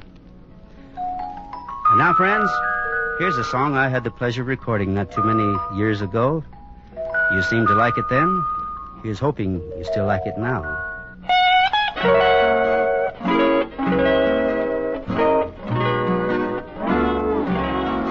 In the blue Canadian Rockies, spring is sighing through the trees,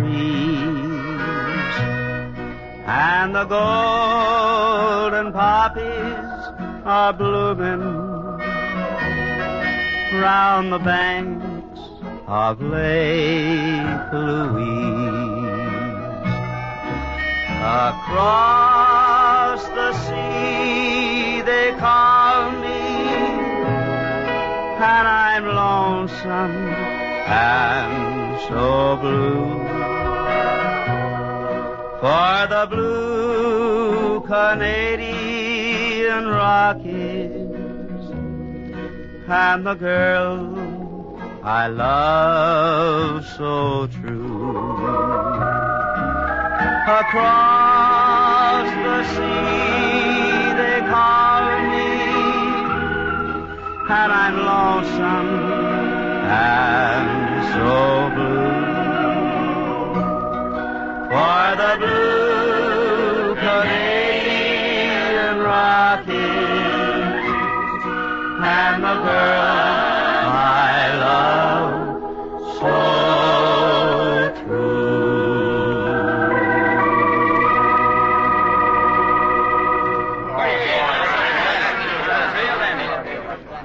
There's a little old church in the valley where I first learned of sorrow and joy. You know, neighbors, not far from right here at Melody Ranch is a place called Willow Valley. And there, nestled among the trees, is a church.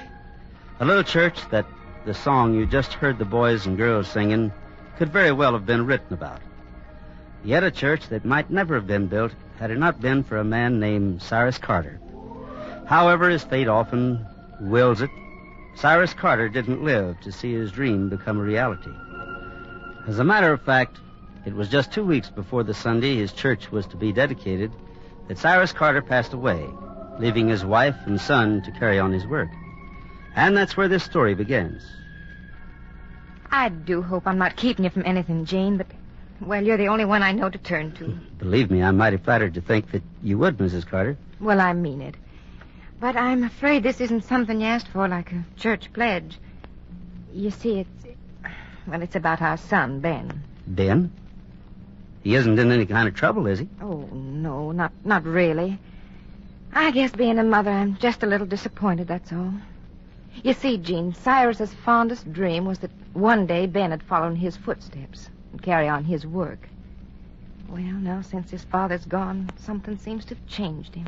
How do you mean changed him, Miss Carter? Well, he told me last night that he wants to go away, Gene. He wants to forget all about the church. He wants to build a whole new life for himself.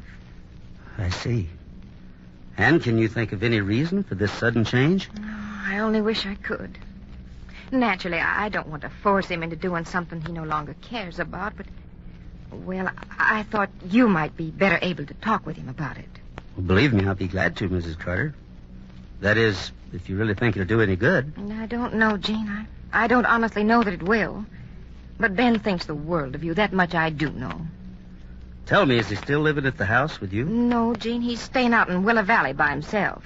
He's fixed up one of the back rooms in the new church. In that case, I'll go right out to see him this afternoon. Don't worry, Miss Carter. Ben's a fine young man. You saw to that. He can't go too far wrong.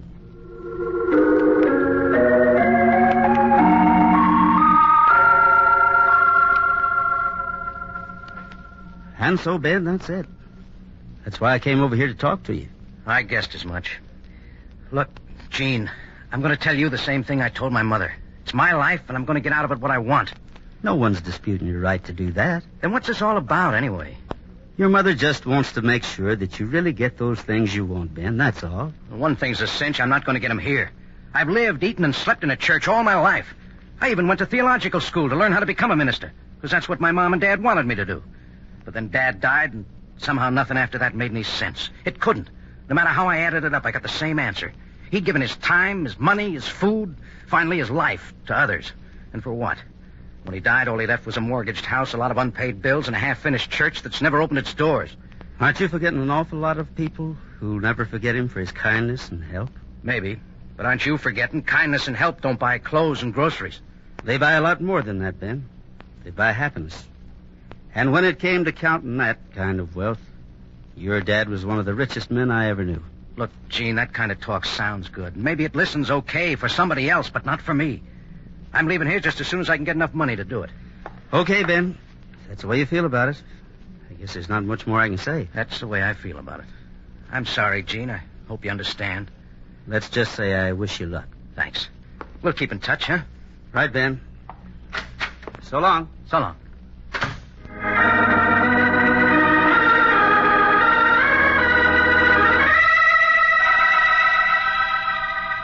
Funny, isn't it?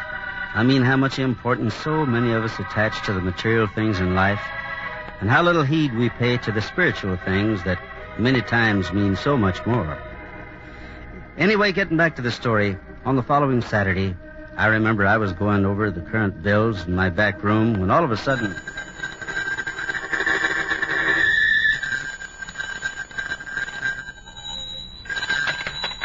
Hello? Hello, Gene. It's Sheriff Dillon. Oh, hello, Jim. Get your boys together and head for Willow Valley right away, will you, Gene?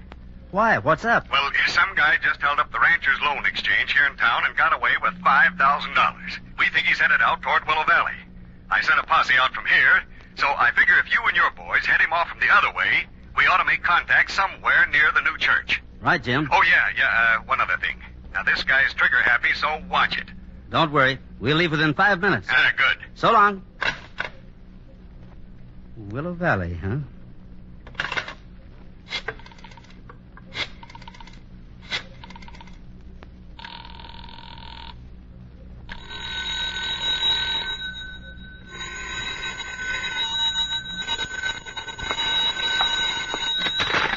Hello. Hello, Ben. This is Gene. Oh, yeah, Gene. What's on your mind? Some guy just held up the Rancher's Loan Exchange in town and got away with $5,000. What? They think he's headed out your way, but so is the sheriff's posse. So I just called to tell you to keep your eyes open. Oh, gosh, thanks, Gene. Thanks for tipping me off. I'll keep a careful lookout. Right. So long, Ben. Okay, chum, reach and freeze. Who are you? Never mind that. Just keep those hands up nice and high where I can see them. Well, you must be the one who just held up the Rancher's Loan Exchange. Well, now, news sure travels fast around here, don't it? Yeah, I'm the guy, all right.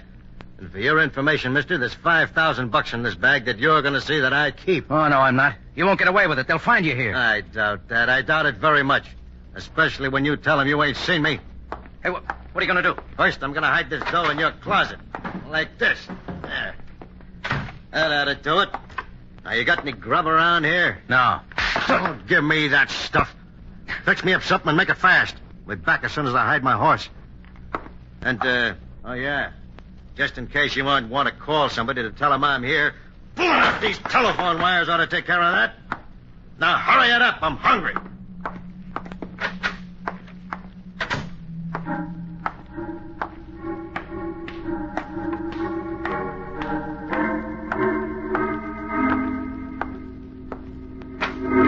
Okay, you up with them.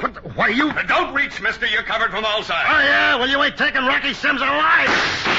Let him have it, boy.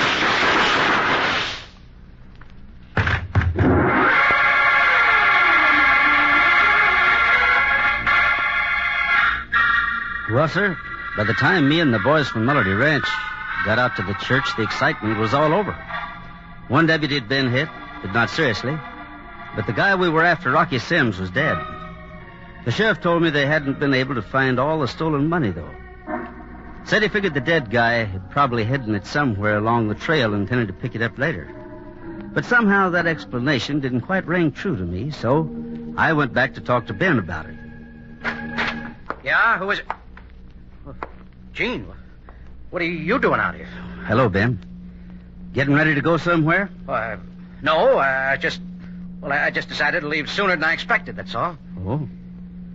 Kind of a sudden decision, isn't it? Sudden? Oh, yeah. You see, I figured there was no point in my sticking around any longer. It'd just make Mom and everyone else more unhappy than they already are. Yeah, I guess you're right at that. Oh, by the way, I suppose you heard they haven't found the stolen money from that stick-up in town yet. Oh? The sheriff thinks they may find it hidden along the back trail somewhere. Yeah, sounds logical. Maybe. Funny, isn't it? I bet a lot of guys would like to get their hands on that much money. Just think, $5,000 in unmarked bills. What are you driving at? Oh, nothing. I was just wondering what I'd do if I had that kind of money. Guess I'd buy a lot of things, but I doubt if I'd be able to sleep much at night. Look, Gene, like I said... I know. You're in a hurry to leave. Well, guess I'll be going. What are you looking at me like that for? I was just recalling a passage your dad used to quote ever so often from the Bible. It went, "What shall it profit a man if he gaineth the whole world and loseth his soul?" Well, so long, Ben. Take it easy.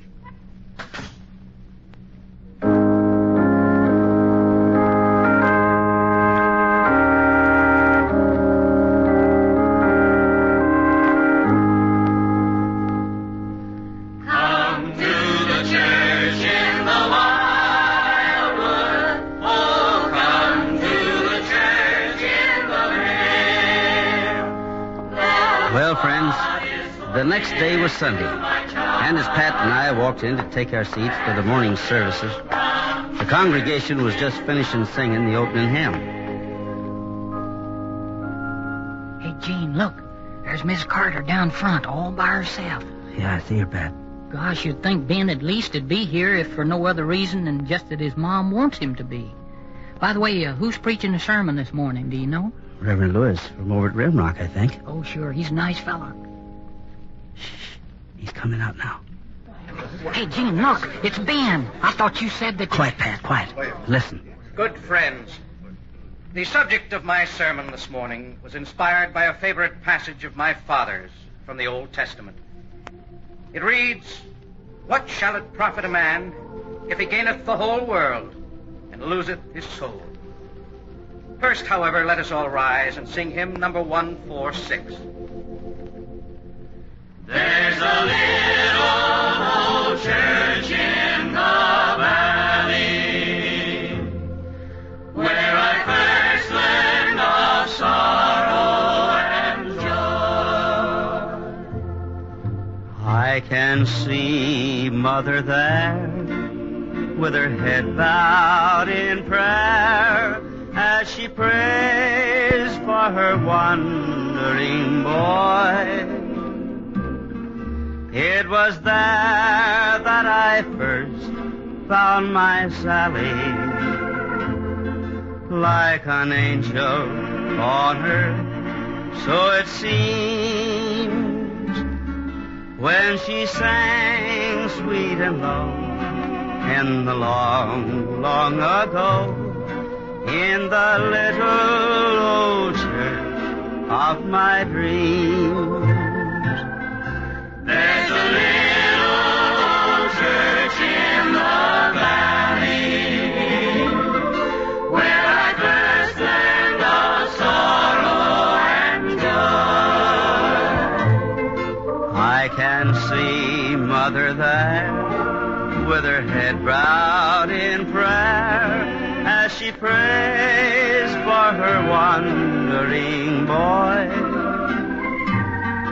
It was there that I first found my Sally, like an angel on her, so it seems, when she sang sweet and low in the long, long ago, in the little old church of my dreams.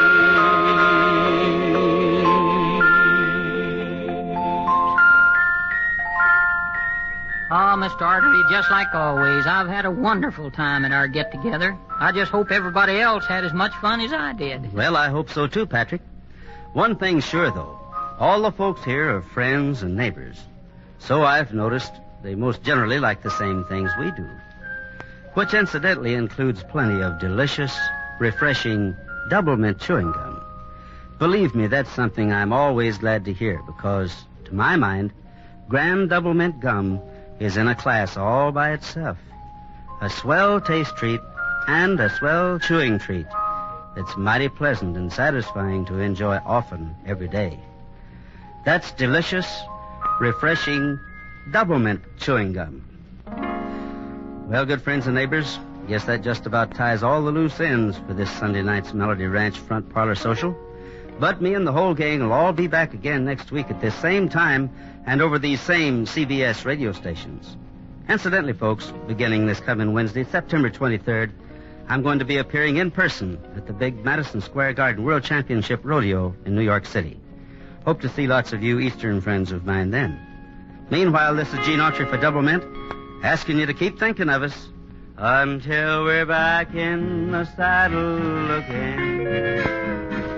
Out where a friend is a friend, where the longhorn cattle feed on the lowly Jimson weed, I'm back in the saddle again, riding the range once more, toting my old 44, where you sleep out every night, and the only law is right, back in the saddle again. Yes, folks, next week over these same CBS stations, the Wrigley people will again present Gene Autry, who may currently be seen in his new Columbia picture, Pack Train. This is Charles Lyon. This program was transcribed over the CBS Radio Network.